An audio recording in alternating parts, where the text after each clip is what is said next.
Okay, we are going to get this meeting called to order. Today is Tuesday, June 6, 2023. This is a regular council meeting, and I am calling the meeting to order. Can we have, pursuant to ARS 38-431.02, notice is hereby given to the members of the City Council and to the general public that at this regular meeting, the City Council may vote to go into executive session, which will not be open to the public, for legal advice and discussion with the city's attorneys on any item listed on the following agenda. Can we have roll call? Mayor Daggett, Here. Vice Mayor Eslin, He asked me to tell everyone that he's in Albuquerque with the U.S. Naval Observatory. Councilmember Harris, Here. Councilmember House, Here, I am joining you from Atlanta. Good evening, everyone. Councilmember Matthews, Here. Councilmember McCarthy, Here. Councilmember Sweet. Here. Councilmember Harris, would you lead us in the Pledge of Allegiance? Yes, I will. Can you stand as able?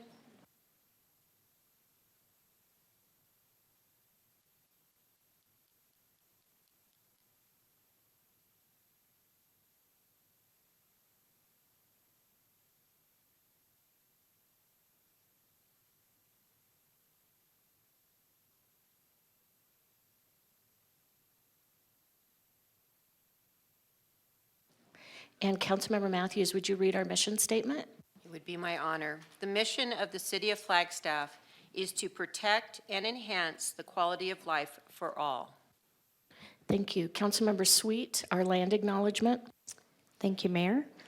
The Flagstaff City Council humbly acknowledges the ancestral homelands of this area's indigenous nations and original stewards. These lands, still inhabited by Native descendants, border mountains sacred to indigenous peoples. We honor them, their legacies, their traditions, and their continued contributions. We celebrate their past, present, and future generations who will forever know this place as home. Thank you. All right, moving down to public participation. Public participation enables the public to address the council about an item that is not on the agenda. Comments related to items that are on the agenda will be taken at the time that the item is discussed. If you wish to address the council at tonight's meeting, please complete a comment card, which is in the back, and submit it to the recording clerk as soon as possible. Your name will be called when it's your turn to speak. You may address the council up to 3 times throughout the meeting, including comments made during public participation. Please limit your remarks to 3 minutes, and there is a clock down here. And I'm going to call up Natalie Pearson.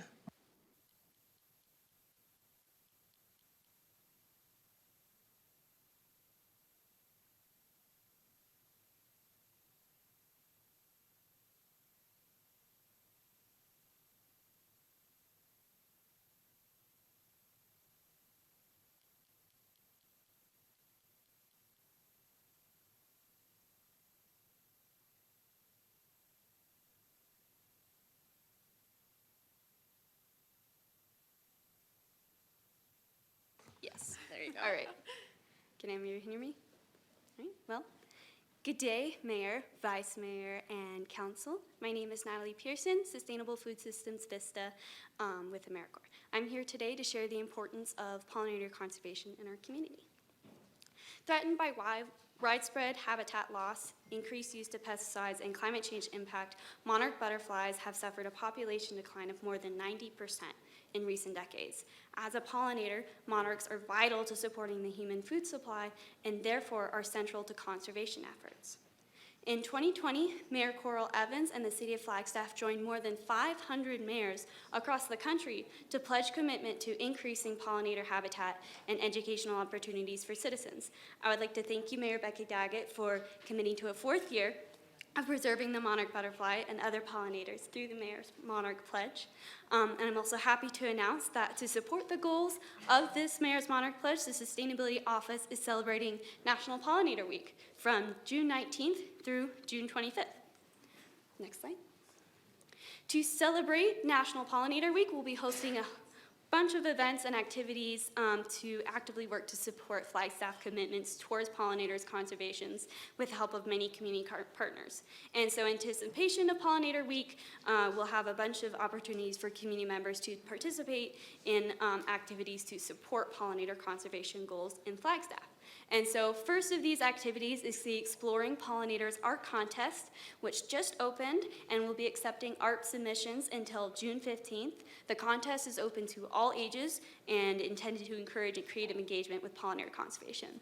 Second on that list is to kick off Pollinator Week. We're partnering with the Arboretum to host a Pollinator Fest on June 18th from 10 a.m. to 2 p.m.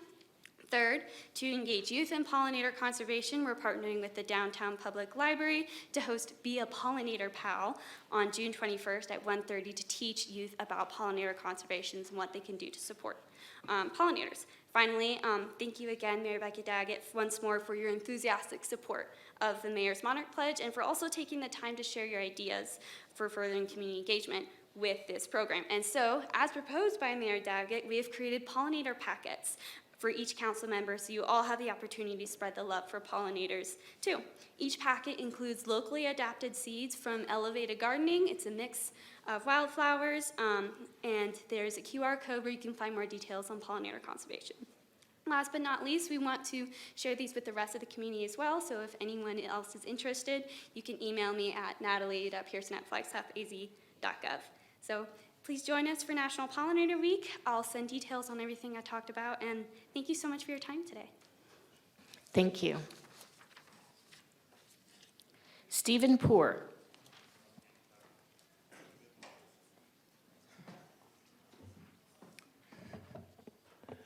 Good afternoon, Mayor. Vice Mayor's not here. Council, good to see you all today.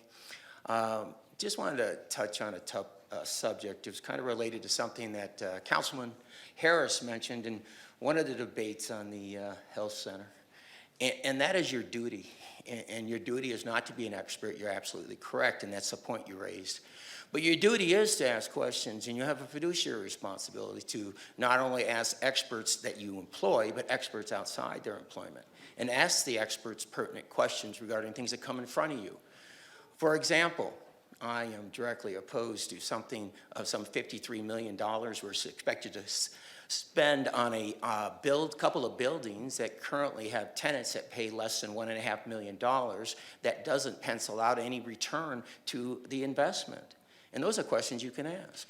You can ask, what's our return? When do you expect to break even? 35 years, maybe? What better can we do with our money? This $53 million for USGA is just a beyond, because what I was told, or you were told by your staff, is you got a 5-year potential agreement coming in front of you with a 5-year renewal. That won't pay for itself. So I think these processes and questions with regards to approaches, you can ask the staff, you can ask the city manager who can run that down, you can ask other people. There's other questions you could ask. I understand later on today there might be a little discussion regarding the Northern Arizona health care. And in that particular example, there is an economic analysis that was done. As far as my quick read of it, it doesn't really take a look at on the margin. That is, here's when we're done, we're going to employ all these people, you're going to collect all these taxes, but you employ a lot of people now. You collect a lot of taxes now. The question is, after you're done with this, how many more taxes are you going to collect, and how much more, so you can compare the additional, is there additional revenue, number one? Number two, to offset all the expenses the city is going to expend. So on the margin is the question. And you're in a position, and that's your obligation to ask these questions. And these aren't questions that come to mind that normal people walking off the street would know. And I understand that. That's why I'm here. But you can ask an awful lot of questions around these topics. And there is a significant amount of analysis that could be seen and could be utilized. And I understand you've got a tremendous amount of things coming for you. And I raise this about USGS and in particular because I know that right now the country's fat with money, and the spigot's being turned off. It's being turned off at the source, and it's going to be the next couple of years going to be a little bit different world. So I think you need some financial discipline today. Good, thank you. Thank you. Tom Pearson.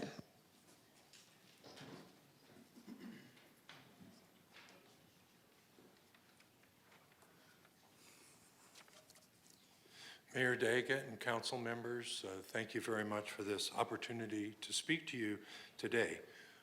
I would like to address the carbon neutrality plan from a different perspective. By embracing the CNP, Flagstaff, unfortunately, has fallen under the spell of two classic types of propaganda. First, the bandwagon, and second, the big lie. Our ride on the bandwagon began in 2017 when Mayor Coral Evans, joined with over 200 other U.S. mayors in committing to, quote, adopt, honor, and uphold the landmark Paris Climate Agreement. Flagstaff remains firmly aboard that bandwagon today, committing our city to hundreds of millions of dollars to completely change our energy source from heating, appliances, businesses, government buildings, and transportation systems. And why are we doing this? Because we believe the Paris Agreement's promise of all nations working together in unison to lower CO2 emissions.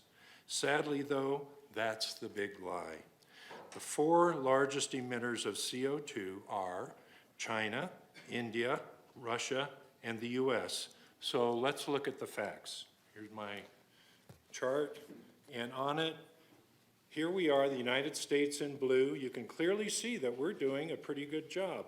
Our CO2 emissions, these are emissions in billions of tons. This is time here. This is 2000 as we go forward. You can see we're working on it along with Western Europe. But look at China, India, Russia, and the other nations. They are rapidly increasing their CO2 emissions. As I mentioned once before, in 2019 alone, China had 60 coal-fired power plants under construction. So do these facts make us change course? Not at all. Like Don Quixote, we charge ahead, literally tilting at windmills. The overwhelming desire to be on the bandwagon continues. This weekend, just outside, there will be a demonstration imploring you to stay on the bandwagon and continue believing this big lie. Going down the wrong road wouldn't be so bad if that path weren't so dangerous, especially during Flagstaff winters. In the perfect carbon neutrality city, our homes, businesses, and transportation will be all electric. Simultaneously, our electricity supply will be susceptible to the various vagaries of solar and wind power, making us, I should have talked faster, sorry. Thank you, Mr. Pearson. Seth Moniz.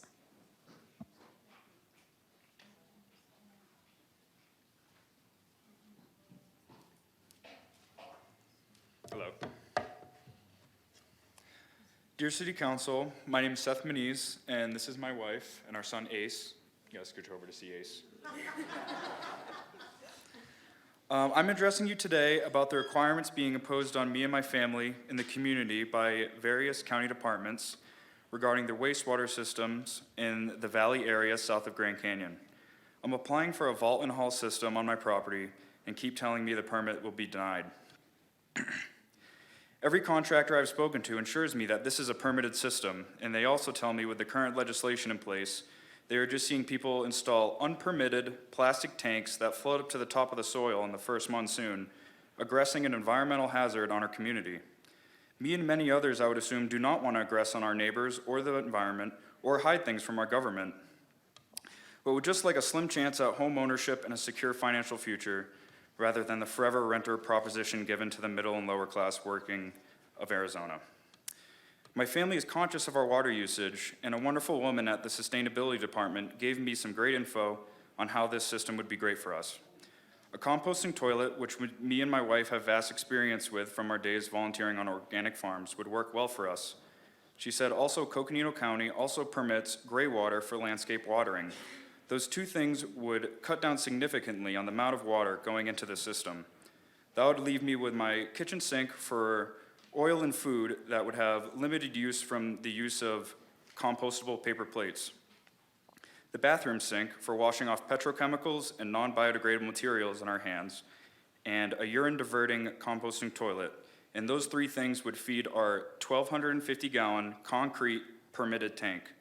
With my calculations on the current metered water usage that I'm on now, it would be emptied around 200 days, and I can provide a contract with a septic company that this maintenance is being done to the city. I don't think installing a 30 to 60K alternative system is a fair, sensible, or just solution for my family. For those reasons, I ask you, Mayor and City Council, please respect my rights to life, liberty, the pursuit of happiness. As I stated above, I am not aggressing on my neighbor or the environment, just asking for approval of an already permitted system. Thank you, and I'd like to follow up with the city in getting this system permitted. Thank you. All right, that brings us to the end of public participation. Council liaison reports. Let's start with Councilmember McCarthy. Whoa.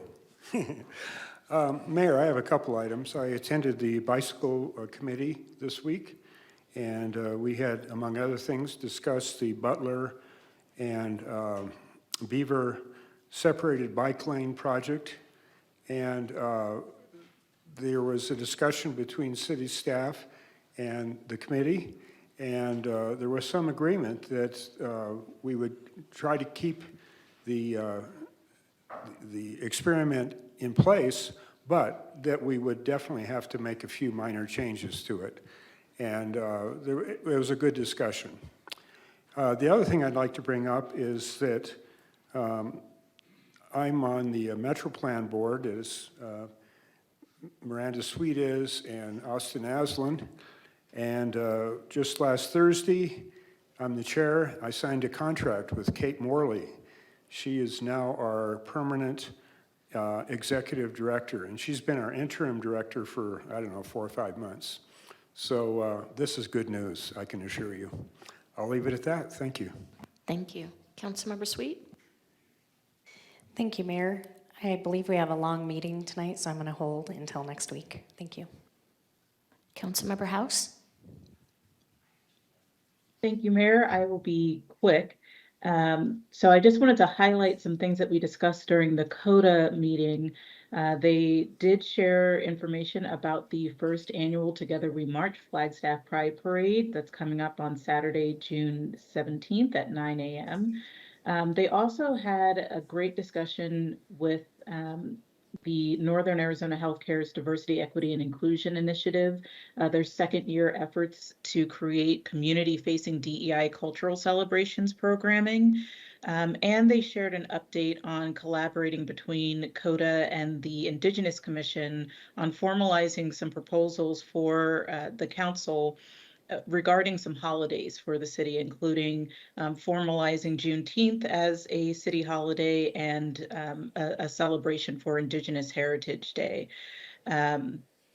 In terms of the Housing Commission, they had a great conversation focusing on the new GIS maps that are providing information on Flagstaff's affordable housing options, showcasing citywide achievements, and helping to answer the question, where in our community is affordable housing investment happening? And they also just were talking about furtherance of the 10-year housing plan, including report outs for the community, and starting a work group to advance one of the initiatives for that project going into this year. And that's it for me. Thank you. Thank you. Councilmember Matthews? I'll postpone till next week. Thank you. Councilmember Harris? Just a really quick item. Friday, I think it was, I attended the Digital Equity Institute, and there were some surprising numbers that they shared with us in regards to internet. There are 429,000 people who lack access to affordable, reliable, high-speed internet in Coconino County. And 17% of the households would have no computers in Coconino County. And so I just wanted to let people know that there is a movement to bring high-speed internet to Arizona. From what I understand, Arizona should be receiving close to $1 billion in federal monies to help us to put in that infrastructure. And if you want to know more about that, I'll be more than happy to share that information. Thank you. Thank you. Nothing from me this evening.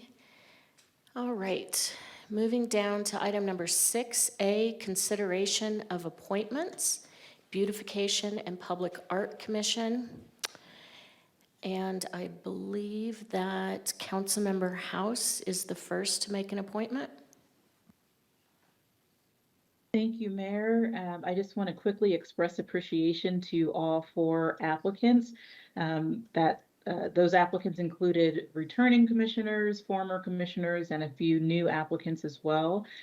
This commission is one that, for me, represents so much of the heart of our community for the arts, sciences, cultural engagement, and community representation. So I just want to express deep gratitude for those who volunteer for this, as well as any of our community commissions.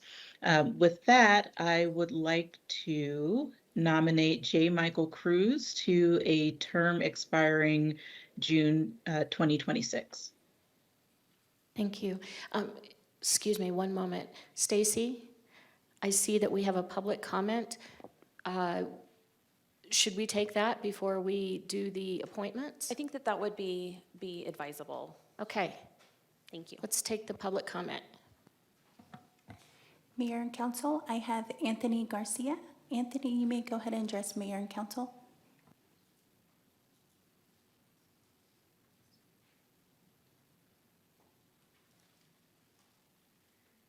Anthony, you can go ahead and address Mayor and Council.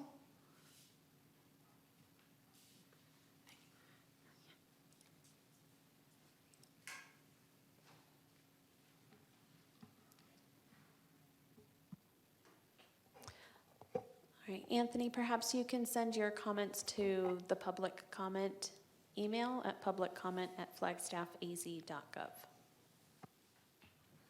All right, Councilmember House has made a motion. Do we have a second? I'll second that. Any discussion?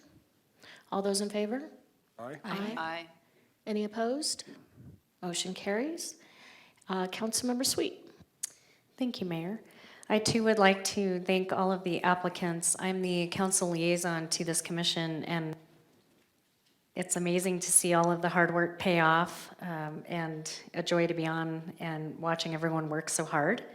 With that being said, I would like to nominate Carla McCord to the Beautification and Public Art Commission to a term expiring June of 2024. Thank you. Do we have a second? I'll second. Any discussion? All those in favor? Aye. Aye. Any opposed? All right, next up is me, and I just want to check.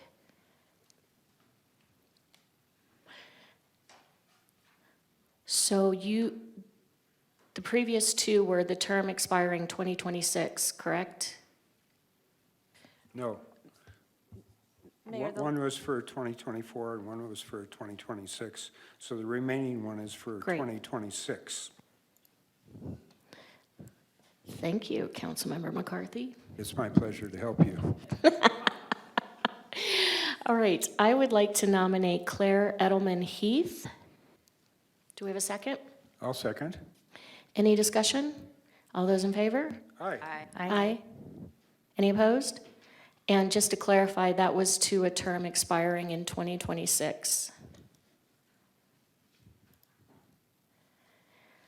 Okay, moving down to consent items.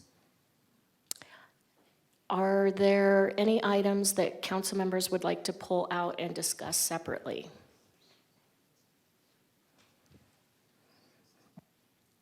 Seeing none, I'll take a motion.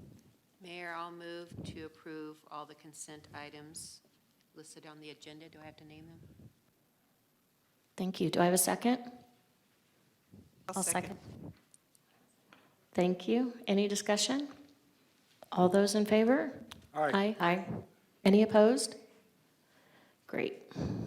We will move down to item number 8A on our regular agenda. Consideration and adoption of resolution number 2023-30, a resolution of the Council of the City of Flagstaff adopting a tentative budget for fiscal year 2023-2024.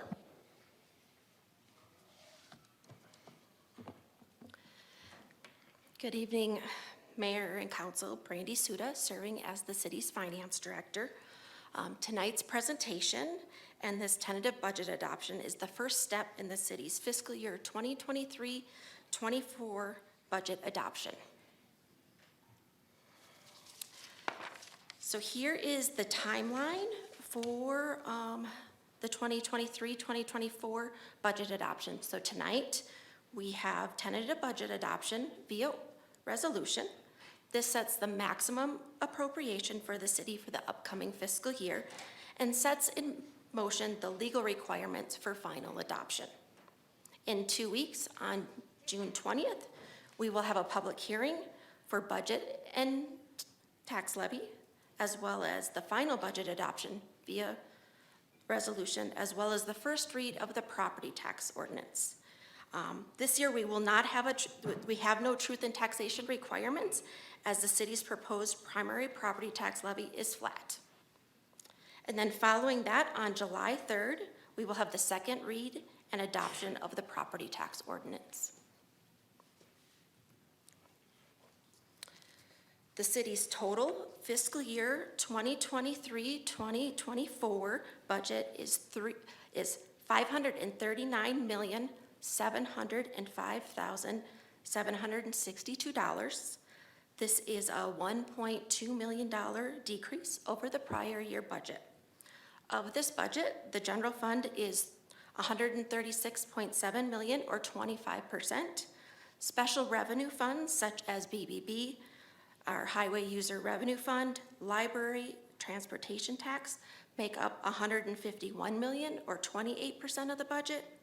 Our debt service funds for our secondary property tax and pension bonds is $14.3 million, or 3% of the total budget.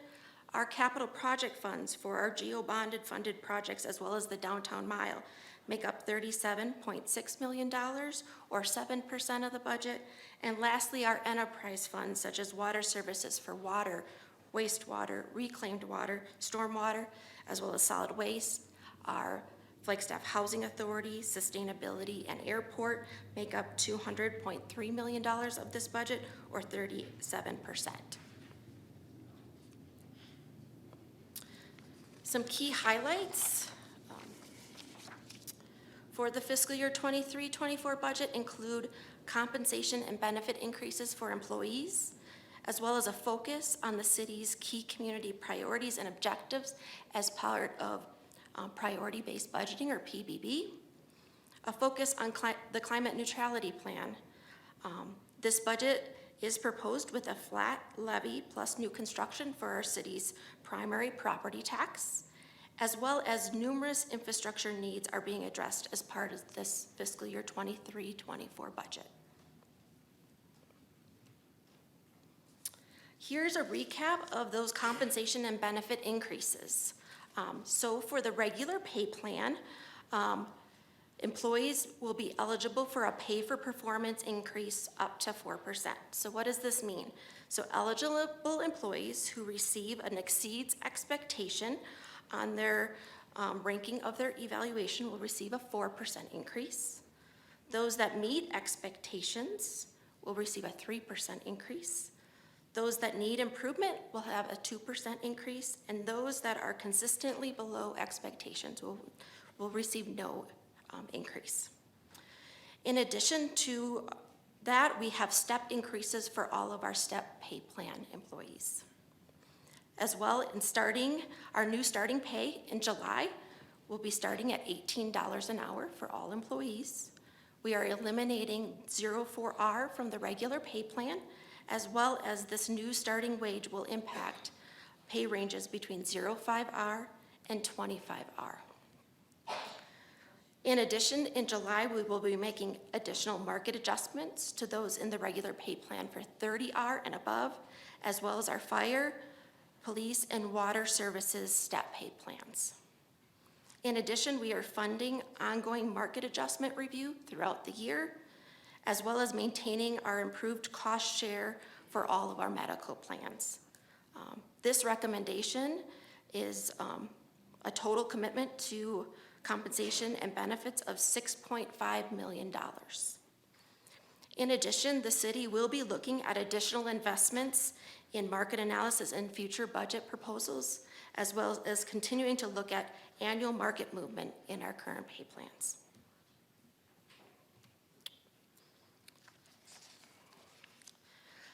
So since our last meeting regarding the budget as our April retreat, the total budget has increased. So we have added, based on council direction, $533,600 for the $400,000 related to Butler Avenue protected intersection and raised bike lanes. So that's $400,000 for design in 23-24, as well as an additional 2.6 in 24-25 and 25-26, and are pursuing an estimated $12 million in grant funding for these projects. We also increased our service partner contracts by that 5% increase, which is $33,600. In addition, we needed to add an additional $2.2 million for new grant opportunities for John Wesley Powell and I-17 Bridge Grant, as well as some open space grants.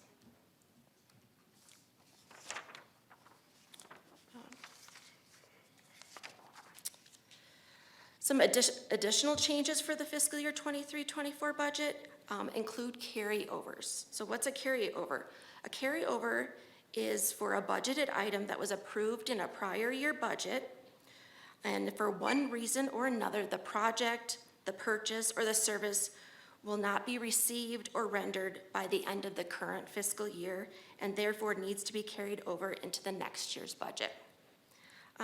This can happen for various reasons, such as supply chain issues, lead time for construction, custom build equipment, such as our fire quints, construction delays to weather, as well as other timing issues.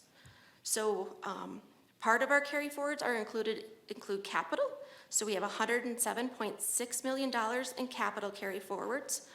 Many of those relate to transportation projects such as the Beulah Extension and University Realignment, water services projects such as our Rio Solids treatment, and numerous fleet purchases such as those Quint fire trucks. We have operational carry forwards of $14.7 million. This includes various consulting studies, software, and other contracts, as well as grant carry forwards of $8.3 million. These include our CDBG, or Community Development Block Grants, our CARES funding, as well as our American Rescue Plan Act ARPA funds, as well as several airport grants. So that kind of concludes my presentation. We will have the tentative budget book available starting tomorrow at the following locations. So on the city website, the city clerk's office, as well as available on request by emailing myself or Heidi Derryberry. Our legal schedules will be published in the Arizona Daily Sun this Sunday on the 8th, as well as on the 15th, as well as you can always email me related to any further budget questions. With that, I'm available for any questions. Thank you. Council, do you have any questions or comments?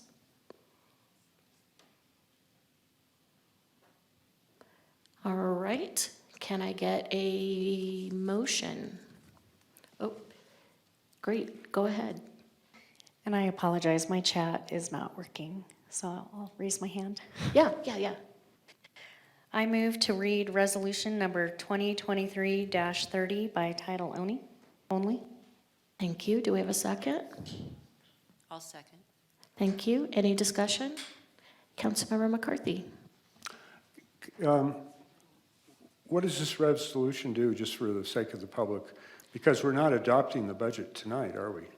No, we're setting the maximum appropriation, so that $539 million, that is setting the cap that we can spend for the upcoming fiscal year. And then the details of how every, what goes into every little category, that'll be voted on later. Yes, that'll happen at final adoption in 2 All right, weeks. that's good clarification. Thank you.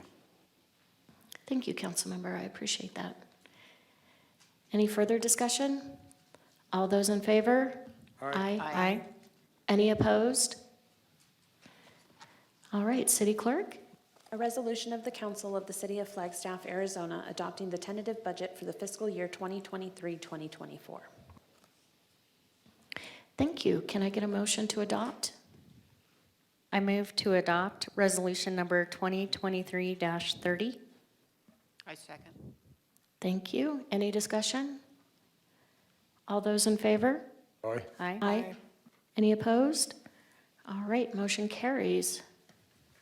Thank you so much. Thank you.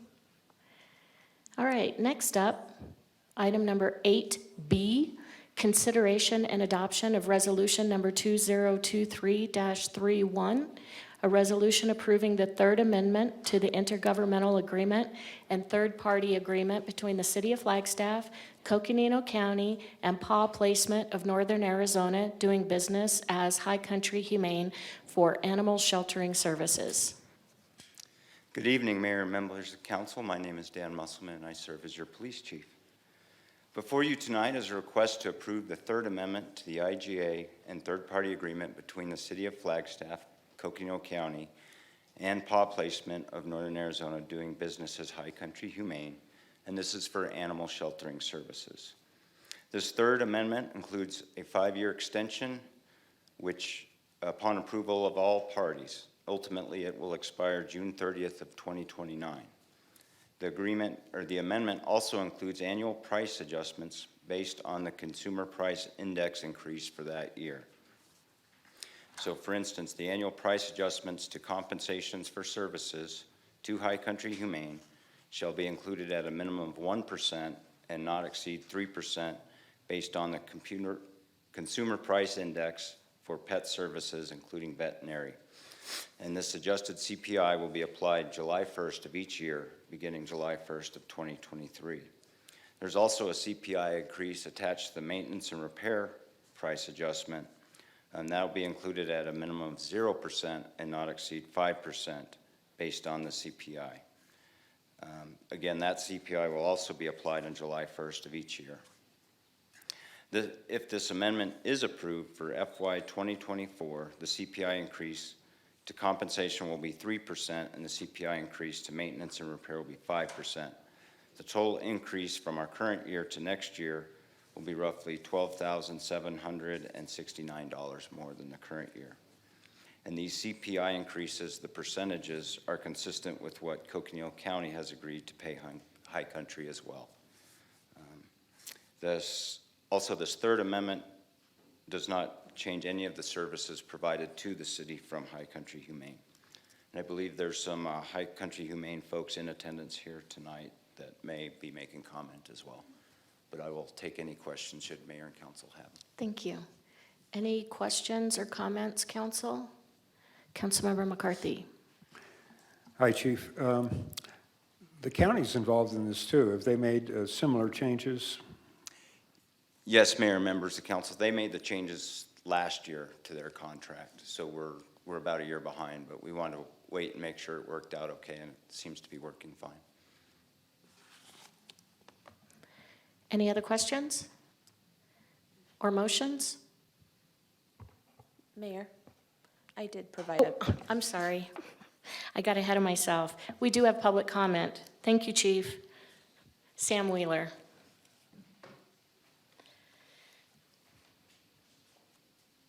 Thank you, Mayor Daggett and City Council members. As the Chair of the High Country Board of Directors, I want to thank you so much for this consideration. This gives us the tools in our toolbox to take our organization to a different level. We made a move this last year. We added an additional veterinarian whose services are being used tremendously out there. So anything that you can do, we would appreciate it. We absolutely appreciate the staff and all the support that we've gotten from our partnerships. if you have any questions, I'd be happy to take them. Thank you, Sam. Does anyone have any questions? I think we're good. Thank you.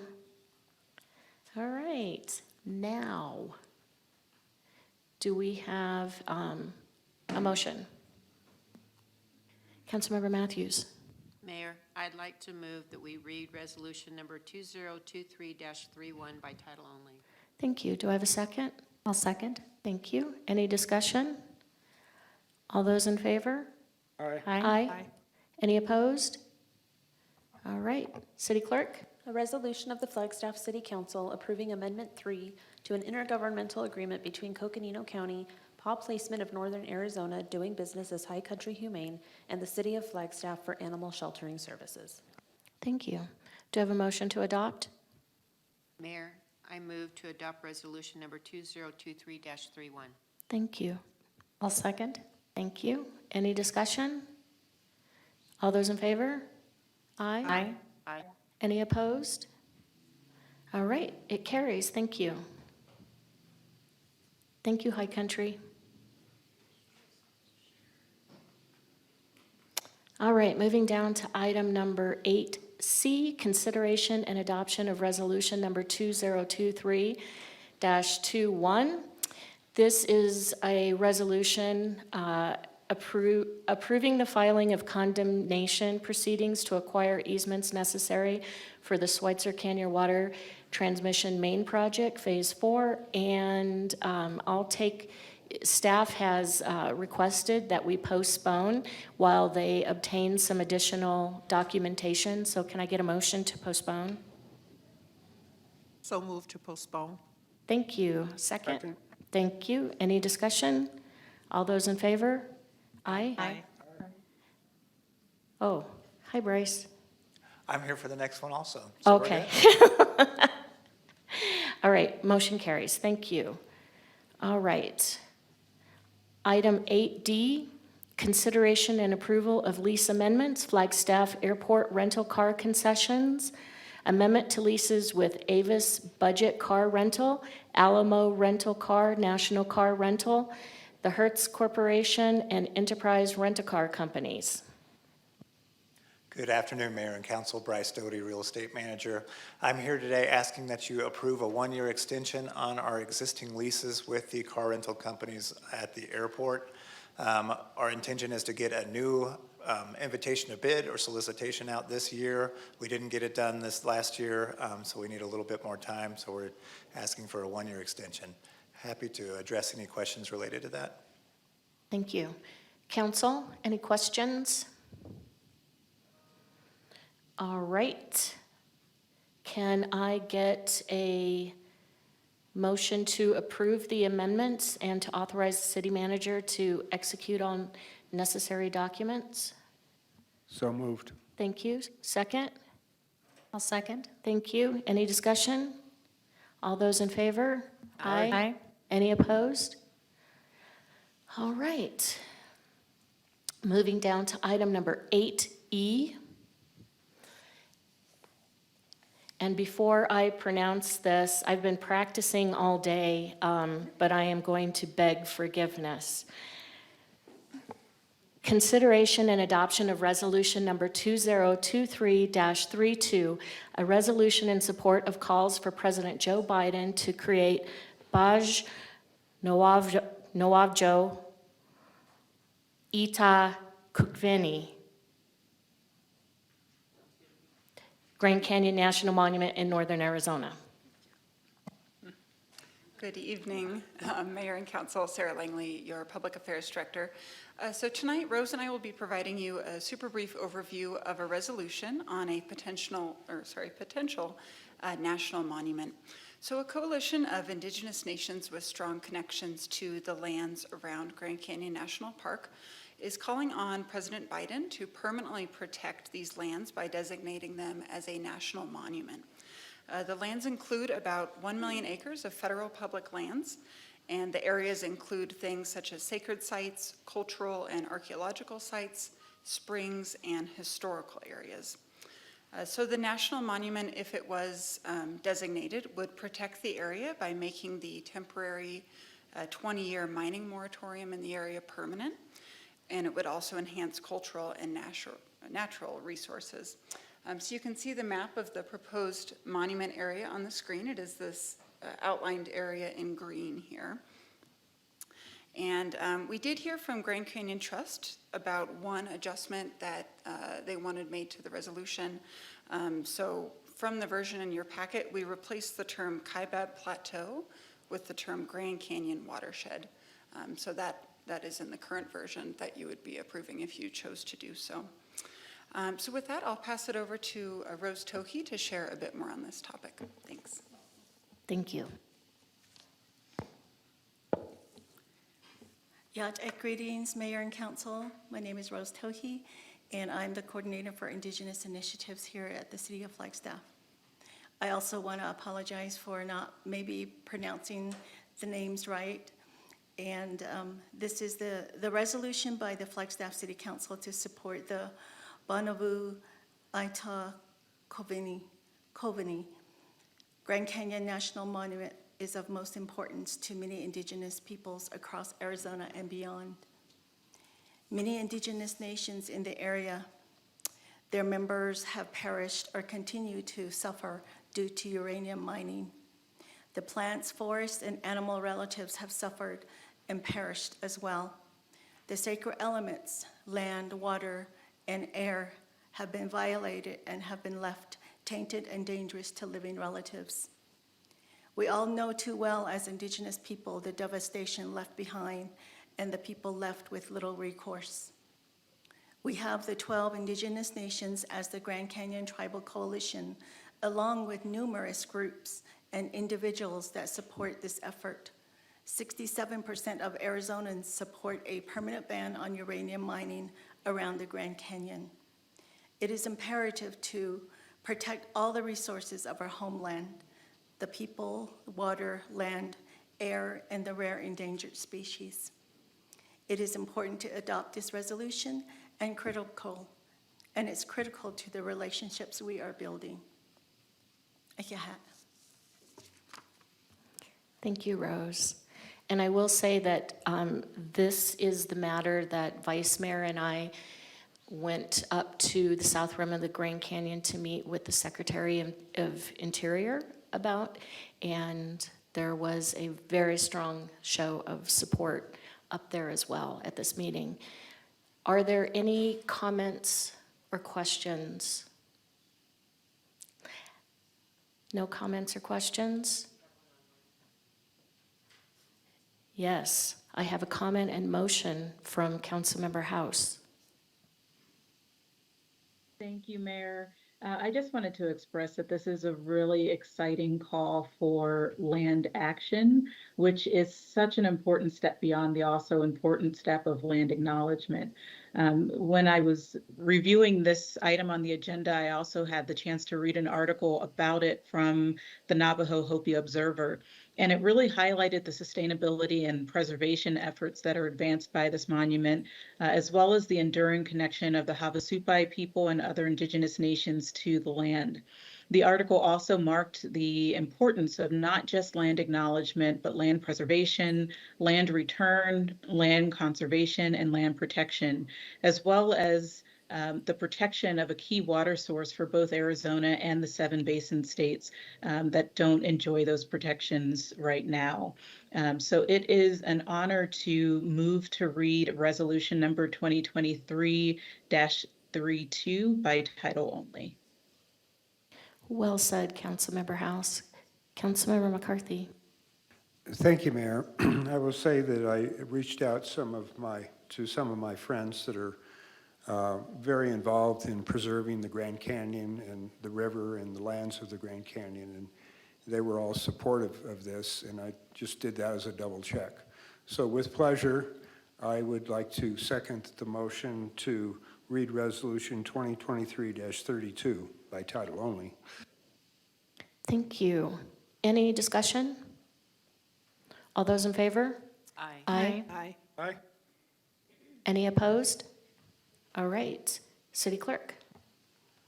A resolution of the Flagstaff City Council in support of calls for President Joe Biden to create Ba Nuavo Aita Kovini Grand Canyon National Monument in northern Arizona. Thank you. Can I, Councilmember House, would you like to make the motion to adopt? I would, thank you, Mayor. I move to adopt resolution number 2023-32. Wonderful. Do I have a second? I'll second. All right, any discussion? All those in favor? Aye. Aye. Any opposed? All right, carries. Thank you so much.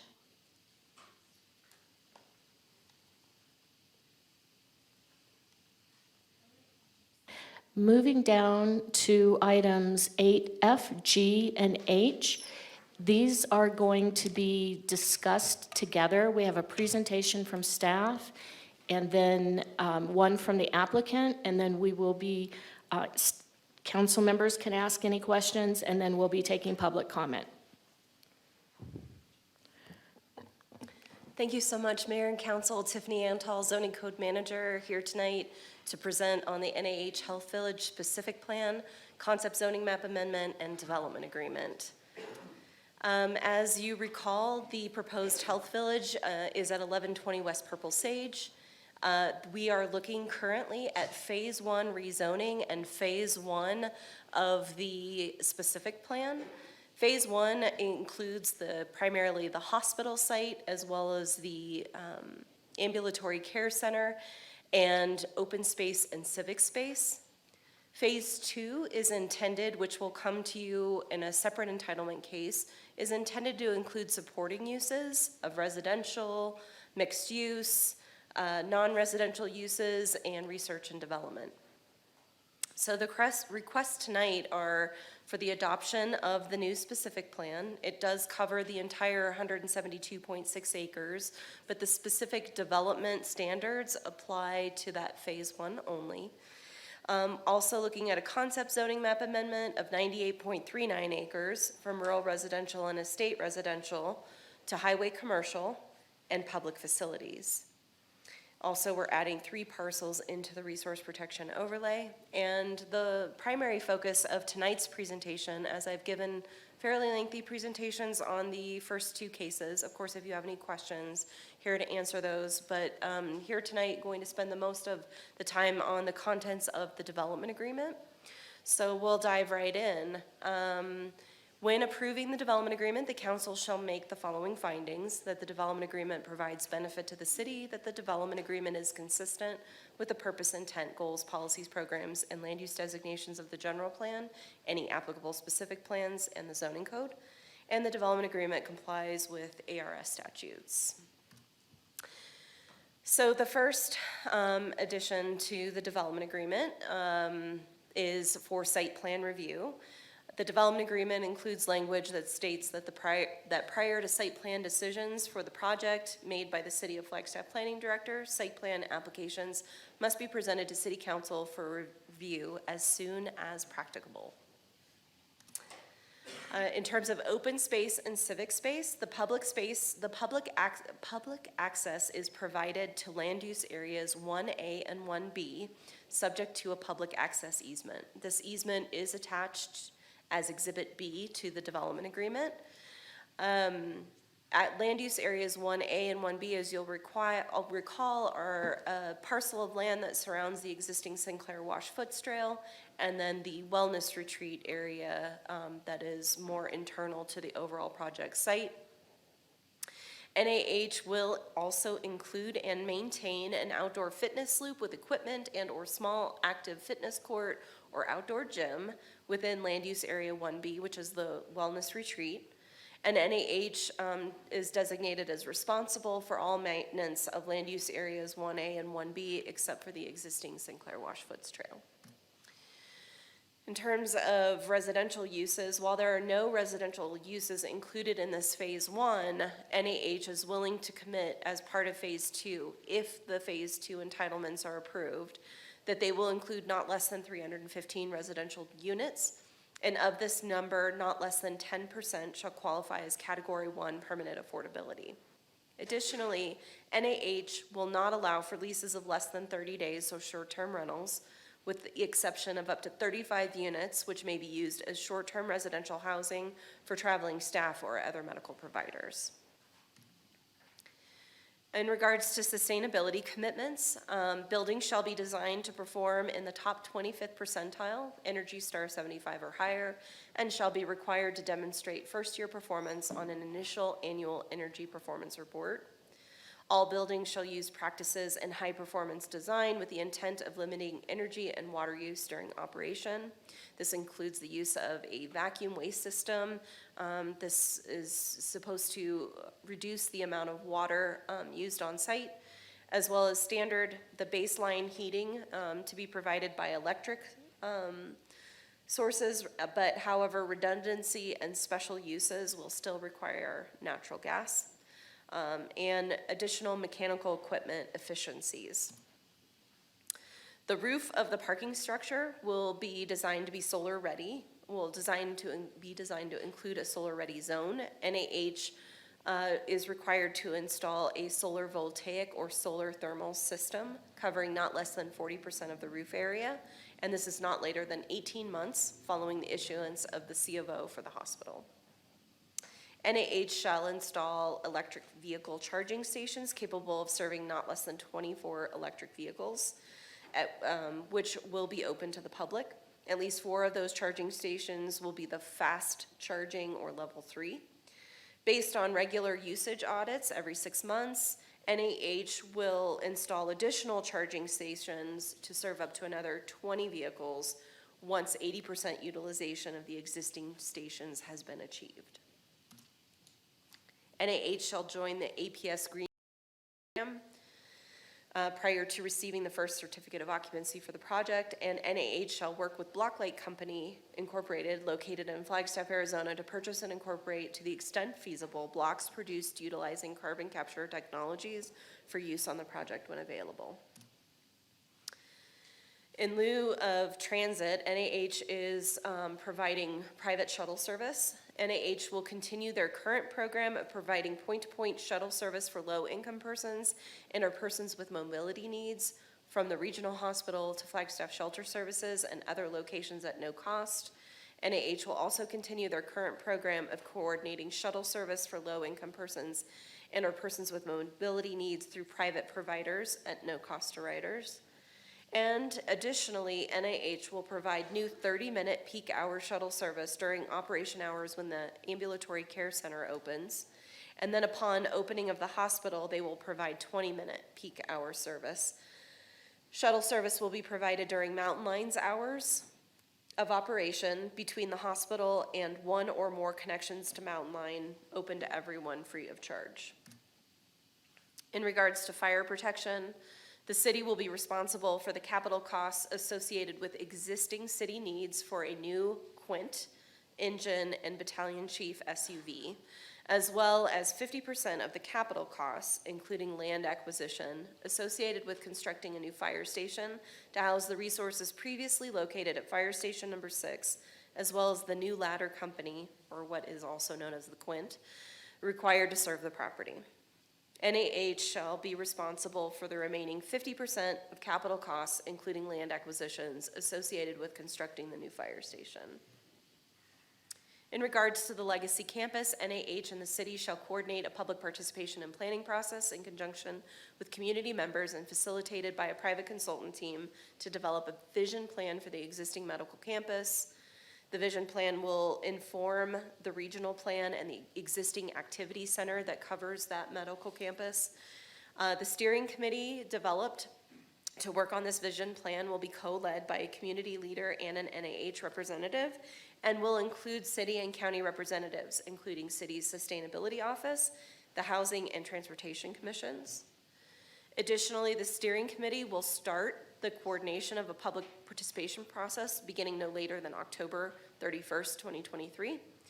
The vision plan will also inform the Flagstaff's Regional Plan 2045, and in the event that the city and NAH do not mutually agree upon redevelopment of the existing campus under a vision plan, NAH retains the right to develop the existing campus as of right under the then applicable provisions of the Flagstaff zoning code. In terms of outdoor lighting, the project will comply with the current outdoor lighting standards, which were recently updated at the end of last year. In addition, NAH will provide the following. Glass on the western side of the patient towers will have a maximum visible light transmittance of 30% and maximum exterior light reflectance of 7%. Patient rooms on the northern face of the patient towers shall include exterior building mounted shading devices designed to limit light spill at night. All west-facing glazing on patient rooms shall include blackout shades connected to an automatic mechanism that will close the shades in the evening. The west patient tower stairwell shall include occupancy sensors that will enable the lighting level to be reduced by up to 50% when no occupants are present in the stairwell. The exterior emergency room entry area, it's also a porte-cochere, shall include motion-activated sensors that will enable the lighting level to be reduced when not in use. NAH will provide the Naval Observatory with research to define the information for appropriate indexes in healthcare environments, essentially what the light needs are in these particular types of situations. NAH will provide the Naval Observatory with a light spectrum breakdown of the visible light transmittant characteristics of the glazing used by NAH in the project. And NAH will incorporate educational material in patient rooms and along the spaces and staircases on the west end of the tower. Water and sewer improvements, we've gone over these in great detail, and I'll just highlight, and all of these elements are included in the development agreement and are the responsibility of NAH. And they include the extension of a 16-inch water main through the project site to a termination at the intersection of Litzler and University Heights Drive South. The water lines within the site are at their responsibility and will feed off of that new 16-inch water main. The applicant must also construct a water storage tank and the associated water lines to connect it to the Zone B system. The tank shall store a minimum net volume of 685,000 gallons and must be placed at an elevation that will provide adequate pressure for the Zone B system. Additionally, there are provisions that allow the city to partner with NAH for additional storage if the city deems that is necessary. In terms of wastewater, the main sewer for this project is been completed with an 18-inch sewer extension from Fort Todd Hill to University Heights. The county paid for the cost to complete this infrastructure improvement and has elected to participate in the reimbursement agreement. The applicant will be required to reimburse the county the cost of their proportionate share as determined in the reimbursement agreement. And then, of course, the applicant will be required to build their on-site sewer lines which connect to that main. In terms of transportation improvements, they're really broken down into on-site improvements and off-site improvements. NAH is responsible for all transportation improvements within the property as set forth in the approved TIA, including but not limited to curb, gutter, sidewalks, pedestrian ways, multimodal paths, foots trail, bicycle ways, medians, and turn lanes. On-site improvements include all property frontage improvements along Beulah Boulevard, Woody Mountain Road, and Purple Sage Trail.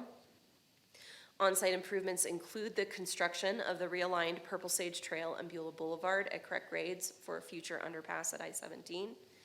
These improvements are required to be completed prior to the issuance of the first certificate of occupancy.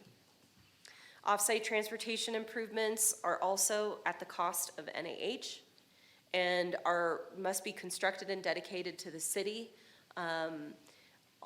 All of these off-site improvements are designated as well in the traffic impact analysis, in the approved traffic impact analysis. These improvements focus primarily on the widening of Beulah Boulevard from Lake Mary Road to John Wesley Powell Boulevard to a 4-lane cross-section. This cross-section includes a 10-foot foots trail and a 5-foot parkway on the west side, buffered bike lanes, a median, drainage improvements, and curb and gutter on the east side. The DA calls out specific improvements required for each intersection along Beulah Boulevard, and I will not bore you by reading out every single one of those improvements, but I'm happy to cover whatever questions you may have about those specific improvements. There is not an intersection that isn't touched along Beulah Boulevard between Lake Mary and John Wesley Powell. All of these improvements, all of these off-site improvements are required to be completed prior to the first certificate of occupancy as well. So staff is recommending that city council approve the draft development agreement as submitted with one small change. And that is, under the lighting standards, I referenced it correctly on my slide. But in the development agreement currently, there's a small change. Right now, the 4.12.2 references the western face rather than the northern face. And until I was actually typing the presentation did I finally make the connection. So there you go, one small recommendation. Do need to have that in the motion tonight. And if you have any questions, here to try to answer them for you. Thank you. And City Manager, did you want to speak now before council asks any questions? Yes, thank you, Mayor. I think I'll approach the podium if that's okay.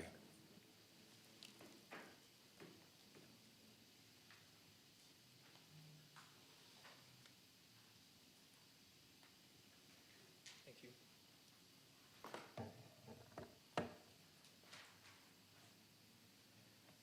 I thought if I placed my computer very strategically, I could block the view of my face.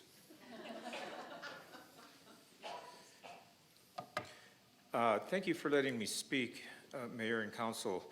I want to address a matter that's a little bit on topic, but goes to some public comment that we have received prior to going to the applicant and to additional public comment.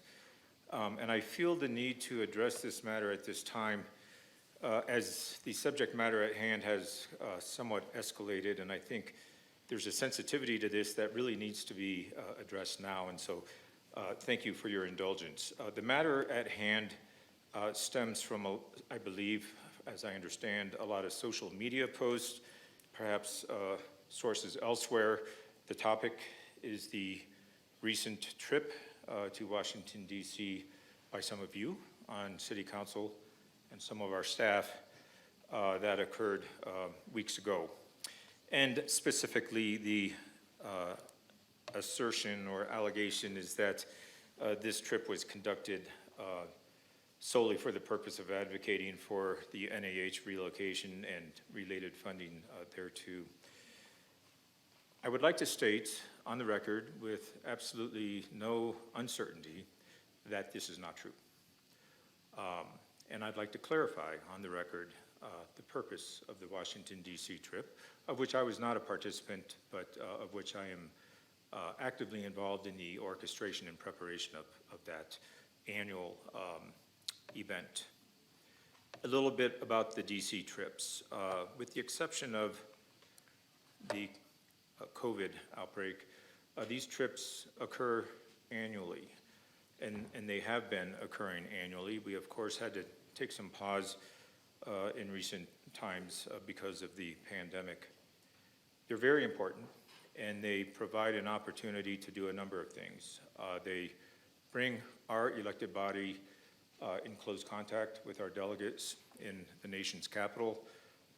So the importance of relationship building cannot be understated or overstated, pardon me.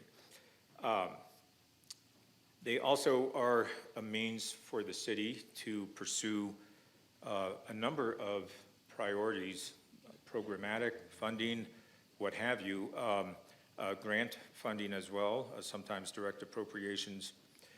And the city has enjoyed a rather strong track record of seeing things, funding, support materialize from these trips. We can go on for a long time about the accomplishments. More recently, our relationships with our congressional delegates has proven quite successful in many of the stormwater flooding mitigation efforts on the forest and in the corporate boundaries of the city. And it's not all just funding. It's support, it's allocation of land resources, it's partnerships. Before COVID, I did have the honor of accompanying the city council at that time and Mayor Coral Evans to DC. And all these things were certainly in play, and out of that trip emerged a $56 million appropriation from the Army Corps of Engineers. toward our Rio de Flag project. That's very significant. It did not close the entire funding gap, but it made considerable progress toward that. So these trips are invaluable. Stacy, can I ask you to queue up what will be presented here, which is the itinerary of the recent Washington, D.C. trip that was prepared very carefully in advance. Stacy, if you can please just scroll down to the table of contents. Right there, thank you. I know it may be hard to read, but all that needs to be taken away here is the wide spectrum of topics that are broached, that were broached when this entourage from the city visited Washington, D.C. weeks ago. A very busy itinerary, I think spanning all of 2 days, a lot of meetings, very busy.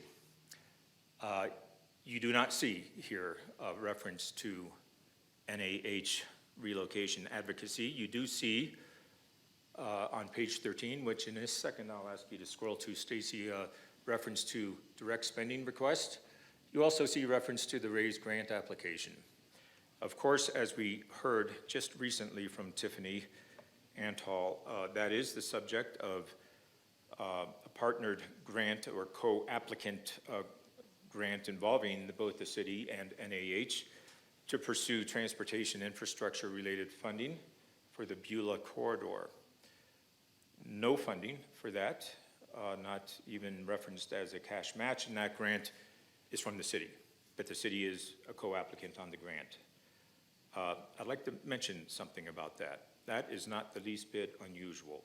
We partner with private entities, developers, nonprofits, service organizations, other governments routinely on our grant pursuits. In fact, back to the Rio de Flag project, the funding gap was in fact closed last September with the submittal of an infra grant successfully by the city and by BNSF Railroad to the tune of $32 million. Once again, a valuable partnership. The city relies heavily on grant funding and direct appropriations. Earlier in this meeting, we had a very nice presentation from Brandy Suda going through the first steps of our budget approval process. And I'm going to scroll back through my notes real fast because I highlighted some important tidbits here that speak to the importance of grant funding. $12 million grant funding and additional council add-ons, an additional $2.2 million grant opportunity for the John Wesley Powell and I-17 bridge, grant carryovers of $8.3 million. All of these things were just mentioned moments ago, again, illustrating the city's continued reliance upon grant dollars. The many capital projects that were referenced are all firmly founded upon capital investment by the city through general fund and other sources, capital fund rather, excuse me, as well as grant funding. Enough on grants. Obviously, the point is we pursue these whenever we can, and opportunities arise, and we pursue them as we should, because this is an ability for us as a municipality, as a local government, to see tax dollars that we have all invested in be returned to our community for these important local projects. Now, if we talk about direct spending, I have a recent example I can share with you. We were very happy to see our state legislature this year award a direct spend of $8.9 million for a much-needed project. Some of you, including you, Mayor and Councilmember Sweet, went down not once but twice to Phoenix to testify in support of that direct spend. Those monies, which are now secure, or at least obligated to the city, will enable us to perform both short-term and long-term improvements to the highway culvert on 180, Highway 180, thereby helping to significantly mitigate flood impact resulting from increased stormwater resulting from Schultz Creek and the recent burn scar. I think I will ask you, Stacy, now to go to page 13, and I will finish up here quickly.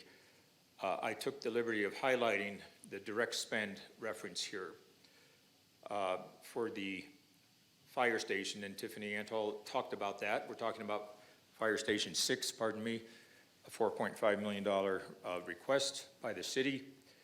The area of the new proposed NIH hospital facility is referenced, in addition to the fact that this proposed new fire station will allow the most efficient joining of the current fire station that is undersized and not able to accommodate our new ladder truck, and also not able to accommodate the necessary staff that is needed to provide the necessary public safety services to this area.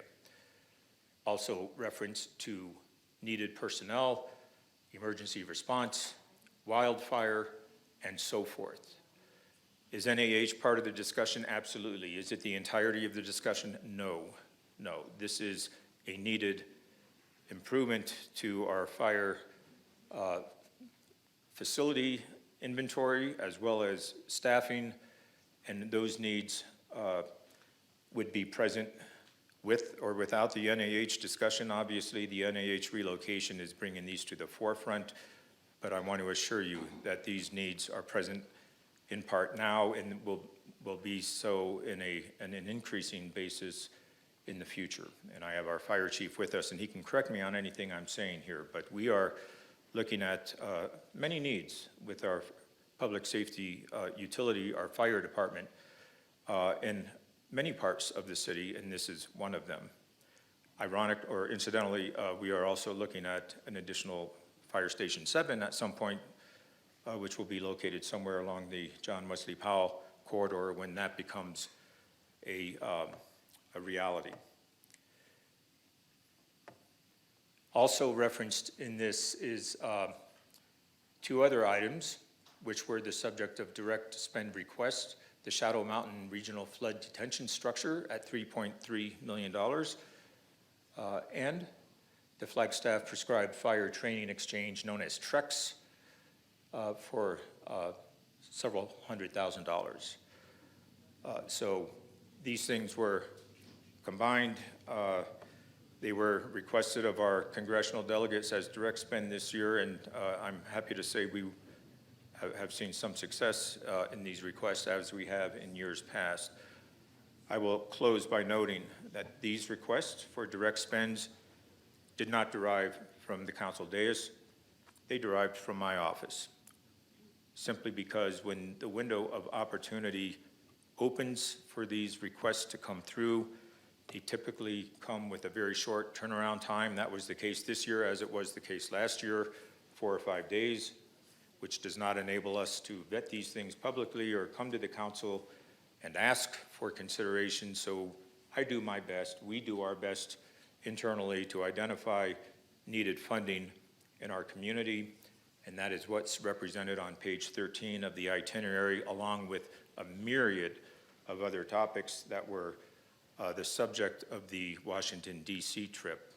At no point has the city seen funding directed to the NIH relocation, other than the obvious time involved with all of the staff, legal, planning, our office, who have been involved in this very important application. Funding has not been diverted from other sources.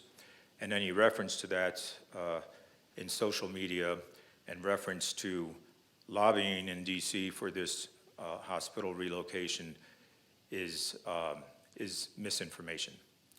So thank you for allowing me to set the record straight. And before I resume my seat away from the camera, I would ask you if you have any questions of me. I appreciate the audience. Thank you, City Manager. Any questions or comments from council members?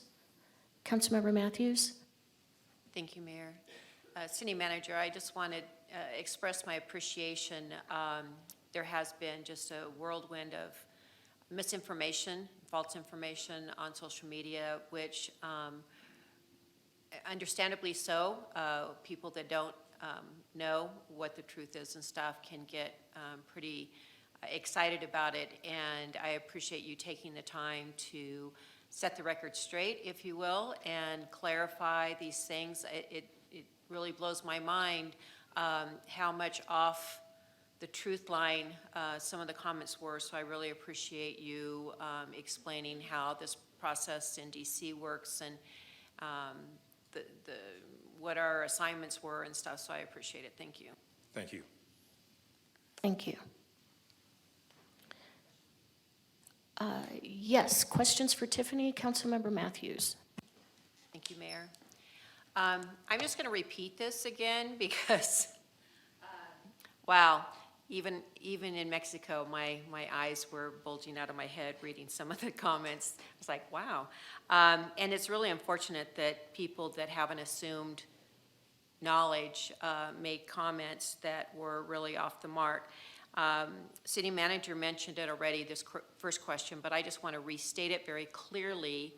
On the RAISE grant, if it is approved, what is the match portion that the city is responsible for? Thank you, Councilmember. There's no match proposed as part of this grant application. And so any overruns, I don't know what they're called, or any other outside requirements, where does that come from?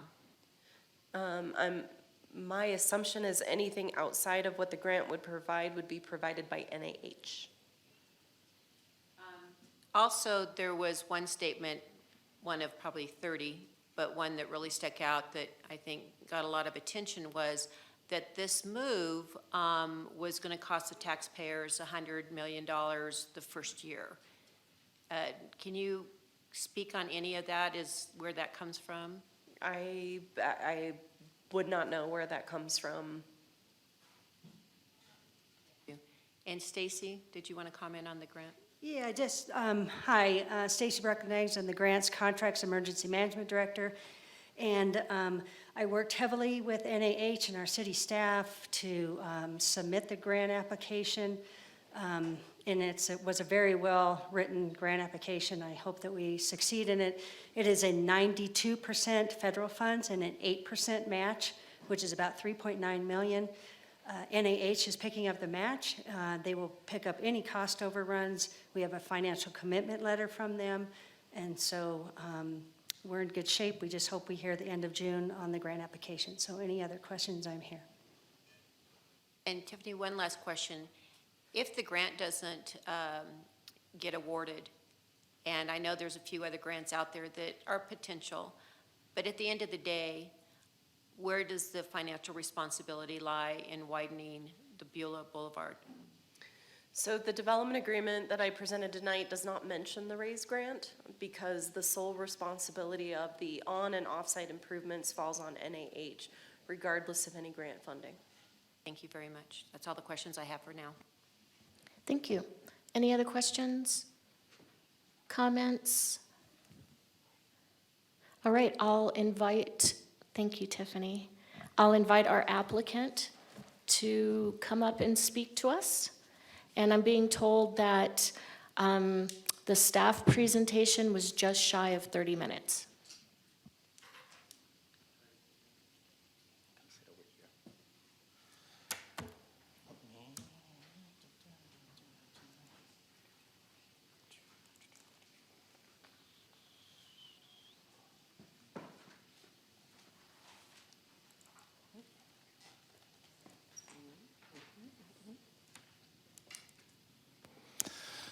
Thank you, Mayor and Council, for having us again.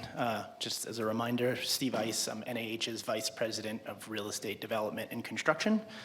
I am going to kick us off this afternoon and close this afternoon, but I've brought some of my team to fill in the middle, so you get to hear from someone other than me for a little bit this afternoon. We have very few topics that we'd like to cover with Mayor and Council and make clear to the public, so we'll try and be expedient in our presentation. the first thing that we would like to discuss. There is still one item in the development agreement that we would like to continue public discussion on, and that is the future potential I-17 underpass. First, I'd like to clarify, because I know there is some discussion from a community perspective that it is actually our project that is creating the need for the underpass on the I-17. I'd like to clarify that NAH's project has nothing to do with the future I-17 underpass. It is part of the regional plan and has been part of the regional plan since long before NAH started this development effort.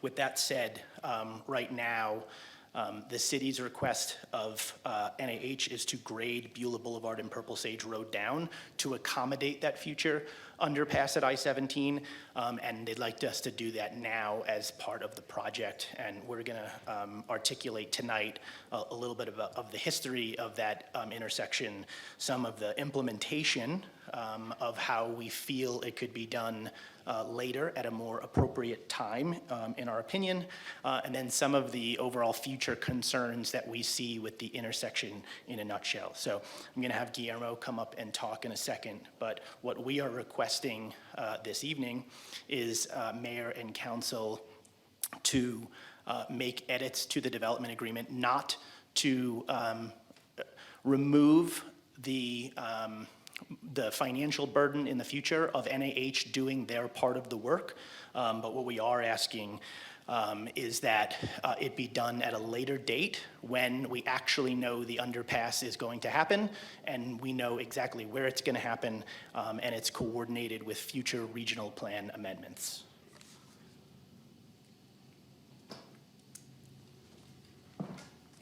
Thanks, Steve. Good evening or good afternoon. I figured we were going to hit evening here, but thank goodness. Good evening, Mayor, council members. My name is Guillermo Cortez, SWI Ardura, 110 West Dale. We are the civil engineers on the project.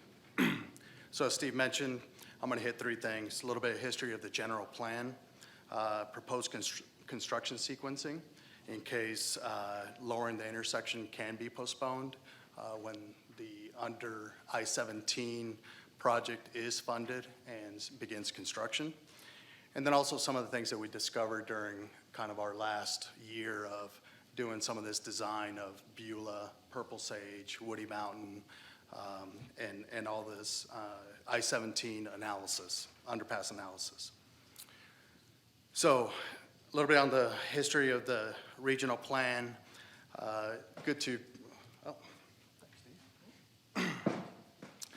So what we see here is a 2003 map, but overall, what I want to back up a little bit is currently we're working on the 2014 general plan and regional transportation plan. Now, the previous plan was 2001, and here it includes some 2003 maps.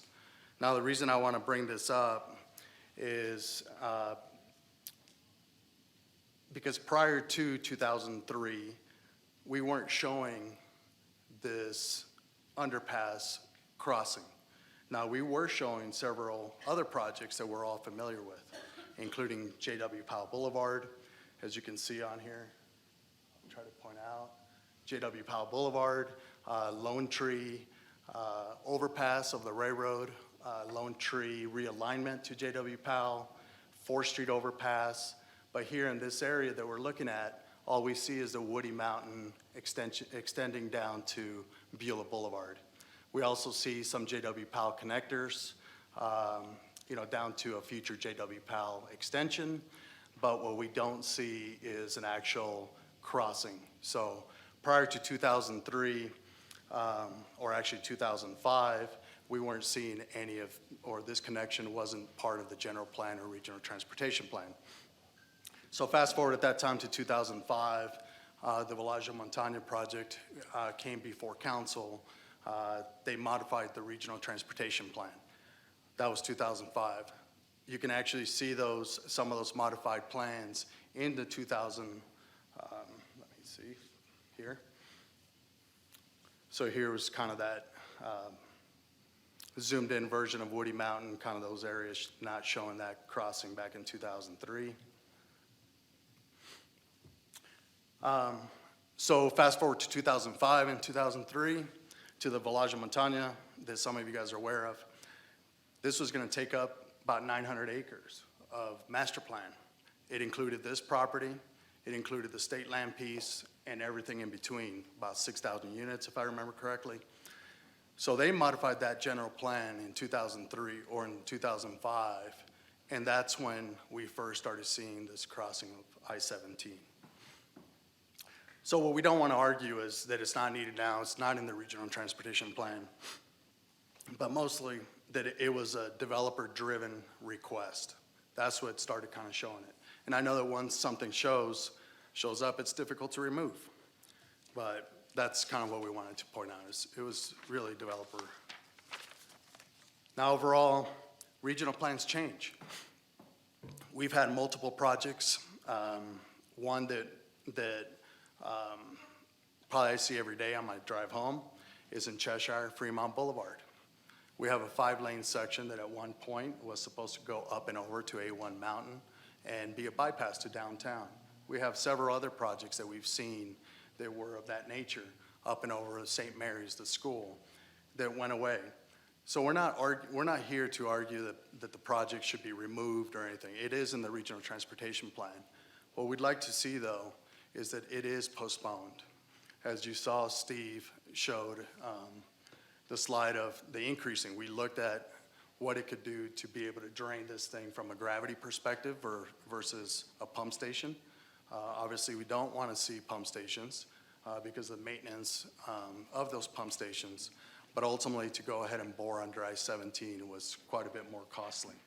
And that's the reason we were here in the first place, is to go ahead and lower this project, this intersection. It's extremely costly.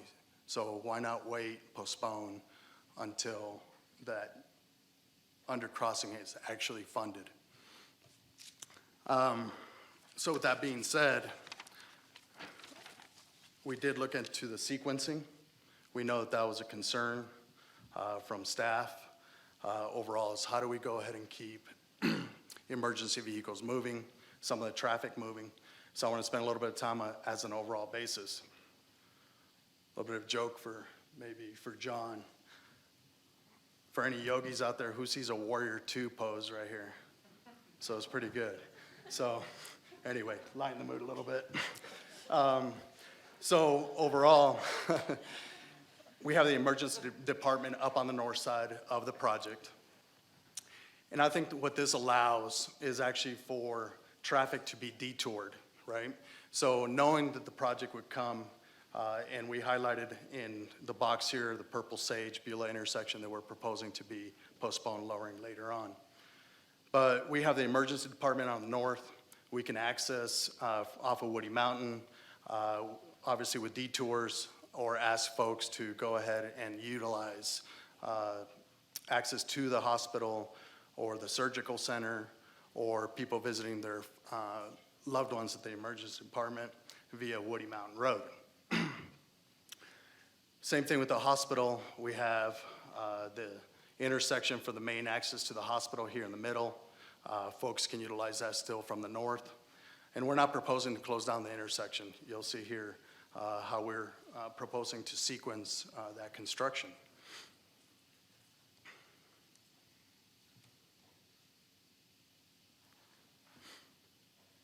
So with phase one, well, one of the great things about Beulah Boulevard being widened, not only are we widening it to 5 lanes, we're actually putting a 26-foot wide boulevard in the middle of this. Not only to accommodate a future left turn lane or any left turn lanes that we'll be incorporating into any of the intersections, but the possibility of a secondary left turn lane if needed in the future. We provided this across the whole frontage of the property, including at this intersection. So what that allows is just an additional 26 feet to lower this intersection. What we have looked at is that we're going to need to lower this by about 9 feet at its worst case scenarios. That's the worst cases. We'll be lowering the intersection about 9 feet. With that 26 feet, it's going to allow us to go ahead and sequence and lower one side of the road finish that, switch traffic over, lower the other side. So that's what we're showing here, and we're gonna do that in 3 phases. Phase 1, and the green lines show basically how we're gonna detour traffic to still be able to utilize. Now it'll be 1 lane each direction, so capacity will obviously be reduced, but we feel by letting employees know that they can access the hospital from the north, or other employees, other users of the hospital, ACC, and emergency department, we think we can save the capacity for that Purple Sage and Beulah intersection for the real emergencies. So phase 1, here we're showing in gray, is what we would lower first. Those would be the disrupted lanes, and that includes Beulah. So north-south, we're looking at Beulah. So southbound Beulah lanes and the north side of Purple Sage would be lowered first, while we would maintain access, full access to this, just 1 lane each direction. Phase 2, we would go ahead and lower the south side of Purple Sage along with Beulah, the southbound lanes of Beulah, south of Purple Sage. As you can see, we can still utilize 2-way traffic to access this intersection. And then phase 3, we'd finally move all the traffic over to the southbound lanes of Beulah. We would have Purple Sage fully open, and now we would go ahead and lower the northbound lanes of Beulah. So overall logistics that we identified for, challenges constructing the actual underpass. While we were looking at this, obviously it made us look at I-17. Ultimately, with the amount of room that we have and the ability to detour some of the traffic, work with the employees of NAH and all the users to access from the north, I think we have the easy part. On I-17, we believe that they're going to utilize probably the same style of sequencing that we're proposing. Now, the only downside, and we do see, or the only downside that we see is detouring traffic while they're working on I-17. So we would anticipate that they would go ahead and shut down the 2 southbound lanes, go ahead and construct that bridge. Once they're finished with that bridge, go ahead and move over to the northbound lanes, construct that bridge while they move traffic over to the southbound lanes, 1 lane each direction. It's not an easy detour. Now, we did identify, would ADOT be willing to use Beulah? They might, but I think that's going to be a difficult push. So what we anticipate is that ultimately they're going to go ahead and just do 1 lane each direction on both the northbound, southbound lanes as they finish one and the other, and then dig out the middle as a 3rd phase. We anticipate that construction actually, because ADOT likes to keep lanes open during winter, would take at least 2 seasons to construct. We don't think that they would be able to utilize any kind of boring underneath I-17 to construct these, so we do anticipate it's going to be an open pit construction basically to construct these bridges.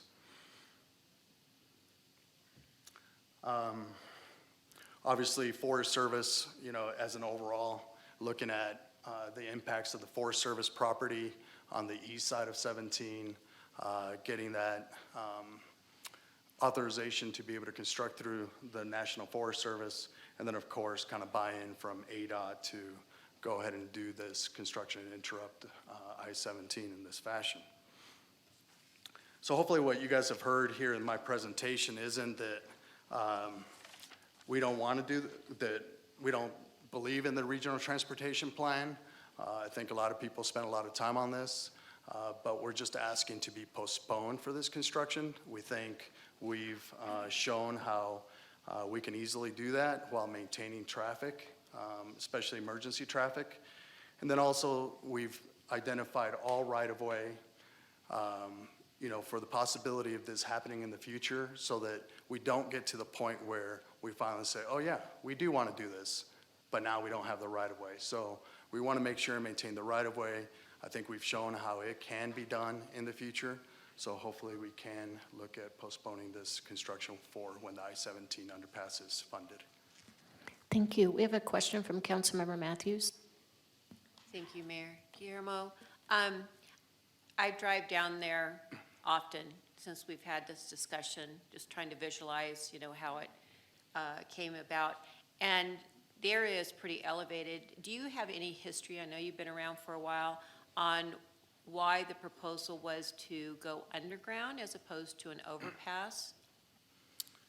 Are you saying I'm old? Because I've been around for a while? Not coming from me.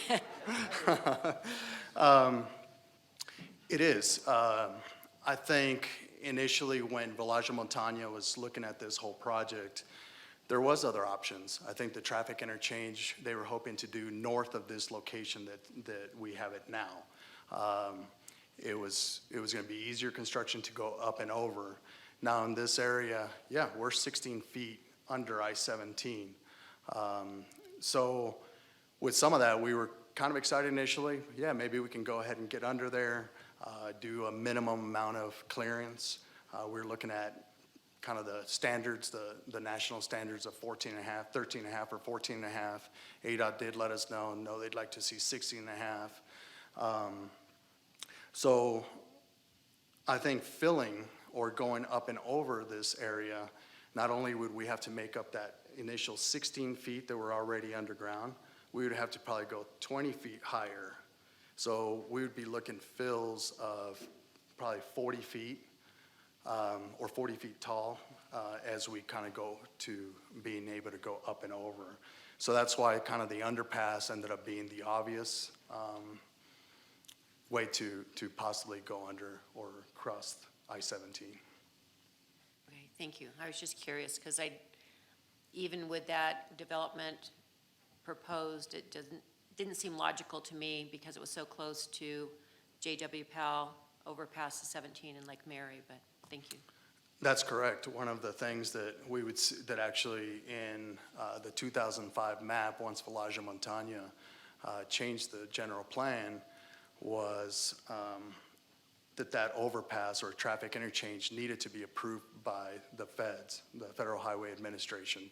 And we do know that today those limits have been increased, so any possible traffic interchange would not have come to fruition in that area.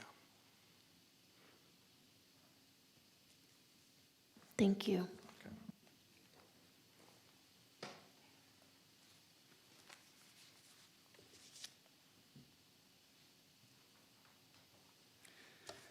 Good evening, Mayor and council members. My name's Tim Kinney, and I reside in Flagstaff here on Madeira Ranch Road, and I'm part of the development team. And tonight I'd like to speak about sustainability because although we have the team here, the design team, the whole development team has considered sustainability extensively from the very beginning, sustainability has really risen in the concern of it from the community in the last few weeks. So we just want to touch on a couple of things, if that's okay. The reason, it's really great that it has risen in the last couple of weeks. There's a lot of sustainability groups in town here, of which I've been part of my whole career. And I want to thank them for bringing some of these things up. And particularly, I'd like to thank the Northern Arizona Climate Change Alliance for meeting with us for several hours and giving us their concerns and allowing us to express our concerns and answer their questions. That's the kind of collaboration we need. We really do. The city of Flagstaff has committed to some pretty high standards of sustainability and carbon neutrality regarding climate change. And in order for us to get there, we have to work as a collaborative team. The City of Flagstaff Sustainability, the local organizations such as Northern Arizona Climate Change Alliance, and future developers. This is a great opportunity, this project, although it's a very difficult opportunity based on the size and based on the use. Going green in a hospital is very, very difficult, and going green from my past experience on buildings in a geographic location like Flagstaff with the elevation and the climate is difficult.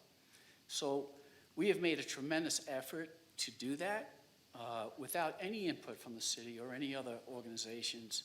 This building and this project has been designed at a level, at a LEED level of silver, without any prodding to go green.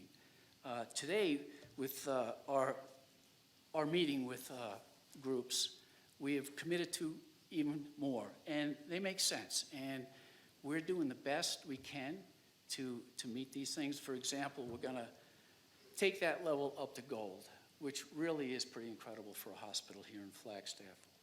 So the collaboration is really important, and I hope we can set a standard for developments in the future and work as a team so we can meet these goals that we have here in Flagstaff. I'm just going to recap on a couple of things that came to the surface. Tiffany touched on a bunch of them, so some of them might be redundant. I'll see if I can skip over some for a matter of time. Let's see. So heat recovery, I don't know if you're familiar with it. A hospital requires a lot of air exchanges. You know, a commercial building has X amount of air exchanges to keep the air healthy. A hospital has much more, such as a laboratory does. So you lose a lot of heated air out the exhaust, and you suck in cold air in the wintertime. So what this does is it recaptures the heat on that exhausted, brings it over, and tempers the air coming in. So that's just one thing. It's a tremendous saving in energy. They have a tremendous sophisticated control system for their mechanical systems that, you know, a hospital has a lot of operations going on, different types of operations. So some are 24/7, some aren't. So it moderates, similar to zoning in your house, but very much sophisticated and effective. Solar, the property and the project was designed originally for solar, for the future. We've agreed to put the solar in now. The passive solar layout, the building has been oriented to take advantage of the north and south, the sun and the shade, as well as a very important factor, bringing in natural light. That's an environment that's, you know, required and great for any kind of use, but for hospital use, it's really part of healing. We have heat pumps, electric heat pumps. That's the main base machines for our HVAC. LED lighting throughout, active commissioning process. That's a process where a third party comes in and basically starts up all the systems, the mechanical, electrical, and plumbing systems, make sure they're operating correctly, and make sure that they're calibrated to be as efficient as possible and to perform as designed. 150 electrical vehicle charging stations. I think the development agreement only calls for 24. We have 192 bike storage. We have deferrals. This is a pretty interesting one. With the new hospital, we spoke about this in length, the deferrals that we have to send down to Phoenix and Las Vegas is over $6,000 a year. Even by just cutting that in half, we increase, you know, these deferrals go down on helicopters and planes. It's not very efficient. We could defer or remove 1,330 metric tons of CO2 every year. So the LEED standard we spoke about, we're going to shoot for gold. In fact, we're going to get gold, not shoot for gold. And what else? The benchmarking, that's the Energy Star. So these are the highlights. We just want you to know that we're committed to sustainability. You know, basically, our end goal is to provide sustainable health care for 800,000 people in the Northern Arizona region, while addressing the environmental sustainability issue as a whole. So if you have any questions, Councilmember McCarthy. Let me just, are you pausing it for, okay, thank you. Thank you, Mayor. a little later, I'm going to suggest 2 amendments to the development agreement. So I would like to just briefly mention them now to see if NAH is willing to accept these. They're pretty minor, actually. Okay. So in paragraph 4.4.4, electric vehicle charging, the term 80% utilization is kind of ambiguous. So I would like to revise the wording. The current wording is, upon surpassing 80% utilization of existing charging stations, NAH shall install blah, blah, blah. Okay, what I would like it to read is, upon surpassing 80% utilization of existing charging stations during peak hours of operation. In other words, it's not really fair to like take your data at 3 in the morning when nobody's there or whatever. So I don't. Yeah, I'll stand too. Yeah, no problem with that. No problem with that, Councilman McCarthy. We were actually discussing that earlier. So we feel peak hours would be weekdays while the ACC is open. So ACC, which is our outpatient building, operates in more of a 9 to 5 capacity. Peak hospital shifts are 7A to 7P. So middle of the day weekdays would be peak for us. Okay, or you can, when you take the data a year or 2 from now, you can determine what the peak time is. Yeah, in my mind, that was just a clarification, not really an extra ask. Okay, and I have 2, and my second one is the Green Connect program. The DA says that NAH will join the APS Green Connect Partner Program, but at what level? They could meet this wording if they buy enough green power to eliminate 1 light bulb. So, revised wording. It says now, NAH shall join the APS Green Connect Partner Program prior to receiving the first certificate of occupancy for the project. These are the words I would like to add. To the extent that electrical power is available from APS through the program, the project shall use power from the program or from renewable energy produced on site. So in effect, what I'm saying is that, you know, obviously if you generate power on site with solar panels or whatever, that's fine, that's great. But all of the other power, if it's available from APS, will be clean power. I don't know if that is how the program works currently through APS. What we have committed to and what we discussed at the last meeting was that we would sign the exact same agreement that the city of Flagstaff signed. So we're joining at the exact same partnership level that the city of Flagstaff has joined at. And if you'd like to put some additional verbiage in there to articulate that more clearly, I understand. But I think the program as it stands now doesn't have an option where we can buy green power through that program. The green power program, as we understand it, is us helping to fund APS's capital program for the future so that they can provide green power to us in the future, which of course we would love to purchase, but that's a future discussion with APS. So right now what we're proposing is that we would partner with APS in the same fashion as the city of Flagstaff has. So I guess I'll ask staff if they have any comments about that, or if they could maybe devise some better wording for my amendment. I'm open-minded about, you know, being reasonable, but also, you know, putting some teeth into it. So maybe Tiffany, you can think about that while we're talking about other things and then come back to me. Mayor, that's all I have for now, but I'll have comments later. Thank you. Councilmember Matthews. Thank you, Mayor. Mr. Kinney, I know you said it a couple of meetings ago, but I think it's important to restate your experience in building green energy efficient buildings. Yeah. Is it LEED? Yes. I guess if you want to start from the beginning, I've been involved in sustainability in over 30 years.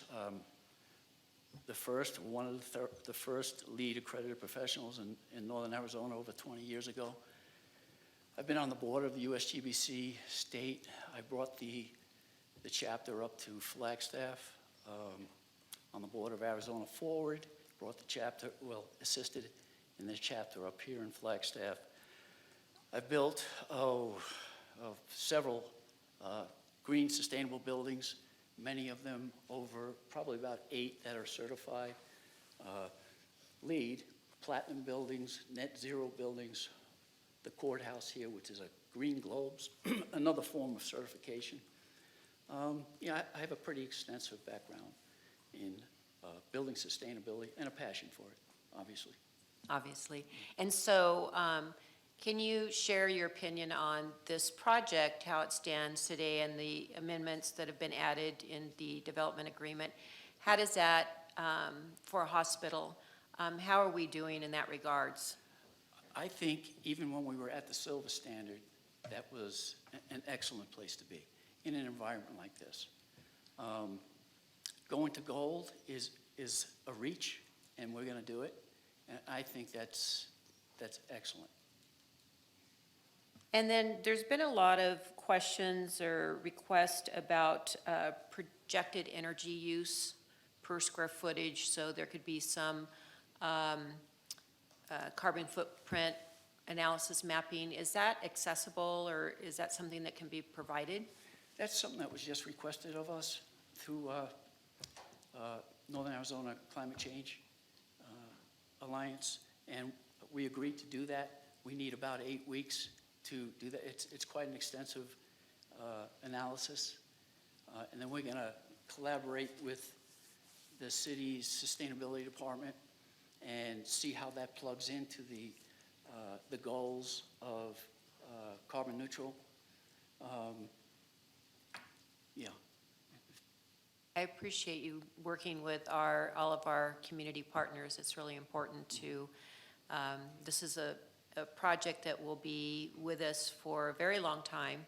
And so it's important to have community input and partnerships, so I appreciate that. And I appreciate your expertise and your knowledge and stuff that I know very little about, but I'm depending on you to give us some feedback and some advice on how we measure up in this. Thank you. Councilmember Sweet? Thank you.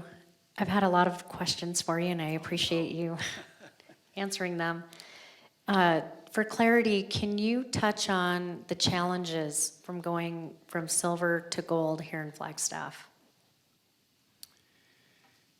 Well, it's between, now gold has a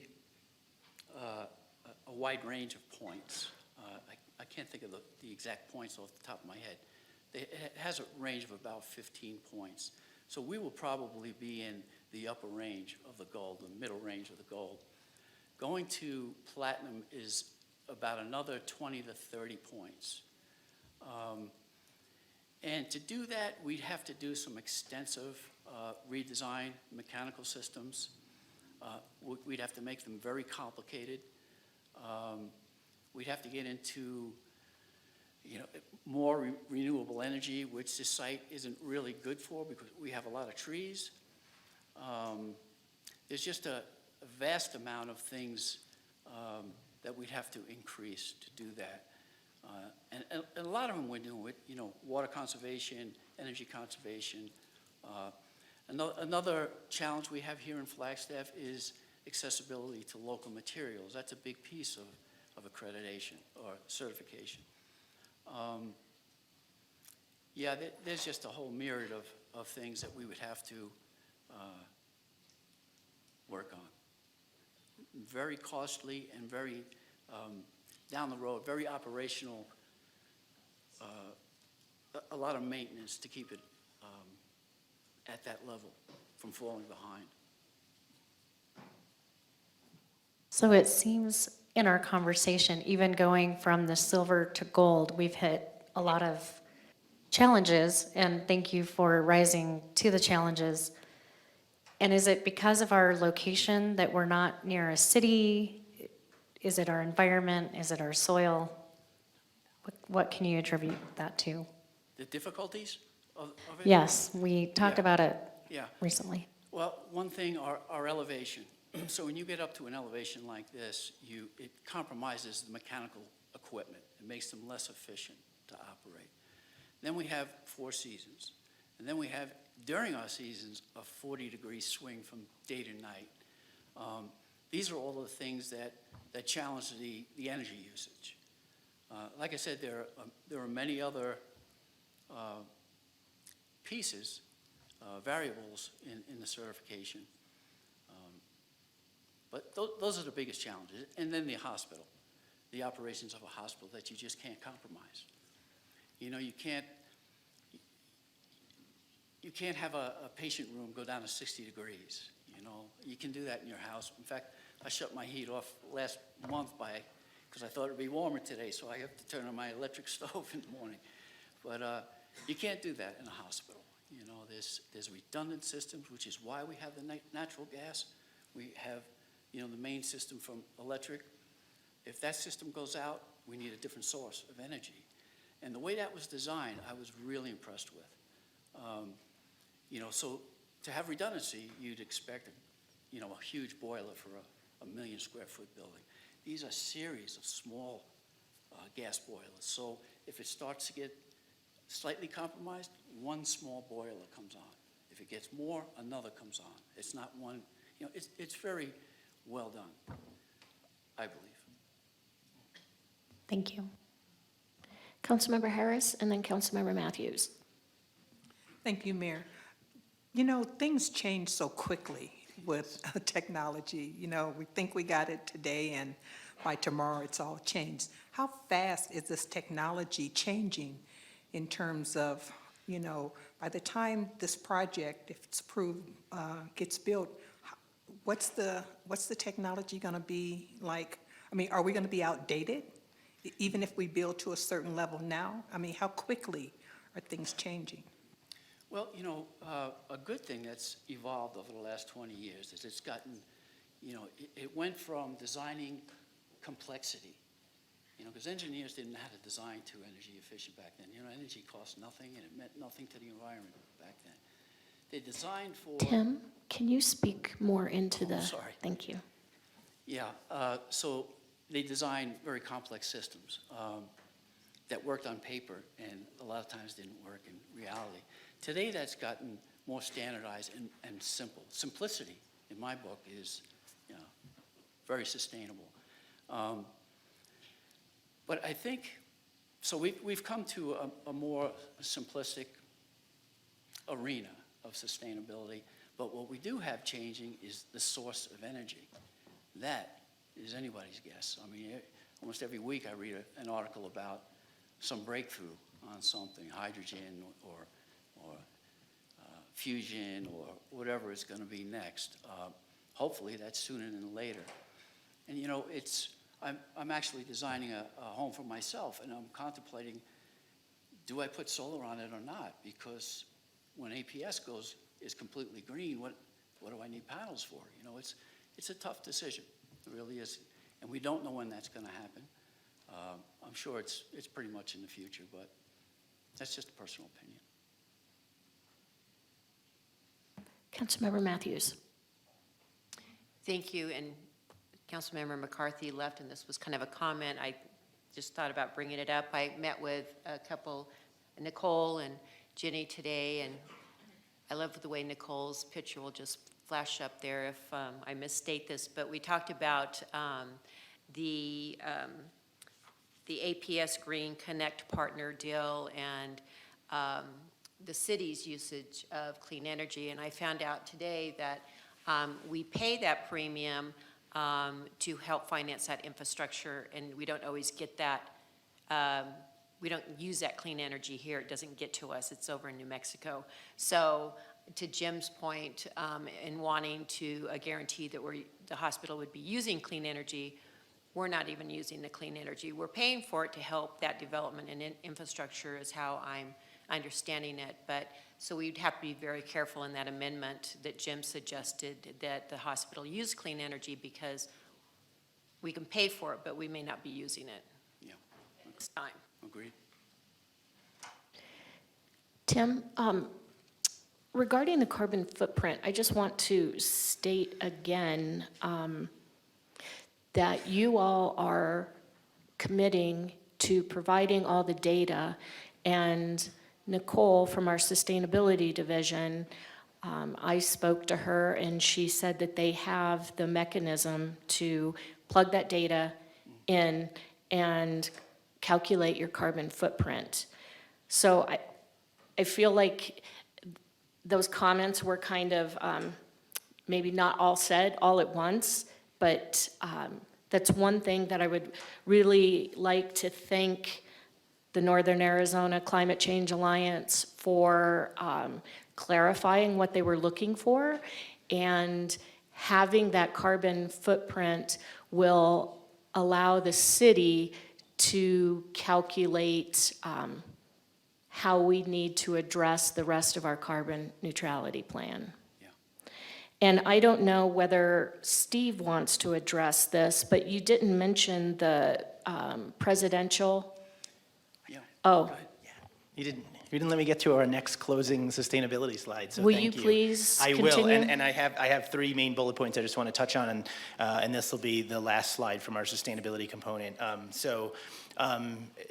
NAH has already joined the White House Climate Pledge. We signed down to the White House Climate Pledge in July of last year. That was a national pledge that NAH took system-wide, not just in Flagstaff, to reduce our carbon footprint as a healthcare system by 2030. And to reduce our carbon footprint to zero by 2050. So alongside many other much larger scale healthcare systems across the country. In addition to that, as had been stated earlier, NAH will meter its consumption for all electrical, meeting the recommended guidance of LEED Gold. Final bullet point, which Mayor just addressed, that NAH has agreed to submit its estimated carbon footprint of the new hospital. After meeting with Stefan and his team yesterday, that's an agreement we made with him that we will put that work together and work alongside him over the next 8 weeks to put that number together and submit it to Nicole and the sustainability group. So I have about 6.5 minutes left, I can see from the timer. I have a few more slides I would like to get through. Some of these have been clarified either through Tiffany's presentation earlier or through some of the questions that have already been raised by Mayor or Council, but on behalf of NAH, we wanted to be very factual in what is in the development agreement versus what is being discussed in community forums. So we have seen the claims that Flagstaff residents will need to pay an estimated $100 million in upfront costs. That is not the facts. NAH is paying for all on-site and off-site infrastructure. The only things from a public perspective that are even tied to the project is half of the fire department station, as was articulated earlier by City Manager Clifton. The reason that we are paying for half and the city has agreed to pay for half is because this is not a fire station being completely driven by our development, nor is it a fire station that will only serve our development. It's a needed upgrade for the community. NAH's development is requiring an underpass to be constructed beneath I-17. As we said in our presentation earlier, the desire to have that underpass as part of the regional plan, it was not impacted or affected by our development. We are trying to work in conjunction with the city on the appropriate timing and the right location for said underpass, but it is not our project that is causing that development. NAH's development will prevent Flagstaff from achieving its carbon reduction action plan. As we've just gone through in our last few slides, the new hospital will significantly reduce NAH's operational carbon footprint, and it's critical to NAH's commitment to achieving carbon neutrality by 2050 through our White House Climate Pledge. The City of Flagstaff is responsible for the matching funds tied to the RAISE grant, also not a fact. As Tiffany answered earlier, NAH is responsible for any required local funds, whether they be matching or cost in excess of an awarded grant amount. And if the grant is not awarded, NAH will be responsible for the funds for off-site improvements as it pertains to the road. We've seen a lot about how we are going to staff a new facility and that there has been an extreme exodus from NAH and only being replaced with temporary contract labor. Over the last year, our turnover has decreased to 22% annually. That's a 7% reduction year over year, so a 25% improvement in turnover. We, much like most healthcare systems across the country, did see quite a peak in turnover due to the COVID pandemic, some of the burnout related to the COVID pandemic, and some of the monetization of the travel, nursing, and physician industry. We are actually, our contract labor is actually down to 7% as of this month. We are ahead of national averages and the western half of the country averages for staff turnover and traveler usage. NAH is spending healthcare dollars on non-healthcare development, spending its capital to construct a health and wellness village. The fact is, outside of the hospital, ambulatory care center, and required infrastructure improvements, all other development will be funded through partnerships. So our budget is set aside for the hospital, the ambulatory care center, the parking garage, and the infrastructure improvements that are associated with that. Any future construction in the health and wellness village will be through development partnerships and not from capital funds from NAH.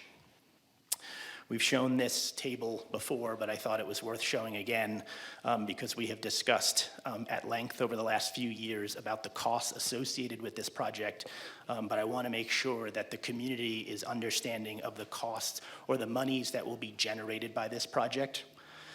Before we even open the doors to the hospital, we will have paid $8.15 million in construction sales taxes, permit fees, et cetera.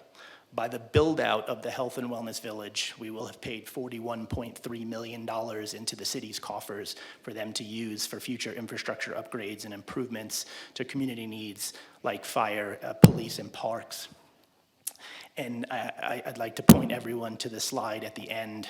Through our third-party economic development study, we are projected to bring in $106.65 million in total economic impact to the city of Flagstaff to continue the city's growth and prosperity as we continue to grow as a community. So today, I'm here to ask two things. One, that we have the right to respond to public comment if anything comes up during public comment that we would like to respond to. And then two, our formal ask of Mayor and City Council to approve the adoption of the NAH Health Village Specific Plan, amendment to the zoning map, and development agreement. And with that, our time is over, and I appreciate Mayor and Council's time. Thank you. Thank you. Okay, so here's what's going to happen. We will take questions from council, of staff, or the applicant, and then we are going to take a very brief 7.5-minute break and come back and take public comment. So, council, do you have clarifying questions of applicant or staff? Councilmember McCarthy. Well, I have some comments, but I'm going to reserve them till after the public comment.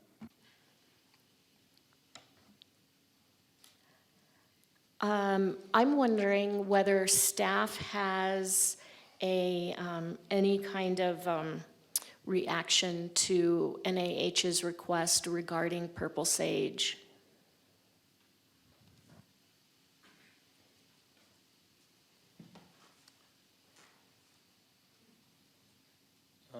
Thank you, Mayor and Council. Paul Mood, City Engineer.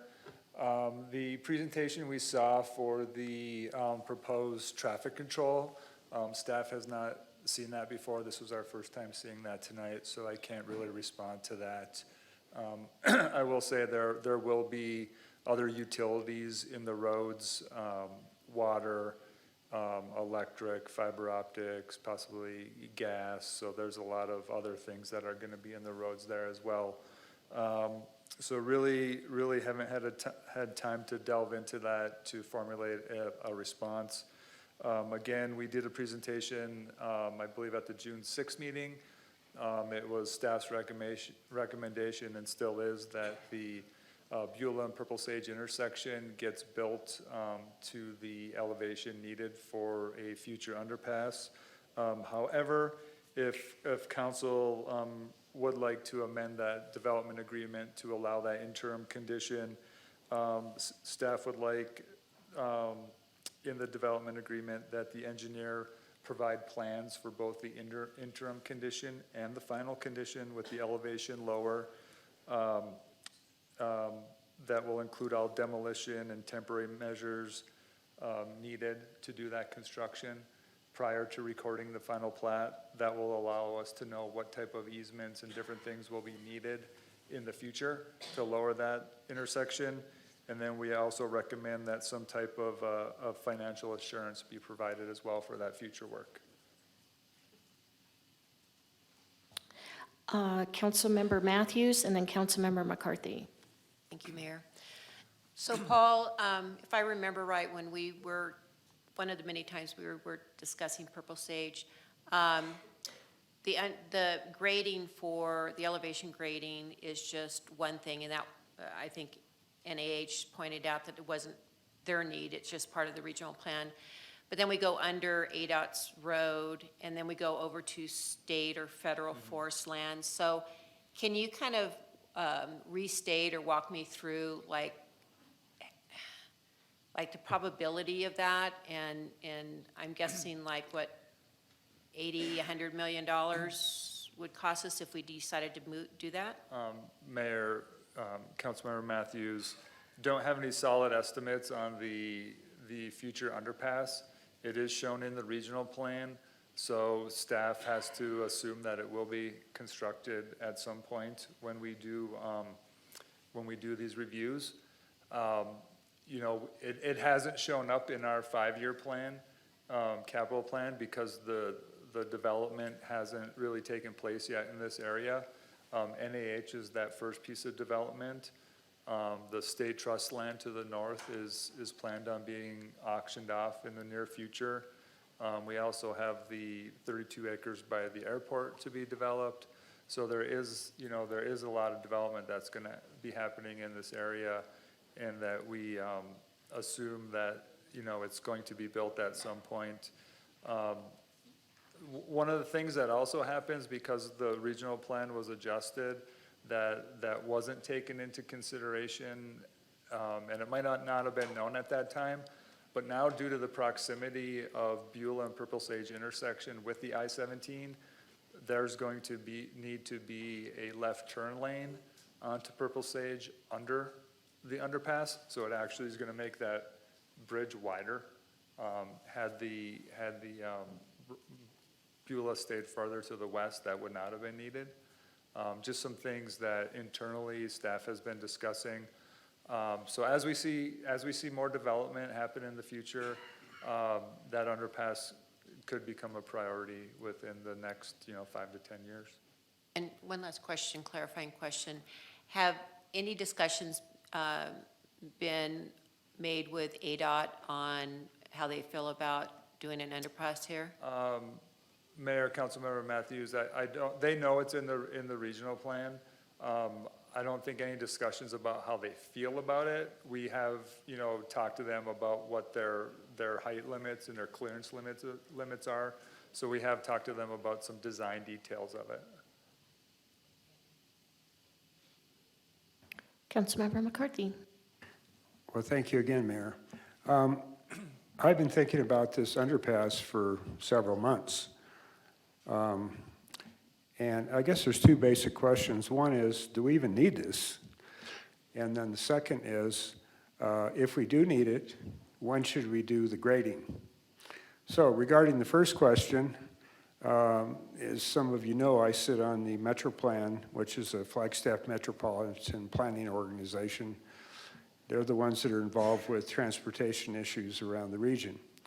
So I talked to the staff members about this, and it's like, do we even need this, And their answer was, yes, we do need this. We may not need it today, but as Paul suggested, maybe 5 years, maybe 10 years, whatever. Considering that the development that's going on in the area, which includes the hospital, there's a project going on right across the street, right across I-17, that is, that's coming very soon. And just the whole John Wesley Powell corridor, and as Paul mentioned, there's some state trust land that will probably end up being residential. The other thing that occurs to me is John Wesley Powell and this kind of connect up, and then considering the distance between on-off points on I-17, the consensus that I got from the Metro Plan was, yes, we do need this road. Then I talked to city traffic engineers about this, and they told me the same thing. They need it. So my first question was, can we just get away with not doing this, which I was seriously considering, but based on the input from the professionals in several different organizations, we do need it. Then the secondary question is, well, when should we do it? Should we do it now, or should we build the temporary road in effect and then come back and undo everything and redo it over? So that's problematic. So I would say that it may be that the council wants to consider this tonight, and we can do that in open session, but I would also suggest that we maybe have an executive session on this very subject. So that's for later tonight, I think, or maybe, yeah, later tonight. Thank you, Mayor. That's my comments for now. Questions, council? All right.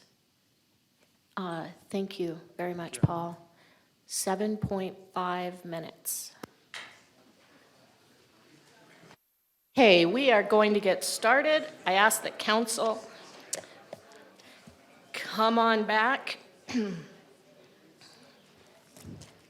I see Councilmember Harris.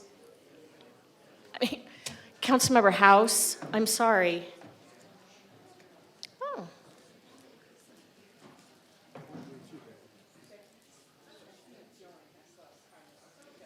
Okay, I'll look for this. Okay, so we are moving on to public comment. First is Stephen Summer.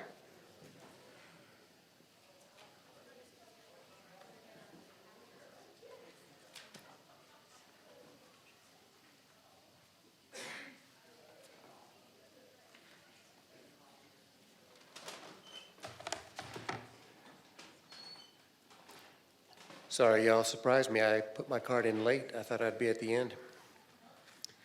So thank you very much, Mayor Daggett, council members, city staff, citizens of Flagstaff. My name is Stephen Sommer. I live in the University Heights neighborhood, and I've been here in Flagstaff for about 20 years. I'm also with the Northern Arizona Climate Change Alliance. And so y'all have heard a little bit about the conversations we had with NAH. And we feel like it's good that NAH has moved towards reducing the carbon footprint further. And we, of course, would have liked to be in the conversation a good bit earlier than we were. We met with NAH for the first time yesterday. So it was said earlier, Flagstaff sustainability has been a concern in the last few weeks. In terms of this conversation, perhaps that's the way it came out, but as you all know, the city of Flagstaff and its community have been very concerned about sustainability for a long time.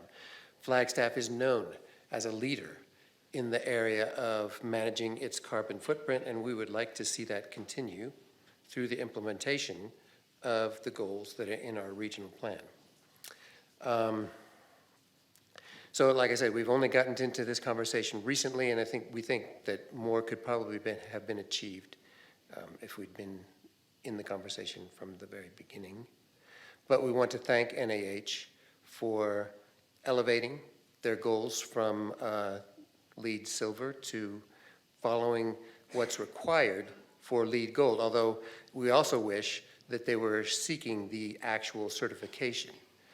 And we understand that there's some money involved in that and some more details, but since they are not seeking the actual certification for that, that puts the pressure on you all, because you will have to be the overseers of that and find verification. I believe NAH has said that they would find somebody who would do the verification, but of course you guys would still have the oversight. And that is a significant burden. I hope you all understand.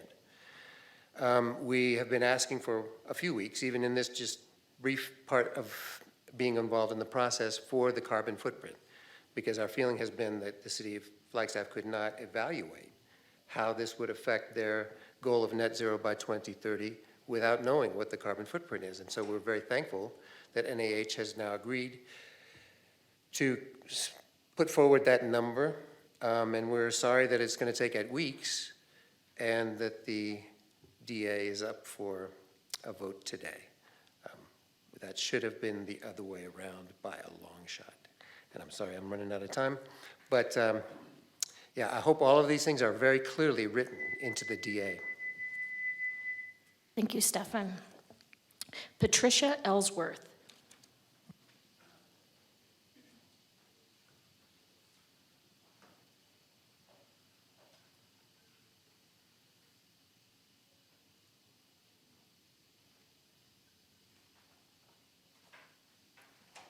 Thank you, Mayor Daggett, and City Council members. Thank you for becoming more interested and serious about the carbon footprint and other sustainability impacts for this NAH proposal. I urge you to write into the development agreement that NAH will get LEED Gold certification. Not that they will say they will live up to it, but that they get the certification. There is some cost to them to do this, but they're looking at a $1 billion project here.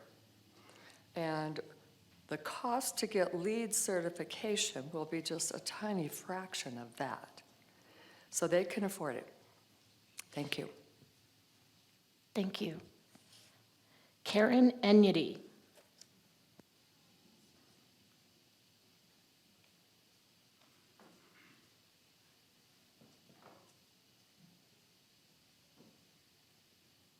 So, thank you, Mayor and Council. So I just want to say that I appreciate all that is being done and was presented today in regard to the solutions for roadway design and the, traffic control, the advancements towards sustainability. That will be a great baseline if the city proceeds with the development of the NAH Health Village. And I have the general feeling that the development agreement will be favored.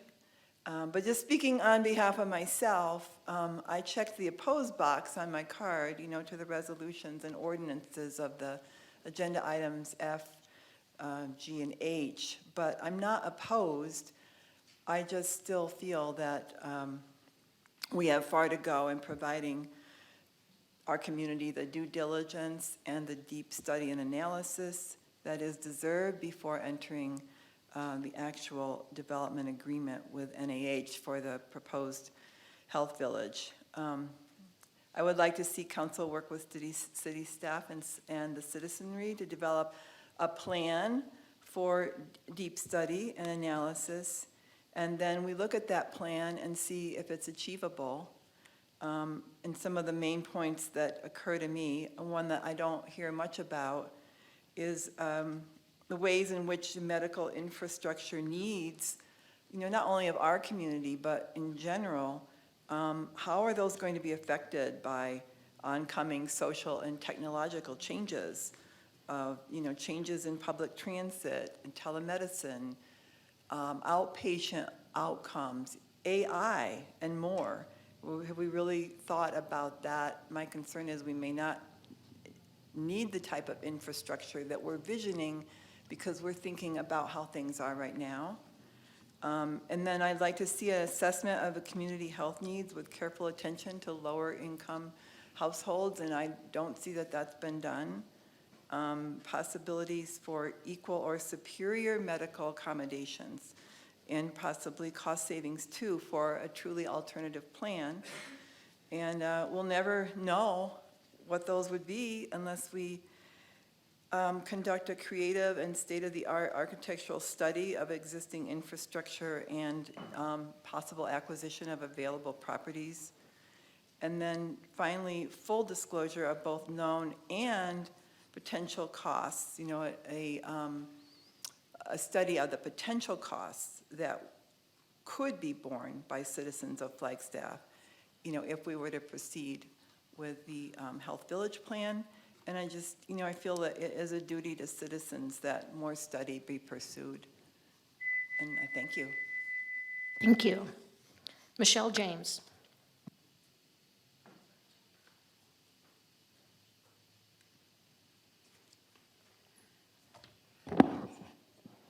Hello, Mayor and Council. My name is Michelle James. As you know, I'm the Director of Friends of Flagstaff's Future. F-Cube continues to believe more information and more time to gather this information is critical for the Flagstaff community. F-Cube respectfully requests Council refer a referendum to the ballot to allow the public to decide whether to approve the rezoning specific plan and development agreement for Phase 1 of this project for the purpose of building a new hospital. Last year, Tempe, Arizona city leaders demonstrated great respect for their constituency and allowed the residents to vote via a referendum to approve a 46-acre sports arena and entertainment district. The city leaders voted to offer this public referendum after they had adopted the resolutions and ordinances approving the project. FQ believes the citizens of Flagstaff deserve to make the decision about the new hospital, the largest infrastructure project that has been proposed in Flagstaff in many decades. This is a project where many, many questions remain unanswered, including the total cost to taxpayers and the full impacts to the community of moving the hospital. FQ believes multiple parts of the draft DA must be modified. The draft does not adequately outline the expenses for which the city will be responsible. These details must be outlined in the final DA. The public has a right to this information. Here's an example of something to modify in the DA. Section 5.1, modifications of infrastructure improvements, should be modified to include a public process that would occur before any proposed changes are made to the infrastructure improvement agreements outlined in the DA related to the physical and monetary responsibilities of NEH. While we're pleased to see that NEH is implementing one of F-Cube's suggestions to join the APS Green Connect Partner Program, we have the same questions that McCarthy had in terms of which level are they going to join at, and also how long will the agreement last? Is it the lifetime of everything? And also, is it the ACC and the hospital and all other buildings in that area, or is it just the hospital? So some questions about that. So I'm looking through this again. Yeah, how long will NEH be the partner?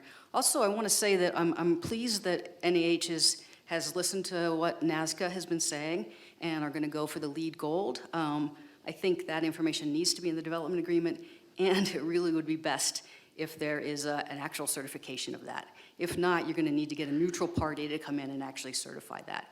That may cost the same amount as the official certification. Also, the carbon footprint calculation, that information, that new information that came through yesterday should be in the development agreement as well. That the data will be given to the city to determine that in the next 8 weeks. Thank you. Thank you. David Spence.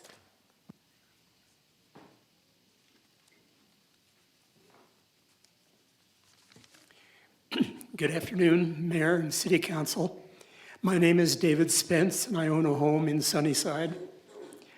I request that the council, with regard to your agenda item 8G, I request that the council postpone the second and final reading of Ordinance 2023-11. You all approved that at your and did the first reading a couple weeks ago, and that, as you all have deliberated, was to approve the rezoning request to allow NEH to move their operations out to Fort Tuthill. As we have heard this evening, the square foot energy usage can be provided thanks to some extra effort on the part of NAH and maybe a consultant, but the energy use for the existing facility on Hospital Hill and the proposed development at Fort Tuthill, that can be provided in an 8-week period of time. And it's for that reason that I request that the second reading and presumably finalization of that rezoning request be put off for a period of time. Additionally, I would bring up a new topic that I haven't heard discussed in the presentations by NAH up to this point before the council. And that involves what is the typical cost of a hospital stay at Flagstaff Medical Center up on Hospital Hill, and what is the proposed typical cost for a hospital stay out at Fort Tuthill. And the reason I bring this up and propose to you that this is an important consideration is that NAH is foregoing a modification of their existing facility, which their own cost estimate came in at $300 million to renovate in place to achieve many of the goals that they've outlined for the new location. Compare that to the 1,000 million, that's another way of saying $1 billion, the 1,000 million to construct the new location. NAH is apparently having to go for bonds to borrow money to do this new location, and we deserve, as citizens of this town who pay our hospital bills, we deserve the knowledge of what the projected costs are at the existing and the future location. So I ask you to not adopt. Thank you. Thank you. Joe Galley.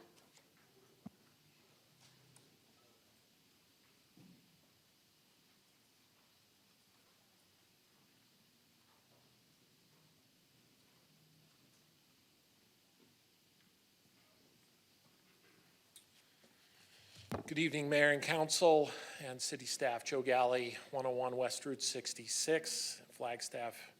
I am the Senior Advisor of Public Policy for the Greater Flagstaff Chamber of Commerce, and I am speaking this evening on behalf of our nearly 1,000 business members who want to say thank you, first of all, for your thoughtful discussion and debate on this issue over several public meetings. And for your vote on the 16th of May. We appreciate the support for the rezone in question before you and the development agreement. I did want to touch a little bit on why the Greater Flagstaff Chamber of Commerce is supportive of the new NAH Health Village, and that is largely because of the economic impacts that we know will come to our community when the project, or as the project is constructed, and throughout the process, and then of course at completion too as well. Earlier tonight, you heard in the presentation the over $100 million in tax revenues that will collectively be generated for local municipalities, including the city, which we believe is a very positive thing that helps grow our infrastructure. But not mentioned are some of the things that are immediate, and those are the construction jobs, and how that dollar turns over in the community with our local retailers, our hoteliers, and our restaurants, and how that will support our visitation industry, if you will, throughout the construction of this project. Additionally, we know that there will be new healthcare industry jobs created with a new healthcare facility, and we're supportive of long-term jobs in that industry too as well. Also, we're supportive because at the very inception, NAH indicated to the community that they wanted to make sure there was a very local influence in the construction process. And that includes folks like McCarthy and Levin Contracting, and I know we've seen a lot of Tim Kinney and SWI, KCS and Gentera. Others are involved to some degree. Those are all outstanding local contractors who have impeccable reputations in this community and have done fantastic jobs with other projects. And so we're excited for them to be part of this. So with that, I will say thank you for your support. We ask you to continue support this evening for the items that are before you, including the development agreement and the rezone. And I also want to take a moment and thank staff for the 2+ years that they've put in to get us to this position. City staff and the Community Development Department have done a fantastic job. And with that, Your Honor, I'm happy to take any questions. Thank you. Thank you. And I want to state that I am calling these cards in the order that they were given to me by the city clerk. Whitney Cunningham.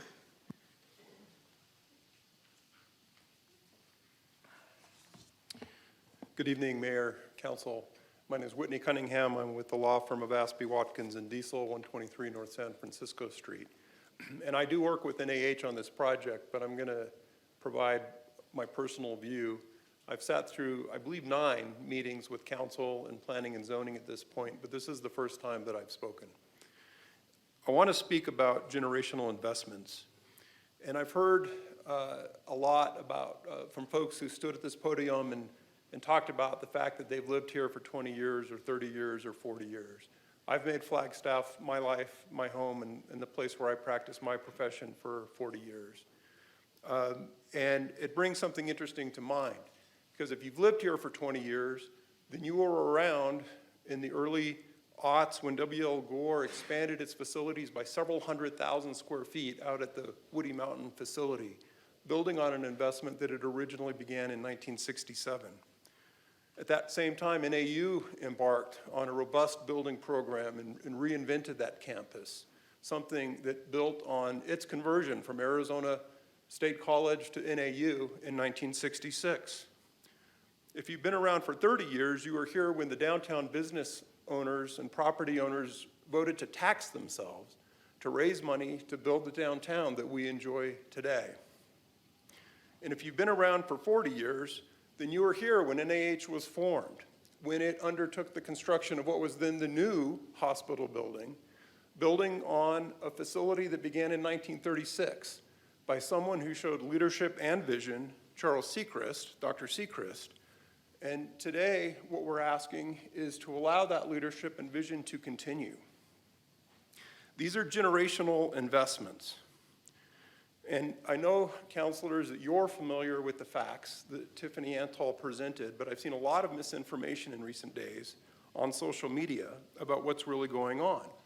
But what's going on is that NAH is making a $50 million investment in roads, a $5 million investment in fire facilities. They're going to build a park bigger than Fox Glen. They're going to reduce energy consumption by 50%. Fossil fuel usage by 75%. This only happens if this project moves forward. Advocating to make a project as good as it can be is proper, and it should happen, and it's made this project better. But refusing to compromise, taking an all or nothing position, wanting to say no, or wanting to say delay, or wanting to say refer, so that this project never occurs, is a loss to our community. It leaves a lot of empty hands, and it makes us poorer. This is a generational investment, and we should support it. Thank you. And we have some online comments. Yes, Mayor, we have one commenter tonight. Sat Best, you may go ahead and address Mayor and Council.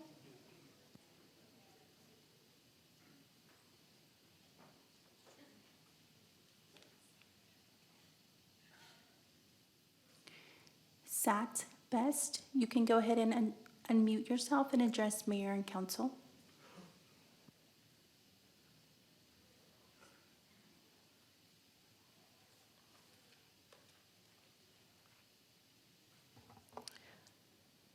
All right, Sat, if you'd like to submit your comments to public comment at flagstaffaz.gov, those comments will be delivered to the Mayor and Council.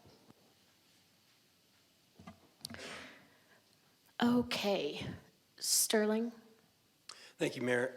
I believe the issue of referring the items on the agenda tonight, specifically the ordinance to the voters, was brought up, and an example was raised out of Tempe. In that situation, Tempe actually made it a condition that the Coyotes refer that to the voters. You as a council under Arizona law cannot refer this to the voters.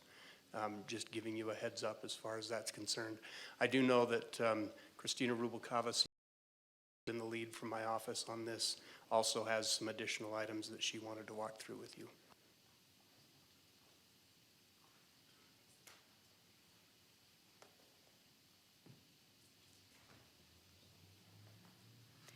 Good evening, Mayor and Council. Christina Rubalcava, Senior Assistant City Attorney. We were just going to walk through real quick some additional changes that are being recommended to the DA as a result of the presentation that Council just heard, some commitments that were made by NAH that we went ahead and reduced to writing, as you can see very quickly, because Tiffany is still correcting our typos. But number one, there were actually two areas that we needed to change from the reference western to northern. So that's 4.12.1 and 4.12.2. Section 4.4.4, which is it's the electric vehicle charging section. There'll be a new sentence that we're recommending that says utilization shall be measured during regular operation, hours of operation for the ACC. Section 4.4.5, which is the APS Green Connect Partner Program. The recommendation is that that paragraph now say, NAH shall join the APS Green Connect Partner Program at not less than the same partnership level as the City of Flagstaff, which is for 100% of electric power used on site for the term of this agreement. And copies of the contract approved by the Arizona Corporation Commission for this program shall be provided to the city prior to receiving the first certificate of occupancy for the project. 4, add a new section, 4.4.7, that says, within 8 weeks from the date of execution of this agreement, NAH shall provide the city with the calculated carbon footprint of the hospital and ACC, and shall also provide the underlying data used by NAH to calculate that carbon footprint. And finally, adding section 4.4.8, NAH shall design the hospital and ACC to meet credit guidance for LEED Gold standards, but is not required to obtain official LEED certification. And I'm here if there are any questions about those. Councilmember McCarthy. The one about existing charging stations, the wording I suggested was during peak hours of operation. That is correct. This is the language that NAH was more comfortable for, being more specific about what peak meant, which is during the hours of operation of the ACC. I guess I can live with that. And just to be clear, we did confirm these points with counsel for NAH, and we're in agreement. Any other questions of Christina? Okay, Councilmember Matthews. Thank you, Mayor. Christina took one of my suggestions for the DA on the projected energy usage analysis for the carbon footprint.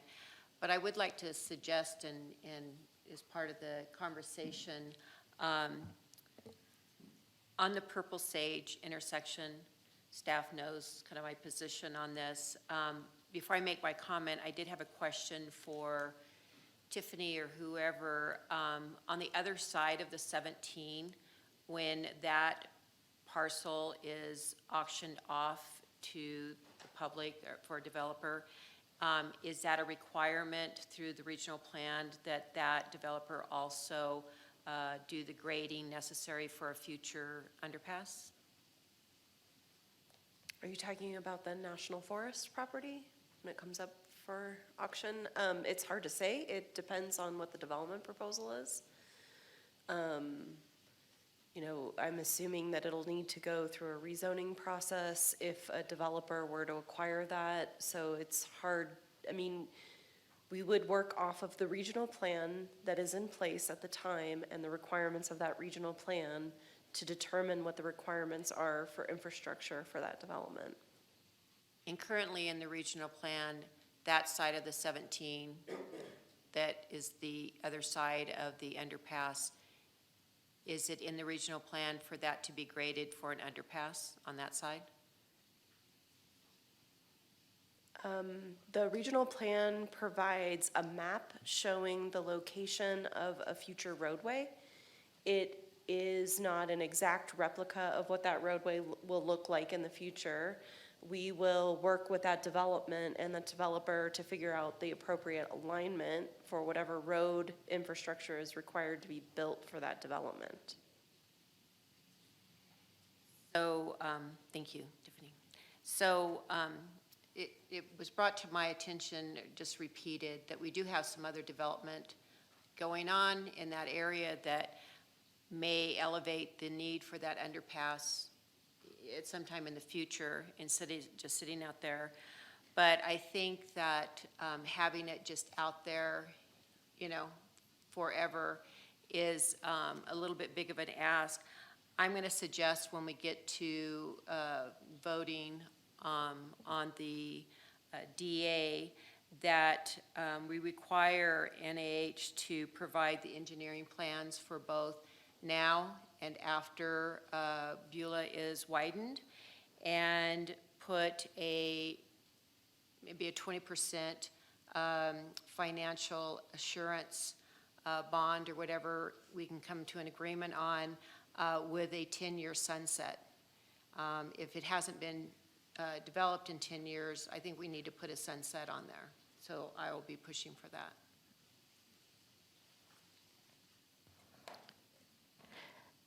Councilmember Sweet. Thank you. I'm trying to think ahead here, and with the APS Green Connect partner, let's say our sustainability department finds a better, less expensive way to participate in a very similar program. The way it's written, if we pull out of that, so can NIH. Is there a way to reconfigure the language to where no matter what, they would be adhered to that?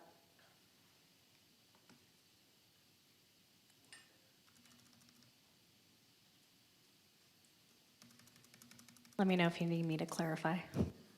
No, I just took out the reference to the city of Flagstaff and said it'll be for 100% for the life of the program. I can add at the end if we would like, unless a substantially equivalent program is approved by the city manager, the city sustainability director, if we want to allow NIH that flexibility as well. But this provision does allow us to withdraw without any impact.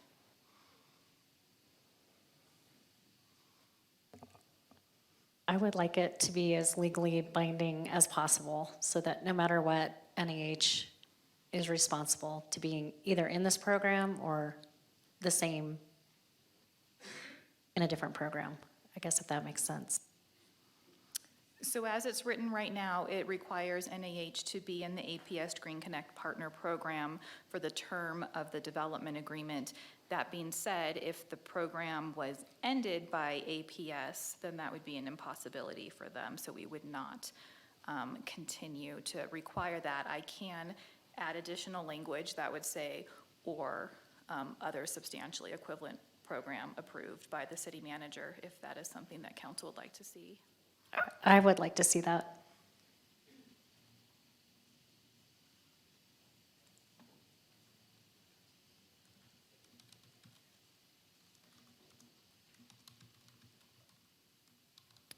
I know you all have things to say.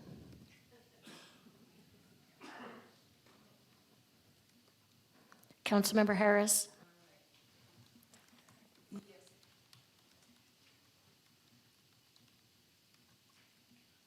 Okay, I am going to go ahead and make a statement right now, and whenever we get to the point where we're going to vote, I'll talk then. But first, let me say that I definitely am in support of the NIH move.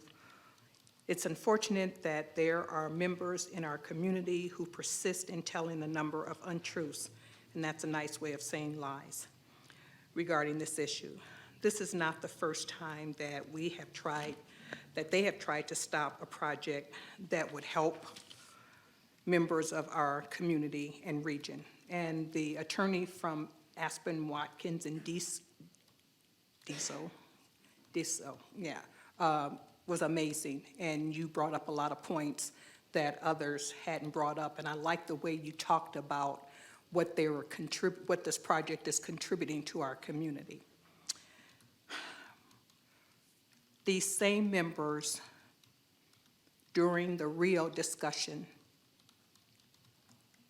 also were trying to stop that project, which was designed to help all of us, but also a population of people whose voices have been unheard for many years. And so it seems like we have a history of people in our community who are bent on their own agenda, and that agenda does not include all of us. And so that's unfortunate.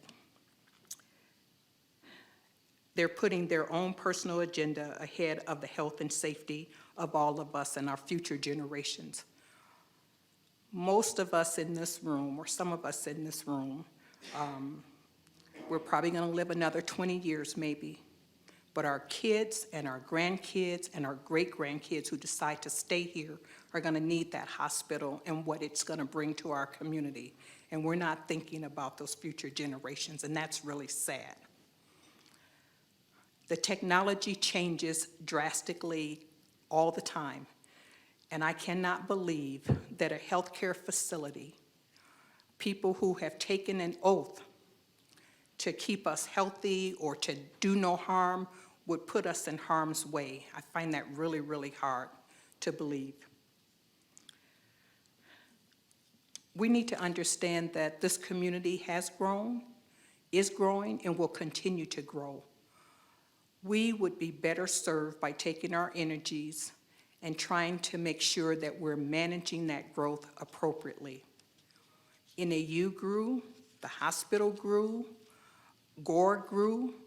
There are going to be many other organizations in this community that are going to grow. And so it would be nice if we could come together as a community and think about what is best for all of us, and to also think about how do we compromise. You cannot, it's not an all-sum. Everybody can't win. And I've said this from the dais before, no one is going to ever walk away with all the marbles. You have got to be able to compromise, and compromise is not a four-letter word. It is a good thing, and we should learn how to do that in a community. We have to make courageous decisions. Progress means making a decision. Keeping this thing going for month after month is another way of stopping the project. We've seen it happen. It's a tactic that's been used millions of times and will continue to be used by a lot of people. And so I say this because I care about this community. And those of you who helped me run my campaign knew that the reason I decided to run because I had some things that needed to be said that wasn't being said. And so I will continue to do that. These are hard things for us to hear as a community, but I will keep saying them for the time that I'm sitting on this dais. And when I'm no longer sitting here, I'll probably be standing out there saying the same thing. And so I would just encourage us to really think about all of those folks that are going to come after we're gone and that will live in this community. And so yes, carbon neutrality, we got to pay attention to that, but it doesn't mean that we have to stop every project that comes to us because we don't like it, because it doesn't meet our agenda. That just doesn't make sense. And so I will leave my comments at that, but I will let you know that I am in support of the move and of us approving this, and we can talk about fine-tuning all the little things that need to be fine-tuned. But thank you. Thank you. Councilmember McCarthy. Thank you, Mayor. Over the weekend, I prepared some comments. I'm going to read those now. Some of them actually have been said already tonight, and some of them, some things have changed. A couple things have changed tonight, but here we go. First point I want to make is that I have studied this case in a lot of detail. I've met with the proponents of it, being NAH. I've also met with people that are against the project. That's the Northern Arizona Climate Change Alliance, several downtown business owners, the executive director of Friends of Flagstaff Future, a board member of Flagstaff Future, several employees at the hospital, and others that I won't bore you with. I've read numerous emails on both sides of the issue. I attended all 3 of the planning and zoning meetings in person. I have heard a lot of comments that are based on inaccurate information. For instance, I talked to one of my close friends, and they says, "Why would you have voted for this proposal?" Well, once we dove into her concerns, we found that most of her concerns were based on misinformation from an organized campaign. An example is that a popular social media site, as been stated earlier tonight, it stated that Flagstaff residents would pay $100 million in upfront infrastructure costs. Many in the public seem to think that the city is largely subsidizing this proposal. Based on readings of the actual development agreement, NAH will be paying their fair share. NAH will be responsible for essentially all the infrastructure. They will pay for all their water infrastructure, all their sewer water infrastructure, and most of the road improvements. The city is assisting NAH to apply for federal road improvement grants. But if the grants are not awarded, NAH, not the city, will be responsible. It has been stated on social media that the city will pay the match for the transportation grants. The match required, as we heard earlier tonight, for the Beulah expansion will be paid by NAH. The city has agreed to pay a small percentage for the new John Wesley Powell Bridge, which will help NAH. But it also will help new developments in the corridor, Fort Tuthill, the airport, and including the new project just across I-17 from the hospital site. Regarding the new fire station, the city and NAH will share the cost 50-50. What many don't seem to realize is that the new fire station will be required even if the hospital is not approved, because the current area fire station is not adequate for some new fire equipment that has already been ordered and paid for by the city. The hospital proper will not pay property taxes because it's a nonprofit. Other parts of the project, the hotel, the residential, the commercial, will pay property taxes. There will be city income from construction taxes and construction impact fees on all parts of the project. There will be some ongoing costs to the city, but that's true of the existing hospital. Carbon neutrality is not required for other projects and is not required by city code. That said, I thoroughly understand the importance of moving forward on carbon neutrality. The combined effects of increased population and increased per capita emissions is causing a serious problem, no doubt. NAH claims that the new hospital will be more carbon friendly than the old facility. That said, NAH has not agreed to meet LEED's Platinum. They have agreed to the last draft to Energy Star 75, which is a similar but somewhat less restrictive requirement. Now tonight we heard, and I didn't know this until this meeting started, NAH has agreed to LEED's Gold, and I think that's a very positive step, very positive step. Thank you, NAH. I personally appreciate that. In response to my urging, and possibly other council members, NAH has agreed to solar installations on at least 40% of the parking garage roof. The first agreement was to complete that by 2030, the year 2030. And I pushed on that 2 weeks ago, and they've now agreed to complete the solar within 18 months after getting their certificate of occupancy for the hospital. NAH has agreed to use renewable energy from APS, and we've talked about that in some detail tonight. There have been concerns about forest fires.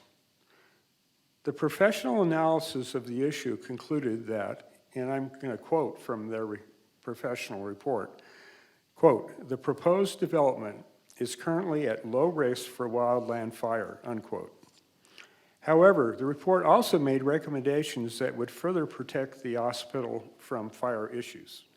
I am confident that NAH will implement these improvements, such as some additional tree thinning and ground level vegetation control near the buildings. It is not up to council to decide if the existing hospital is adequate and needs to be replaced. However, I have heard that many aspects of the existing hospital would be very difficult to bring up to modern standards. For instance, the ventilation system, the sizes of the rooms, etc. Having been at the hospital for my wife's operations, and I won't get into that, the layout of the existing hospital is ridiculous. It's very inefficient. So I think that justifies the need for the new hospital. During the public hearings and in emails, I've heard about many issues that are not legitimate concerns for the City Council. For instance, we have heard complaints that NAH is not treating its employees and associates appropriately. I am personally concerned about that. However, it is not the function of this council nor the Planning and Zoning Commission to manage the internal affairs of any business, this hospital or any other business. The community is concerned about what will happen to the existing hospital. That decision will not be made for 5 years or so,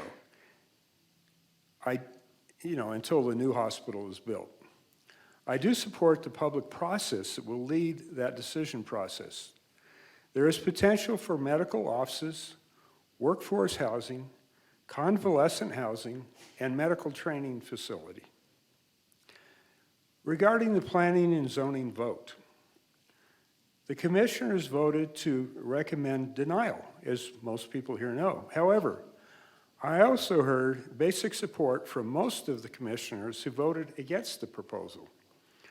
Based on what I heard with my own ears at the Planning and Zoning meeting, a large part of their concern was because of unknowns, such as the cost to the city and some loose ends. It was very frustrating for me to sit in the audience and listen to that, knowing that council had already addressed many of these concerns in executive session. Admittedly, there were concerns about some of the known specifics, for instance, the height of the patient tower. Regarding that, NAH has provided solid reasons why the taller buildings will increase efficiency for both them and for the patients. Let's talk about bus service. I agree that bus service to the new facility would be very valuable. However, I will note that we do not require subsidized bus service for other developments. Just across I-17, a new large project is being planned. They are not being required to provide bus service. The airport is not required to provide bus service. But NAH will provide a free shuttle to the closest Mountain Line bus stop and free taxi to needing patients from their residence or the homeless shelter, wherever they're at. I do have some concerns about the proposal. Admittedly, we have gotten numerous concessions from NAH, for instance, installation of a significant amount of solar on the parking garage on a reasonable schedule, electric vehicle charging, sourcing renewable energy from APS, and restrictions on short-term rentals.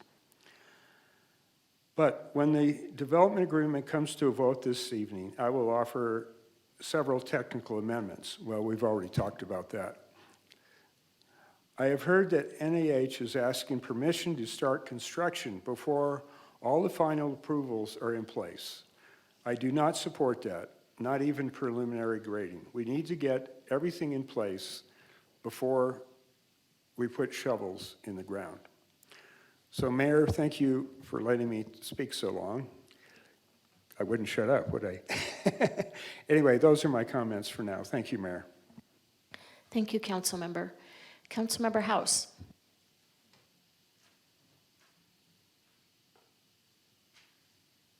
Thank you, Mayor. I want to start by expressing my gratitude for the ongoing conversations that we've had on this topic. I know that a part of the analysis is specific to community services that was presented earlier in the presentation. And it's not necessarily a focus on community development. But I want wanted to just emphasize that part of my consideration in this matter and on this topic has also been that broader vision for sustainable, responsible, and holistic development for Flagstaff's future. And I want to apologize before I go on. As I said earlier in the meeting, I am in Atlanta. It is almost 9:30 here, and I've been going nonstop all day, so I'm a little tired. So I apologize if I stop making sense at any point. But I did just want to emphasize that as we're talking about this project, um, part of what my consideration has been is what I think has been a constant consideration for us as council of plans for Flagstaff's necessary growth. Understanding that we are a growing city and we're going to be a growing city. And as that's true, we need to focus on how we grow responsibly, including infrastructure, our need for affordable housing options, being a fire-wise community in our growth, and so forth. This development is not a one-issue development, and I think that is such an important thing for us to remember. This is a development that has the potential to impact various community needs, interests, and concerns over the foreseeable future of Flagstaff. And I say that to be clear that in my scope and what I know has been the scope and attention of all of council for this development has been broad and is giving what I believe to be thoughtful consideration, not just to what this development means now, but what it means for our community's future. I think that's a question that's been asked of us often through this conversation, and I'm grateful for that question. That said, I think it's also important for us to note the scope of the consideration that we're taking tonight in this matter. I see that our responsibility to our community is broad and requiring these deeper understandings and examinations of this and all the projects that come before us as council. But I also understand that what we're tasked with in terms of this specific plan is determining whether or not the findings have been met. And I want to thank all of those, including staff and numerous community voices that have spoken into that specific question on the specific plan. I've given extensive time and energy to this consideration. I know others have as well. And I want to emphasize that I believe the findings have been met, and that that's not to dismiss the importance of other aspects of this conversation, but on this particular matter, that is the question behind the specific plan considerations that we have tonight. I'm not going to repeat what other council members have said, and I want to thank Councilmember McCarthy in particular for expressing a lot of the reasons why I feel the findings have been met and a lot of the considerations and ongoing questions that exist for this project. But I think it's important to at least acknowledge that in this conversation before we move into any vote. One thing that I want to add is how important I think it will be if we move forward with this to keep constantly engaged in the plans for the current campus. I understand that there's hesitation to make any sort of commitments or risk making a promise for the current site that we might not be able to keep in years to come. But I also know that the concern for this site and the impact of its future development are of great concern to our community and needs to be addressed. If there was any ask from me in that particular regard, it would be that we start engaging in those conversations as soon as possible, sooner rather than later, making very clear that we are in a visioning process at this point, not a guarantee of anything that's being proposed being the final solution, but understanding that it's a conversation that people are concerned about. And to keep the conversation going in a meaningful way, I think that we need to make sure that we are constantly keeping up on that conversation and being part of it. I'm going to end my comments by just, again, expressing gratitude for the community members who have spoken into this project thoughtfully and responsibly. I admit that in the past week, I didn't have the same amount of time or bandwidth to respond to every person who reached out to me individually, and I want to apologize to those who I wasn't able to get back in touch with right away, but I want to be clear that I have read all of your comments. I've read the articles that you shared. In many cases, I've reached out to the contacts and outside sources that you shared, and so forth. And that's because it's important to me to ensure that your voice was heard, at least in the considerations that I brought to this conversation. I know that many other members of council have done the same. There have been a lot of comments tonight and in other conversations about the seriousness with which we've approached this proposal. And I want to emphasize both the weight and seriousness I've brought to considerations on this plan and this project, and my gratitude to all who have been involved for bringing that same, and in many cases, even greater serious consideration to this. As I've said in the past, this is not an easy conversation or consideration, but it is a serious and important one. And I also want to just emphasize and thank Councilmember Harris for comments on the need for us to make brave decisions when it comes to the development of Flagstaff. We are in the midst of a number of growth projects that are both recognizing that our community is growing and recognizing that it's going to continue to grow into the future. We have been hesitant to do that in the past. I think there's a lot of fear that exists within the community when it comes to what growth means, if we're going to lose the culture or the character of the community. But I believe that as we talk about being a council and a city that is working to enhance and protect the quality of life for all, this is part of what that means. Being willing to pursue that growth responsibly, being willing to have these tough conversations and move our city forward in a way that is meaningful and thoughtfully approached is so important. And so again, I thank everyone who's been part of this conversation. I thank council for the conversation that you'll continue to have throughout the rest of this evening. And I will leave it there. Thank you. Thank you. Councilmember Sweet. Thank you, Mayor. First, I do want to thank my colleagues for being so eloquent yet again tonight and really speaking a lot of what's been in my heart and on my mind, so I appreciate your thoughts. We've spent a lot of time listening to all sides of this project. I know I have met with a lot of you in the room countless times, and I have read the emails, I've talked to people in the grocery store, at my shop, at Hullabaloo, many conversations, and I take it seriously. This has not been an easy task that we've been given, but one that I take very seriously, and it does impact our community. I do want to thank staff, NAH, and the Flagstaff community. All of you have made this project good for our community and good for our region. I look at this as a regional decision. It doesn't just affect me up here, or us, or those in the room. It affects a lot of people that are using our medical system.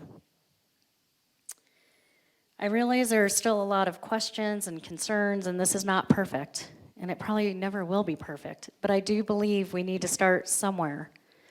I do agree that with some of my colleagues that we have found the findings to move this project forward, and I think we need to start somewhere.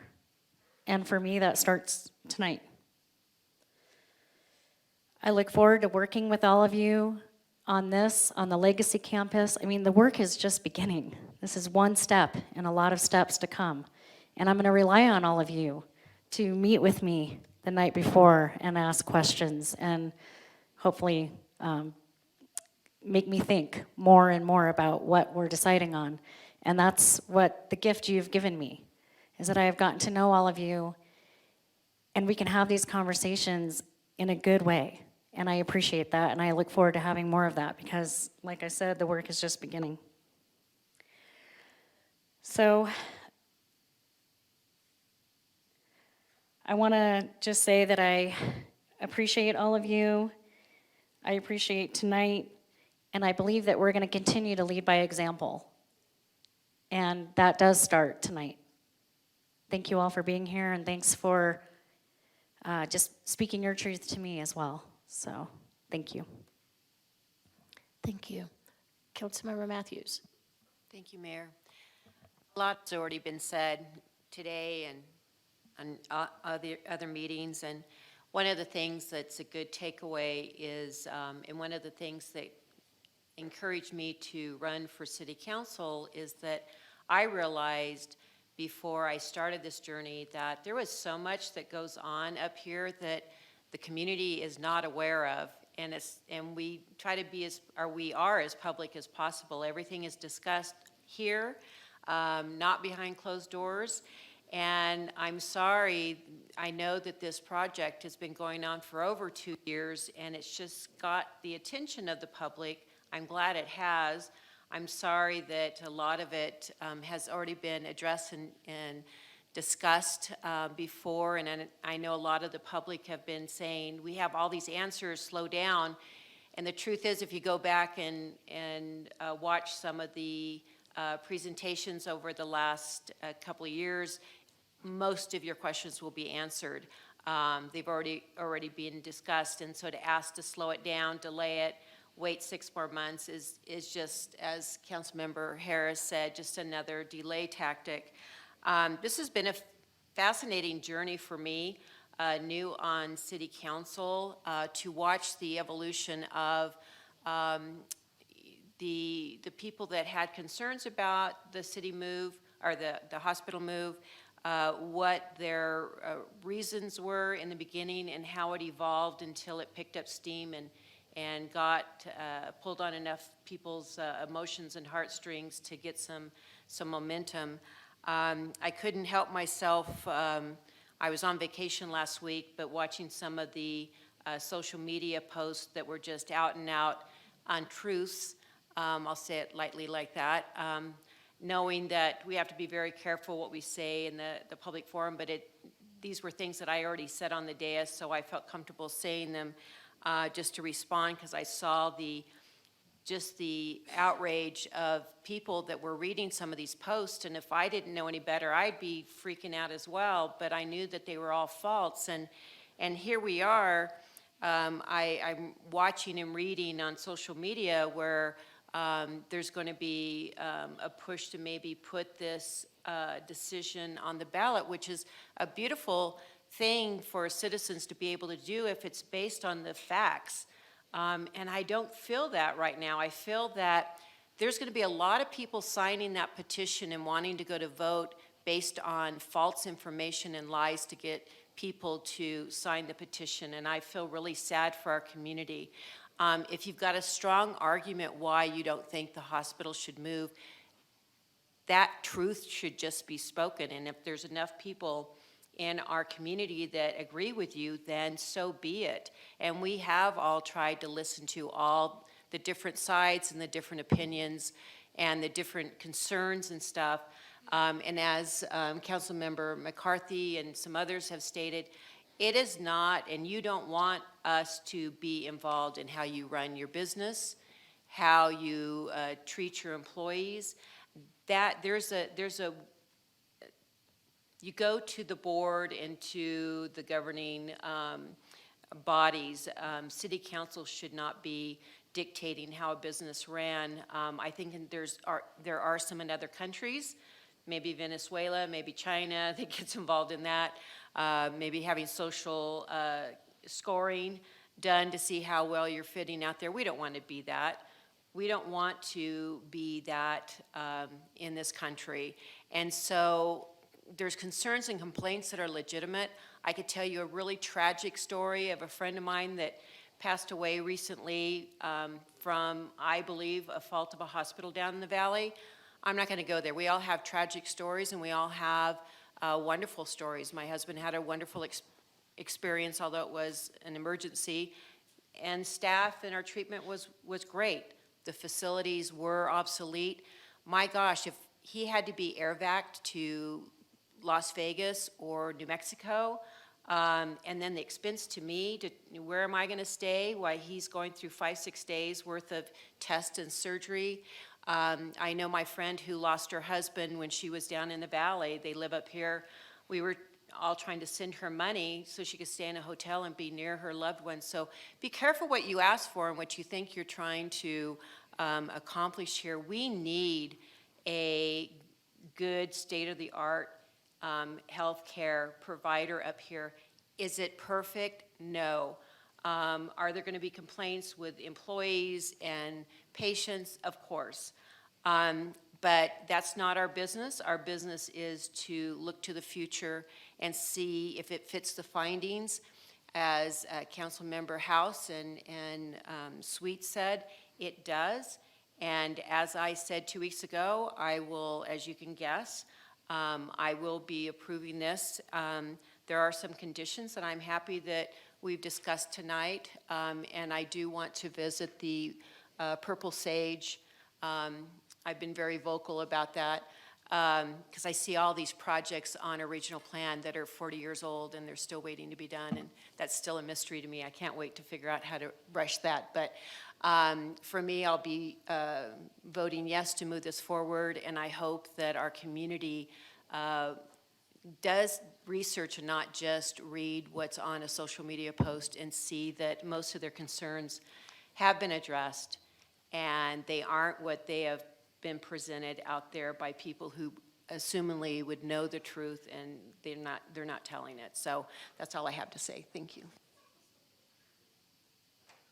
Thank you, Councilmember. Councilmember McCarthy. A good source to find out what's really involved is read the development agreement.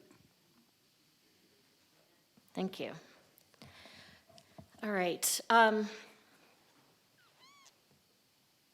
I share the thanks that have been extended towards staff.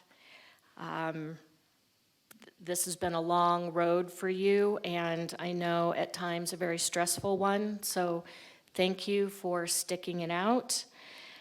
And I have to thank Stefan, John, Tim, and Steve for meeting yesterday into last night. It's because of you that the project is gold lead. It's because of you that the information about the carbon footprint is going to be given to city staff to calculate that. You did that, and I hope that you feel some pride about doing that, and I'm grateful to you for coming to the discussion. Same goes with Tim and Steve. What it needed was to come to the conversation with an open mind and trying to put some of past friction or animosities aside. That was a very real example of how collaboration is critical, and it's going to be so critical moving forward, not just for this project, but as all of my colleagues have said, moving forward, we have to be in this together. And honest debate is critical. Disagree with each other. That's the beauty of a process, is being able to air your disagreement and have those arguments. The important thing is to make sure that you are having those arguments based on truthful information. And that has been addressed several times tonight. But for the sake of our community, please don't repeat information without verifying whether it's true. You can contact a council member and we can direct you to whomever you need to speak to. Perhaps we can answer your question.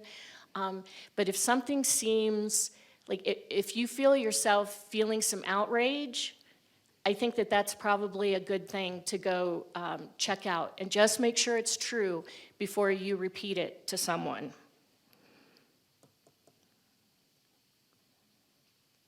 I just want to restate that tonight we're considering the rezoning for the hospital and not the entire NAH property. Phase 2 comes to us at a later time. We also will be talking about the site plan, and this was something that council asked NAH to do, and that is because usually staff does this with the applicant. We asked to have that site plan be presented to the public so you can see all of the details. A question was asked about the DA. The DA is good for 40 years. It says that in the DA. One thing that has become very clear to me, and I thank you all for helping me see this so clearly, is that we need to update our codes to reflect our community's housing and climate goals. The public asked a lot of us, and some things we were able to negotiate. Other things we weren't. So I look forward to having those conversations with you all moving forward as we update our code, and I may bring that up at every meeting from here on out. I too have read everything you've sent me, every email. I've met with so many of you. I have appreciated that you've made yourself available to me to talk through some of your issues, because that's what it takes to move forward as a community, is to sit down and talk about these things. And even if we don't walk away agreeing, we sat down and we talked about them.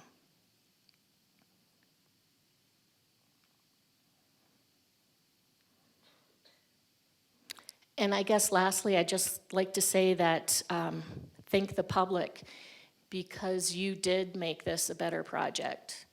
Your input led to a lot of changes and a lot of clarifications.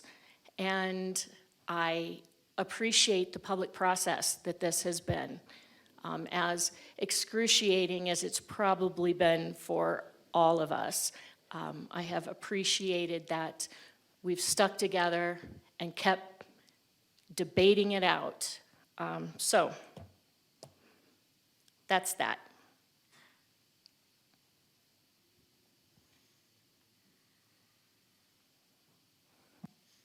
Any other comments or questions?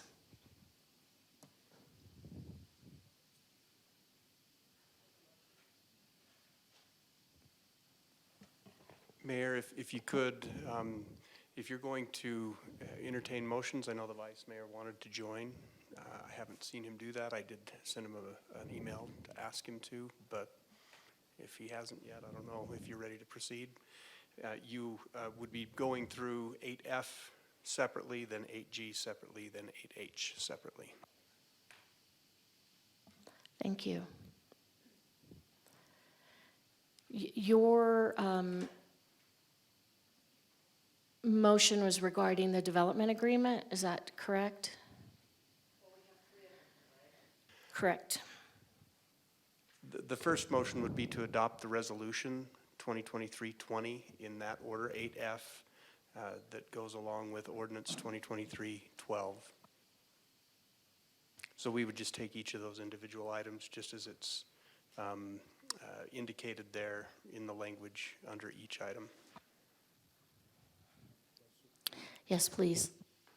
So, Sterling, this discussion about the underpass, that would probably come up when we talk about the development agreement, is that correct? And that would be item H? 8H. Okay, thank you. And Mayor and Council, if you do get to a point where what you see up on the screen as far as potential changes to the development agreement and that discussion as well, if a motion is going to be made, it would be appropriate to say under 8H, read resolution 2023-24 by title only, contingent upon the incorporation of the changes that we've discussed here tonight that are reflected on the screen. Something along those lines. Thank you. Did someone try to contact Vice Mayor? Mayor, I've been in contact with the vice mayor through this meeting to tell him where we're at. And I sent him 2 or 3 minutes ago that the vote is coming up now. So he is aware of it. But he Let's move also on. told me he wasn't sure that he was going to be able to break away from the other meeting that he's in. So Okay. he may or may not appear. I will consider a motion on item number 8F. Mayor, I'd like to move. Go ahead. Mayor, I'd like to move that we adopt resolution number 2023-20. I'll second. Any discussion? All those in favor? Aye. Aye. Aye. Any opposed? Okay, City Clerk?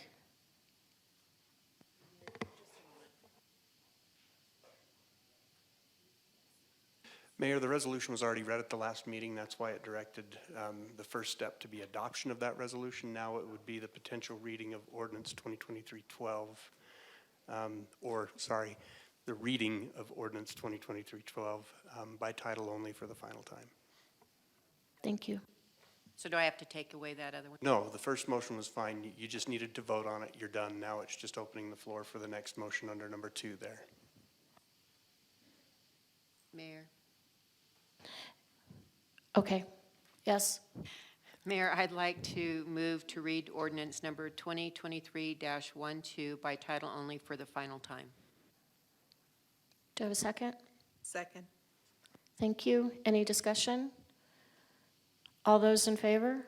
Aye. Aye. Aye. Are there any opposed? Okay. An ordinance of the City Council of the City of Flagstaff adopting a specific plan by adopting by reference that certain document entitled the NAH Health Village Phase 1 Specific Plan to guide the development of 172.62 acres of real property and to provide specific development requirements for 98.39 acres generally located at 1120 West Purple Sage Trail, providing for severability, authority for clerical corrections, and establishing an effective date.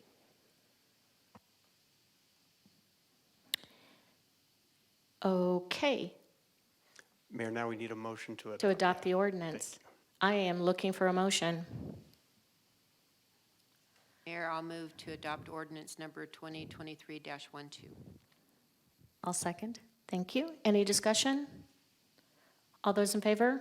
Aye. Aye. Any opposed? All right. Moving down to item 8G.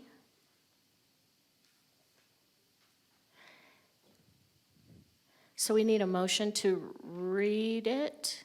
Okay. Can I get a motion to read the ordinance for the final time?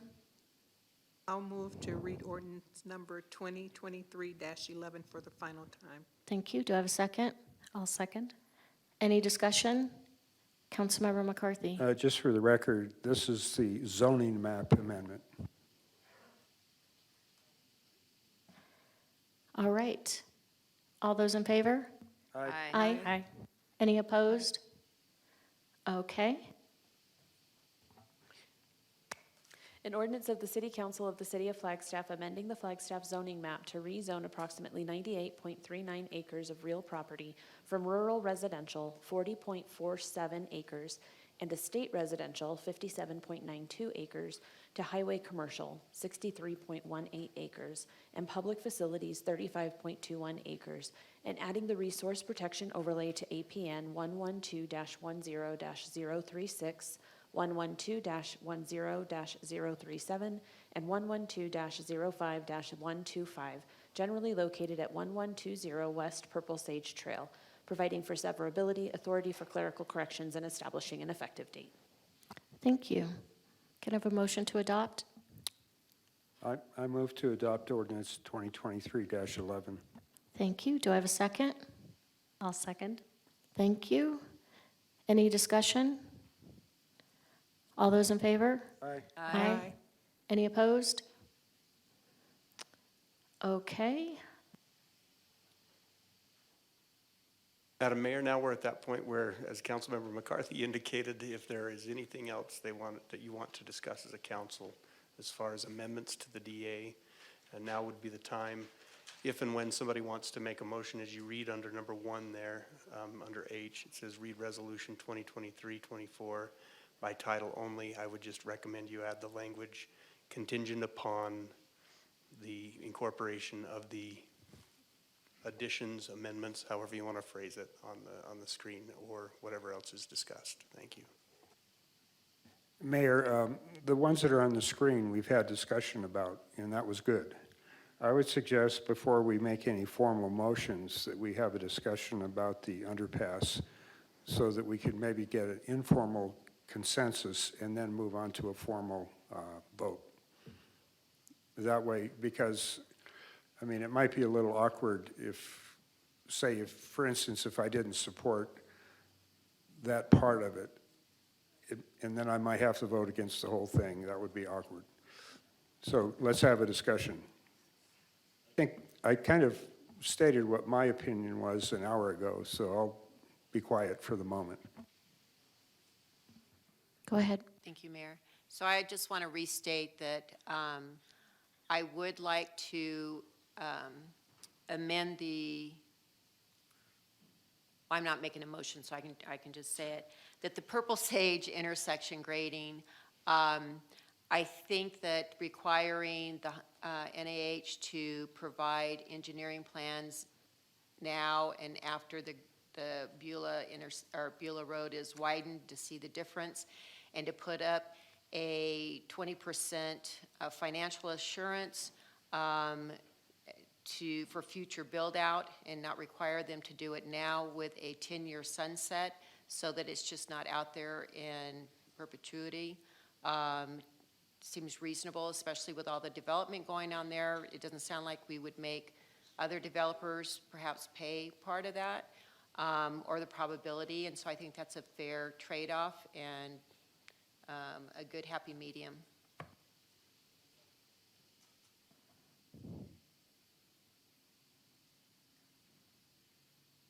Thoughts?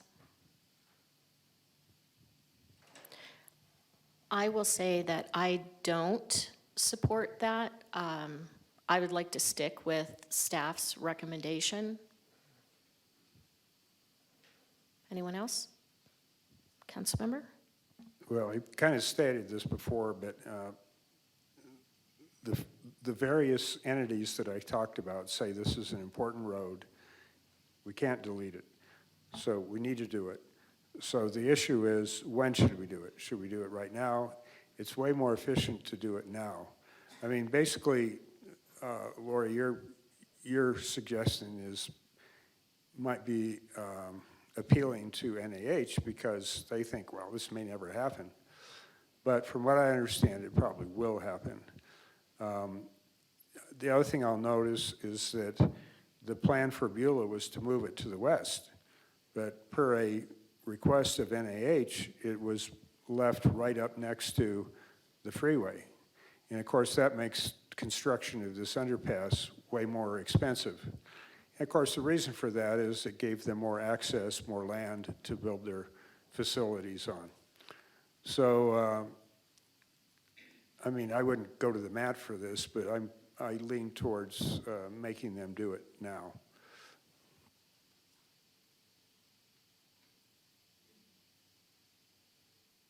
And I have stated this before, but I will state it again that I am support of staff's recommendation. I'm going to support staff's recommendation at this time. Councilmember House, do you have anything to add? Yes, I'm also in support of staff's recommendation. I think there's sorry, I just completely lost my train of thought there, but I'm leave it at that. I support staff recommendation on this one. Thank you. So, yes, Councilmember. So I'll ask a question to staff. Is it the way the DA is written now, they would be required to build Beulah and build it to the grade that would be required for the underpass? Is that the way it's written now? That is correct. Thank you. So do we have a motion? Okay. Mayor, I move that we read Resolution 2023-24 by title only, but including the recommendations that are listed on the screen at this moment. Sterling, is that good? That's good. Is that good enough for government work? It's not great, but it's good. Do we have a second? I'll second. Thank you. Is there any discussion? All those in favor? Aye. Aye. Any opposed? Okay, City Clerk? A resolution of the City Council of the City of Flagstaff, Arizona, authorizing the execution of the NAH Health Village Development Agreement between the City of Flagstaff and Northern Arizona Healthcare Corporation related to the development of approximately 172.62 acres of real property generally located at 1120 West Purple Sage Trail and establishing an effective date as amended. So, Mayor, I move to adopt Resolution 2023-24 with the additions that we just read. Do we have a second? I'll second. Any discussion? All those in favor? Aye. Any opposed? All right, it carries. All right, so we are finished with this item, and I'm going to give it about 60 seconds for people who don't want to stay for the remainder of the meeting to quietly leave the council chambers, because we are still in session, and then we will move on to item number 9.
Okay, I think we're ready to get started. And as I understand it, there's no staff presentation at all, correct? That is correct, Mayor. We do not have a formal staff presentation on this item. I do believe that the petitioners are here in person and have submitted public comment cards. Great. Mayor and council, that said, I did want to explain a little bit about the process when I have a chance. Maybe you want to take public comment first, and then I'll do that. Okay, so let's start with public comment. We have Julie Peering.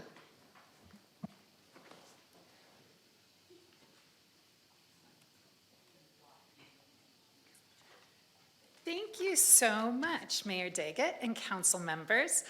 I live on Alta Vista Drive, 350 feet away from Bushmaster Park, and have lived there for 15 years, just to put into context my comments. I'm here today because new information has come to light with regard to the advantages and very real possibility of building dedicated pickleball courts at the Thorpe Dog Park location rather than in Bushmaster Park. In response to council's question on May 16th, Ms. Hagan stated that the Thorpe location isn't shovel-ready, In our later discussions with her, though, she told us that the reason it's not shovel-ready is because the dog park would need to be relocated, and currently there are not funds to do that. She also said, quote, "The Thorpe Bark Park was built by volunteers and not sanctioned years ago, so it was built in a drainage ditch. The Bark Park's been a hazard for many years, especially in the winter months," end quote. In light of the fact that the existing Bark Park at Thorpe is a hazard, we hope the city might make fixing that a priority. Moreover, the funds allocated for 8 new pickleball courts and the resurfacing of the tennis and basketball courts at Bushmaster are estimates. Surely, funds could be found to erect a chain link fence in a suitable location for a dog park. My very quick research showed like 15,000, sometimes if the land is already available. This would not be a costly item. In fact, it's entirely possible that sufficient funds would be left over from the current allocation to accomplish this. In further discussion with Ms. Hagan, she agreed that the $500,000 in BBB funds currently allocated for new courts in Bushmaster would be entirely sufficient to build those same courts at Thorpe instead. That would leave the remaining appropriated funds to resurface and restripe the basketball and tennis courts at Bushmaster. Moreover, Ms. Hagan tells us that there's room at the Thorpe location for at least 24 pickleball courts. Not that they'd be built all now, but that there is existing acreage at Thorpe to expand along the needs of the Flagstaff Pickleball Association. Thorpe could be home to a large single location, a pickleball hub. Another advantage to building the 8 courts at Thorpe rather than in Bushmaster is that there's considerably more parking space at Thorpe. There are restroom facilities already in place, and the courts would not be near residences, so noise pollution wouldn't be an issue. Redirecting the funds from Bushmaster to Thorpe now would situate the new courts in a correct place for future expansion, and the undeveloped area of Bushmaster could be left as is. Finally, please note that contrary to your request on May 16th that courts be moved as far north as possible from homes on the south border of Bushmaster, it seems that's not possible. And in fact, with the newly proposed L configuration, they've been moved even closer to some of those homes. Today, we request a review of your May 16th decision with the hopes that the matter can be resolved to the satisfaction of everybody. Thank you, Julie. Hold on. I believe that Councilmember McCarthy has a question for you. Oh, I'd love that. Thank you. Are there any noise issues associated with pickleball? It's funny you ask. Indeed, there are some noise issues. One of the studies I looked at by an audio engineer suggested that if pickleball courts are within 600 feet of residences, they ought never be constructed without the consultation of an audio engineer because of the noise issues. Bushmaster, as you're probably well aware, is unique in some senses to parks in Flagstaff insofar as residences wrap around it. So it would be hard to find a place, any place in Bushmaster, that meets that 600 feet suggestion by the experts. Thank you. I appreciate your time and your question. Audrea Smith.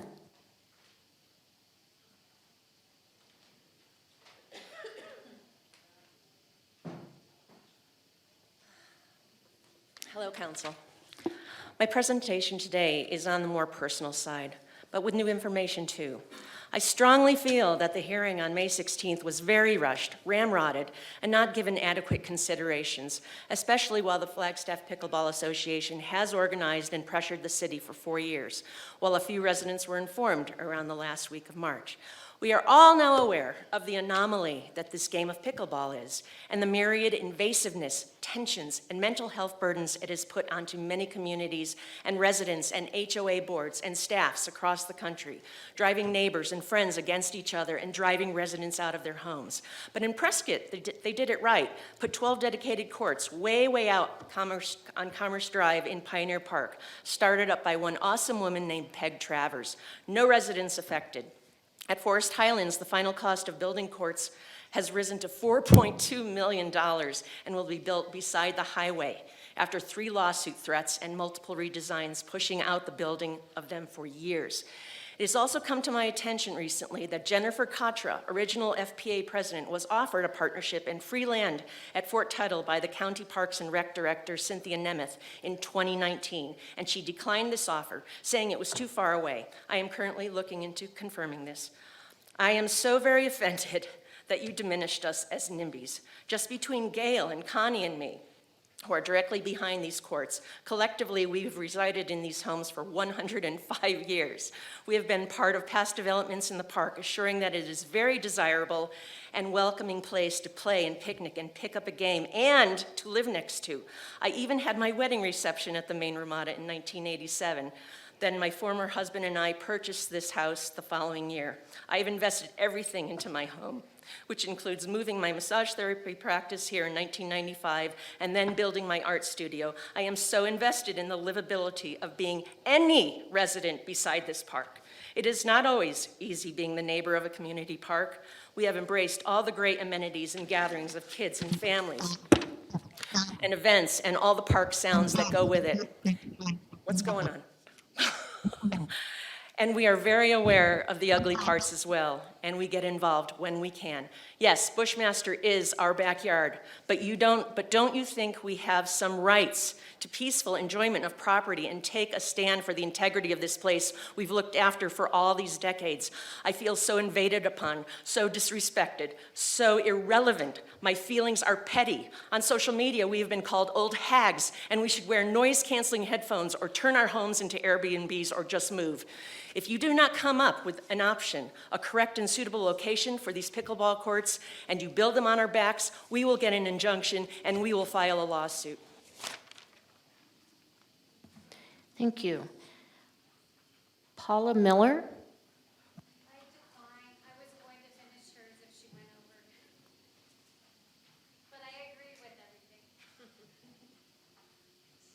Connie Folsom?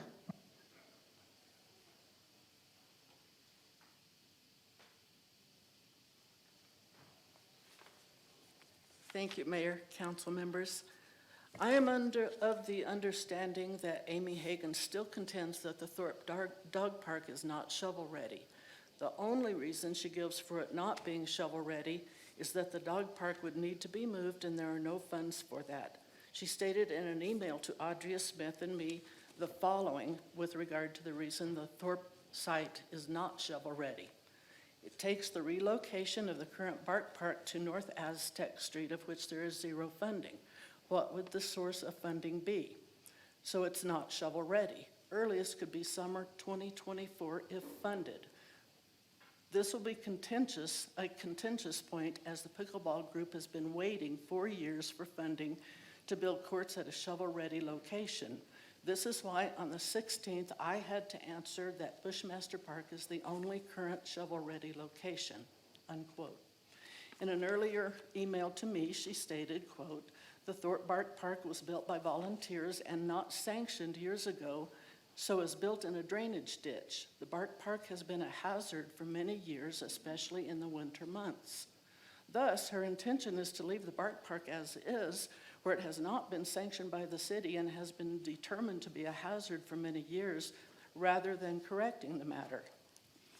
As I stated earlier, the cost to move the Bark Park would not be great. In fact, until such time as there are designated funds to do so, the huge space it currently occupies could be shared by the Bark Park and 8 new pickleball courts.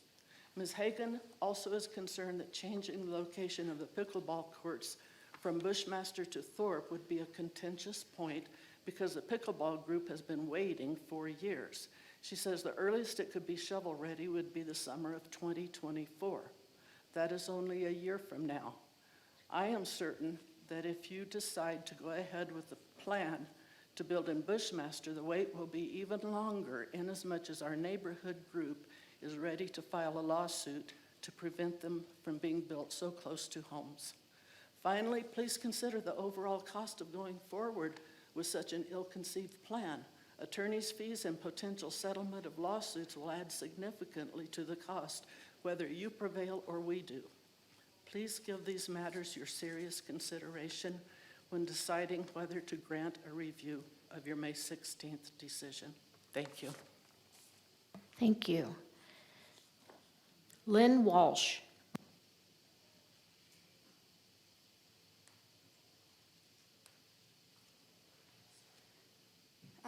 First of all, I'd like to say thank you. I know it's kind of getting late and doing all of this. And this, I get where it all is coming about everybody, on both sides. I get it.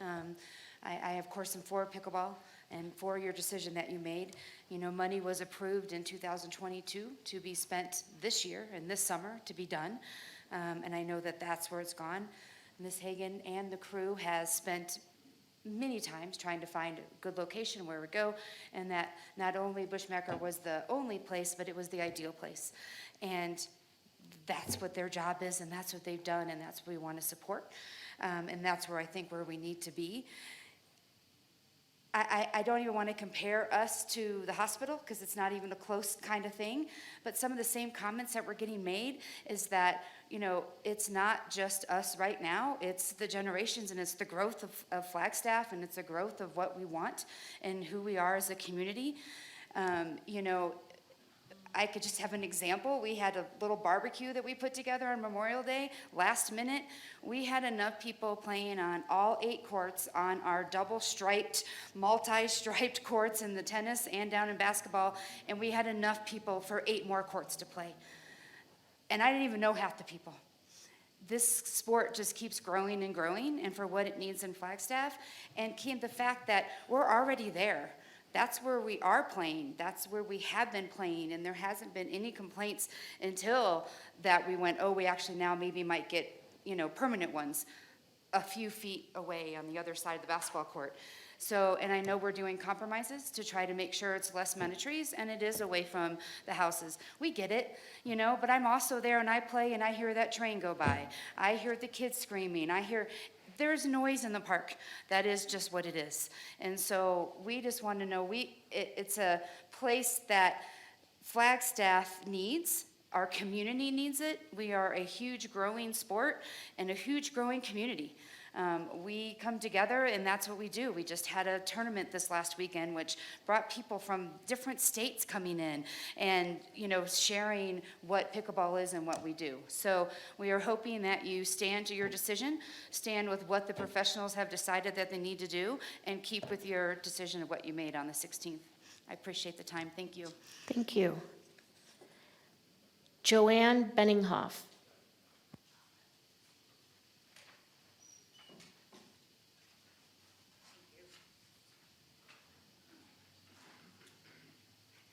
Hello, thank you for having us.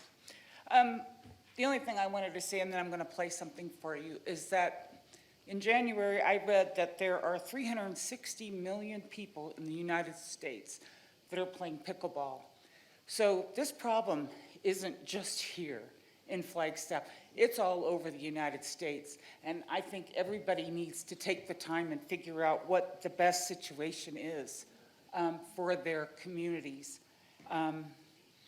And I agree, I don't think Bushmaster Park is. But I was asked to play this, and someone on Nextdoor suggested that we even call your phones and let you listen to them playing pickleball on a recording.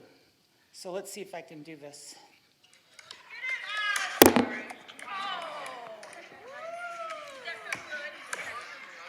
And this is what you would hear from your backyard.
And even as I walk by in the neighborhood when I walk my dogs, it's louder than this.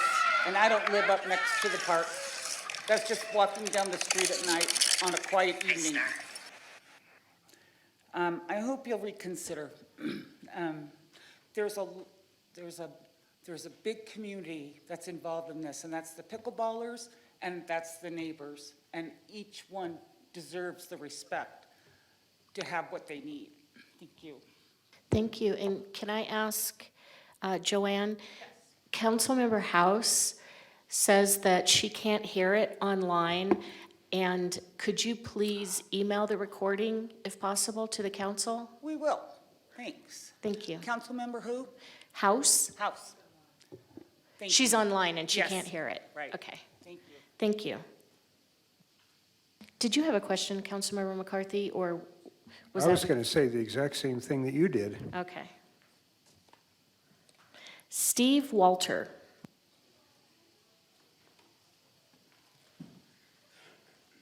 Good evening, Mayor Daggett and council. Thank you for listening to us again. I don't know if you all got the letter I sent. Did anybody not get it and read it? Everybody read it, I guess. So I'm not going to spend a whole lot of time going over this thing, but I just need to say that in 1997, they wanted to put soccer fields in Bushmaster Park. And very similar situation to this. The soccer people lobbied the Parks and Rec Commission for, I don't know, probably close to a year. And because one of the soccer people actually worked at City Hall. So they knew about it. So they were like promised to have a soccer field in Bushmaster Park.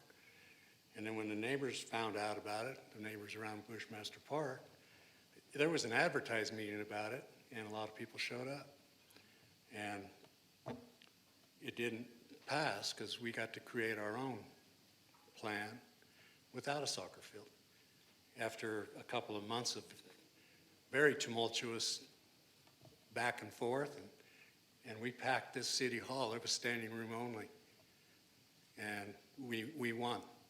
We kept the soccer field out of City Park after we were given enough time to advertise to the lower and upper Greenlawn neighborhood what was happening.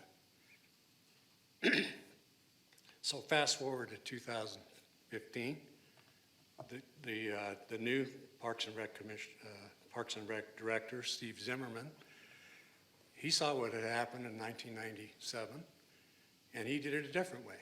He did it the right way. He got Dr. Hammersley from NAU to facilitate this. He's a Parks and Rec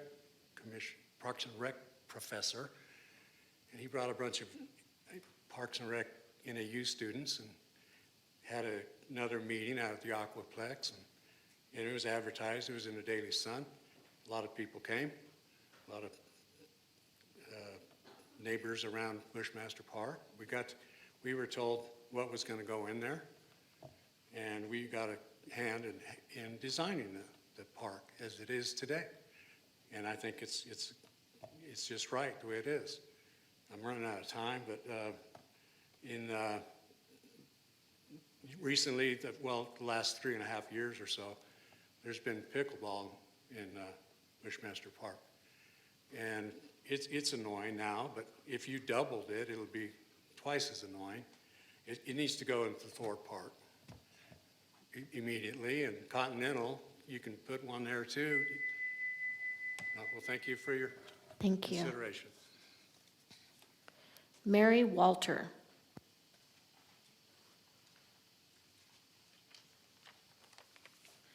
Good evening, Mayor and Council. I was going to start out with something, but I'm going to start out with something that Ms. Walsh said regarding the tournament this weekend. So I'm walking around, taking my dog for a walk, and I find Native American kids sitting outside of the basketball court. It's after 12 o'clock. And I asked them how come they weren't playing, and they were told by the pickleballers that they had it first because they had the priority. And I said no. So I went to the pickleballers and I said, this court is only yours till 12. Basketball gets it afternoon. They said, we're from Phoenix, we don't care. We were told that we could play here. And I said, no. I said, basketball players get it first. These kids are Native American. They're not going to create a hassle. They're going to sit and wait for that court, which I thought was not correct. So I think that needs to be stressed to pickleballers, that after 12, that court is basketball. But it being summer now, these kids are out there wanting to play basketball earlier than 12 o'clock. So it's not fair. Where is it for the community? So now I'm going to go to what I was going to talk to you guys about. So the city of Flagstaff, the mission is to protect and enhance the quality of life for all. Pickleball courts in Bushmaster Park will be disruptive to the surrounding neighborhoods and interfere with the quality of life with the constant click, click noise, which you just heard. Very disruptive. You guys have to go in the park and actually listen to this. Council goals: environmental and natural resources, actively manage and protect all environmental natural resources. Removing trees and taking the natural part out of Bushmaster Park is not protecting our quiet natural resources. Community outreach, enhance public transparency and accessibility. Bushmaster Park neighbors were not notified of the pickleball courts until 6 weeks before the council meeting. Where was the transparency when this was started? Building and zoning regional plan. One part says, ensure it is consistent with the community values and the regional plan. We are the community that live around Bushmaster Park, and I think we should be heard because this is affecting our quality of life and the values of our property, the value of Bushmaster Park. Pickleball courts in Bushmaster Park are not a community value for homeowners. So looking at the carbon footprint, these pickleballers drive one person in a car. That parking lot gets full with them, what happens to the rest of the people?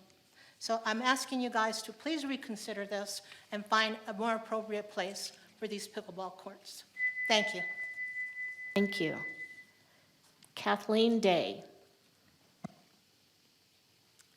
Hello, thank you. I'm Kathleen Day and reside in Lower Green Lawn on Kyle Loop. And I really only heard about this because I've been in the hospital meetings about the pickleball courts, and I use the park almost daily. My concern is I feel like Bushmaster is the most diverse gathering spot economically and racially, ethnically of anywhere in our community. And if you go there at night, you see so many different families gathering, Latino, Native American, Caucasian, all these different sports, unsheltered people who are there and able to coexist. And that's my greatest concern, along with how it'll impact, not me, but the neighbors surrounding the park. It's a passive park where literally kids are just rolling in the grass and playing. And I think it's such a beautiful treasure for us to have in Flagstaff and something that's so needed in the development of children, to have a place that go and play and not be in something organized all the time. The way the families gather for dinners, and I think so much of it is pick up, decide yesterday that we'll go tomorrow, decide today we'll go cook out. So I hope that each of you will go to the park in the evening, see that. My concern with the pickleball is that it takes it over, it gentrifies, and it takes away that from people, and then where else do they go for those gatherings? And where else do those large families gather? Just outdoors at no cost, bringing their own things. I think about the urgency of getting to the game and that competitive drive. And I play tennis ball, and I'm an emerging pickleball player. But the parking lots are already really full. And I think about how the children now are just sort of roaming all around that park. And the risk of, in the parking lot, the push and the aggression. Those streets are small, and I worry about that as well. Pickleball is growing, and so I don't know how it could be contained in that space. If you were just maybe adding one court there and another court somewhere else, but if you want a concentrated experience, why not look for even an indoor? The money we spend would be used all year long. There could be vendors, there could be all kinds of other activities that support that. So just ask you to reconsider and maybe engage more with that community right there in the park. Thank you. Thank you. All right, looks like we have some online comments. Mayor, our first commenter tonight is going to be Jen Kay. Jen, you may go ahead and address Mayor and Council. Thank you. Good afternoon, Mayor Daggett and members of the Flagstaff City Council. Can you hear me? Yes, we Are you can. able? Yes, okay. So I had a prepared statement, but I feel like first I need to address the false accusations levied against me earlier in this section of the meeting. And then I also want to explain why there aren't so many pickleball people at the council meeting tonight. We were advised that this action is just to determine whether or not this would be a future agenda item. So the lack of pickleball presence at the meeting in no way reflects a lack of interest in the subject. Instead, it is to show respect for the process.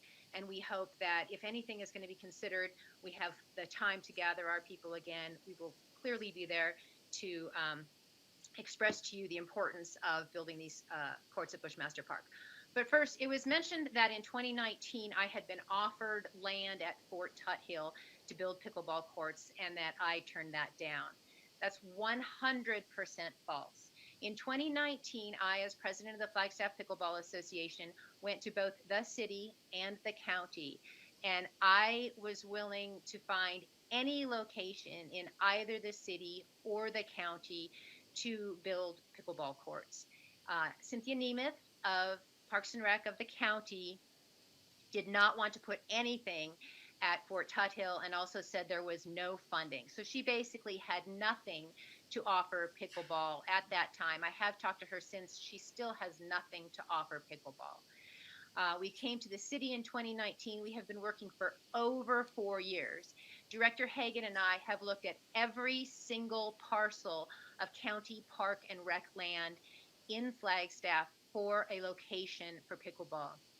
As I mentioned on the 16th, most of the available land is in a floodplain, or it's inaccessible where there's no roads to it, or it has been earmarked for other sports. There was another possible shovel-ready location, and that was the northwest corner of Thorpe Park Annex, not the Thorpe Park Dog Park, but Thorpe Park Annex, where it is already flat, it is already deforested, it can hold a 16-court complex. The consultants from the Southwest Design Consultants last summer encouraged the city council to put pickleball courts at Thorpe Park Annex. And the city council at that time decided to go in a different direction. That does leave Bushmaster Park as the only location in town to spend these funds. These funds were designated for pickleball in April of 2022, over a year ago. They are to be spent this summer to build dedicated pickleball courts. One of the things, Thank you. things Your about time is Bushmaster up. I'm Park- sorry. Thank you. Okay. Do we have another speaker? Yes, our last commenter tonight is going to be Annalisa Hansen. Annalisa, you may address Mayor and Council. Hi, thank you so much for giving me time, and I'm happy to be the last person talking tonight. Thank you. I do think that the pickleball courts should be moved or considered to be moved to Thorpe Park. Thorpe Park is much larger, it's more centrally located, and it has room for expansion. I really think not considering this space would be a missed opportunity to be mindful where expansions are being built and where improvements are being spent and how we're being future thinking. You know, it's been brought to the attention that it does get cold, it gets rainy, and building these outdoor courts in Bushmaster it's a little concerning because I don't know about the longevity. Thorpe Park is already a standing park for many large events, and people know that events happen there and that frequently large gatherings happen. And if there was pickleball tournaments there or large gatherings of pickleball people, I don't think that it would be the same nuisance or burden that it would be in Bushmaster Park. many people know where Thorpe Park is already, that it's close to downtown. And I know that some of the pickleball people have mentioned that they have people from out of state or out of town visiting. And I think it's a little bit easier to find on a logistic level. Um, Bushmaster Park is a small park and it's in a residential neighborhood. If pickleball players really need a large space for gathering, I'm not sure that Bushmaster would really appropriately accommodate their needs. I know parking has been mentioned, but I do frequently see that the parking lot is full without extra courts. Um, it would change the culture of the park as well in Bushmaster if almost 25%, 20% of the park was taken up by pickleball courts. Um, I really do believe that waiting for pickleball courts to be built in an appropriate space is prudent, and that's one thing that makes us as citizens good stewards of the land and our finite resources. I walk around Bushmaster Park frequently, and I rarely see the courts full. I am disturbed to say that I even often see courts open. Even in the last 3 days, I walked by the pickleball courts twice. Once on Saturday afternoon at 2:30 p.m., and only one court was in use. And then I walked by the pickleball courts again last night, and only 2 courts were in use. If the pickleball community so desperately needs this courts as soon as possible, I'm unclear why they're not even first utilizing the space that they have. I understand on a holiday like Memorial Day, the courts are full, but why make a huge cultural and ecological changes to the park for a few select days of the year? There is very little parking at Bushmaster Park, and certainly not enough for pickleball tournaments. I see families having gatherings, reunions, and parties in the gazebos every time I visit the park. I see communities meeting, grilling, and enjoying positive, peaceful spaces. I think it would be a shame for local family gatherings to be competing with pickleball players for noise. Pickleball is loud at the noise level now, and if it was 3 times the same noise, everyone would have to shout to just talk to each other. I think good things. Thank you. And I've been told we have another online commenter. Yes, Mayor, we have one more commenter, Brooke Hart. Brooke, you may go ahead and address Mayor and Council.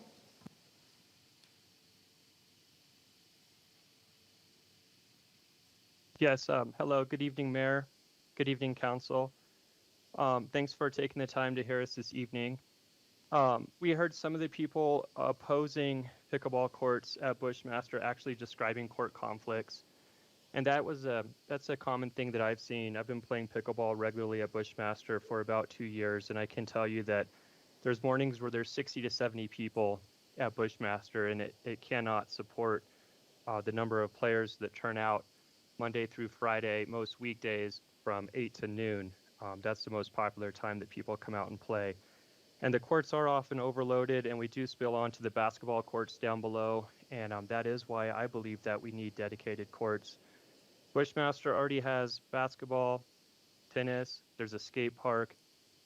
Pickleball also is a racket sport. I think it's pretty clear that Bushmaster is a suitable location for a sport like pickleball, since it already supports so many other similar activities. Pickleball also is an extremely diverse activity. It's very, very much community oriented. If you come out to pickleball, you can see for yourselves, there's Asians, there's Native Americans, there's hippies, there's yuppies, there's white people, there's black people, there's homeless people, there's consultants, there's engineers, all getting together and having fun and enjoying this really healthy outdoor activity. I heard one of the people opposing pickleball play a recording for you, and what I heard was people laughing and people having a blast, people saying, woohoo, nice shot, good job, and cheering each other on. I heard the amplified sound of what could have been a barbecue at Bushmaster Park or many other public activities that happen there every day and is the very reason why we have parks like Bushmaster. Bushmaster is also an out-of-town, it's a destination for people who come to Flagstaff to play pickleball already. There's apps like Pickle Play where if you're traveling, you can find open play in different places. And Bushmaster is on a lot of those apps. And if you check out TripAdvisor, TripAdvisor actually lists Bushmaster as number 35 of 75 things to do in Flagstaff. And if you read some of the reviews, you'll see the top reviews all mention pickleball. People talk about, what if pickleball, people start showing up to play. I think it's important to note that it's not a what if scenario, it's already happened. Pickleball is huge. It's already come to Bushmaster. It's been there for the 2 years that I've been playing 3 to 4 times a week. So already there's a huge turnout. We're not looking for tournament play. We're just trying to find a home for pickleball in Flagstaff. I support the Parks and Rec's proposal for dedicated courts at Bushmaster, and I hope you move forward with your prior decision. Thank you. Thank you. Councilmember McCarthy. Thank you, Mayor. I'll be brief. There's a time and a place for everything, including pickleball. Someone tonight said that Bushmaster Park is an ideal place for pickleball. When I heard that, I almost choked. That's ridiculous. Pickleball in this location would be a clear invasion of privacy of the people that live next to the park. My last comment is, go listen to it. Sterling, I'm sorry. I forgot to ask you to speak. Thank you. I appreciate it, Mayor and Council. The procedure for a petition which is filed pursuant to the city charter, under that procedure, you have to have that on an agenda within 30 days to decide whether or not to move forward with a further discussion of that or potential action of that. That's what's happening here tonight. It's just like a future agenda item request, where under our rules of procedure under 4.02A, you have to have 3 of you as a council that want to move this forward to be an item on an agenda. What happened on May 16th is this was already approved. The petition states, we would like you to reconsider your decision of May 16th. So a motion to reconsider couldn't be made tonight. That's, as one of the commenters said, this is just to determine whether this can be put on an agenda for a potential motion to reconsider. So tonight it's just, are there 3 council members that support moving this forward? Then at the meeting where that is placed on an agenda, it has to be one of the 6, because it was a 6-1 vote. It has to be one of the 6 that voted in favor of it, making the motion to reconsider, and then one of the 6 that voted in favor seconding that motion, and then all council members can vote. But the vote doesn't happen tonight. This is just to determine if we have 3 to move it forward under your rules of procedure. Thank you. Thank you. Council members, do you have comments or questions? Councilmember House? Thank you, Mayor. I'll try and be brief. I do support moving this forward. I did want to note and clarify from the last conversation that I was one who found one of the points from the prior meeting compelling regarding a reference to these discussions being reminiscent of NIMBYism. At that point, there was no reference to those that were opposed to it being quote unquote NIMBYs. But the parallel I did find interesting and compelling. That said, since that conversation and seeing this coming forward on the agenda tonight, I did a lot of reading on the challenges of pickleball's rising popularity in communities. And almost every article that I read spoke of the rising cases and challenges of what's becoming neighbor versus neighbor when it comes to these conversations. One of the really interesting points that I read in several articles were recommendations in neighborhoods and communities across the country that if pickleball courts are being placed neighborhood adjacent, that noise mitigation is essentially a necessary element. I do think that that was one thing that we did not fully settle in the prior conversation, which is part of why I am interested in seeing this come back.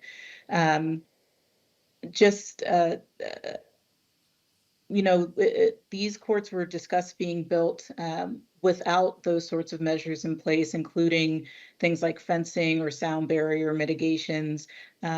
What other communities have done have even gone as far as having regulations regarding the hours of use, the types of balls and paddles that are used, and so forth. I am not interested in seeing our community go to those extremes. However, I do think that it's important that we have that conversation about noise mitigation if parks or pickleball courts are going in adjacent to neighborhoods, and looking at how we can do this in ways that are responsible and respectful for the broader community. So I am supportive of moving this forward. Thank you. Other comments?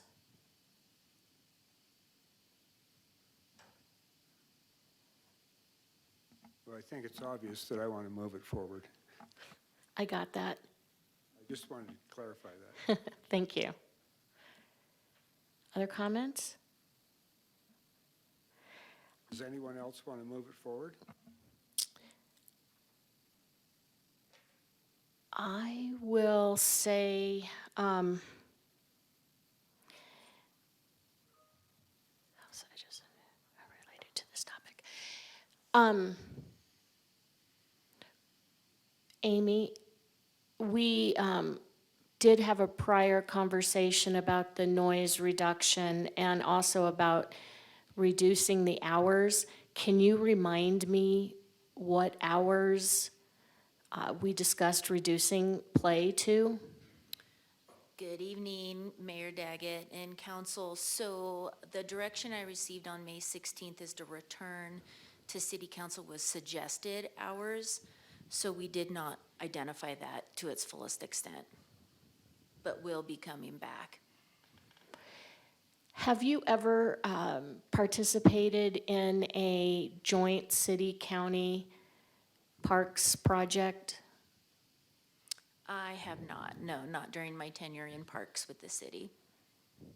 So we've never combined forces to build any facilities that you know of? Correct, that I know of, correct. Okay. All right, council, let's have some other thoughts.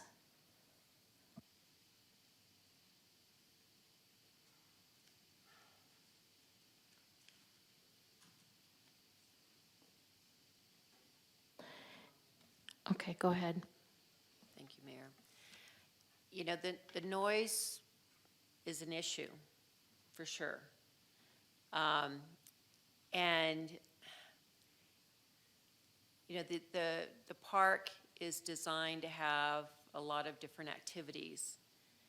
These are all hard decisions. One of the speakers said that not trying to compare it to the hospital, but this is a hard decision too, for sure.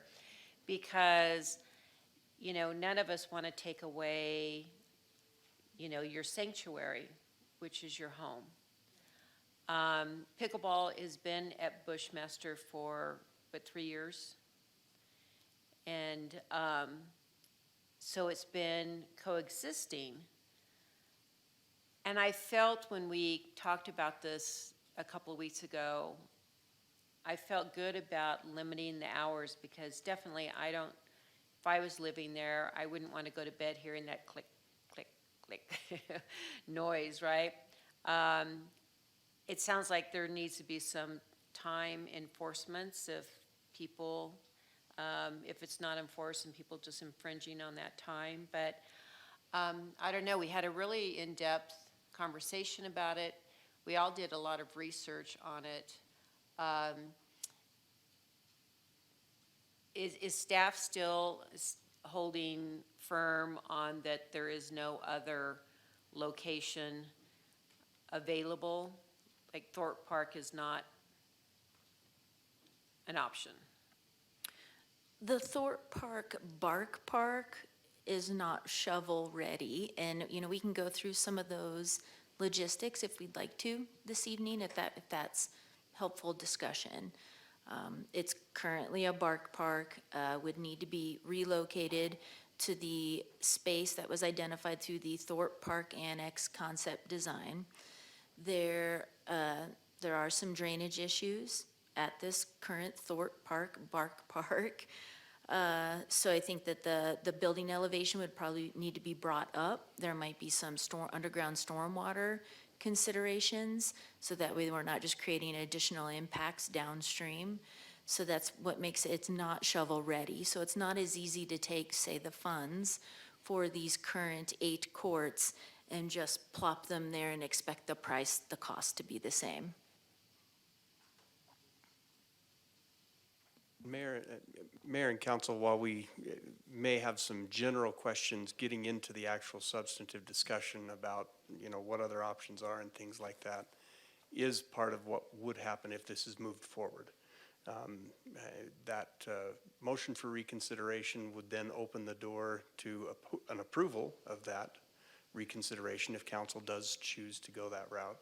And then those in-depth discussions could occur if it is approved for reconsideration. Thank you. Councilmember Harris?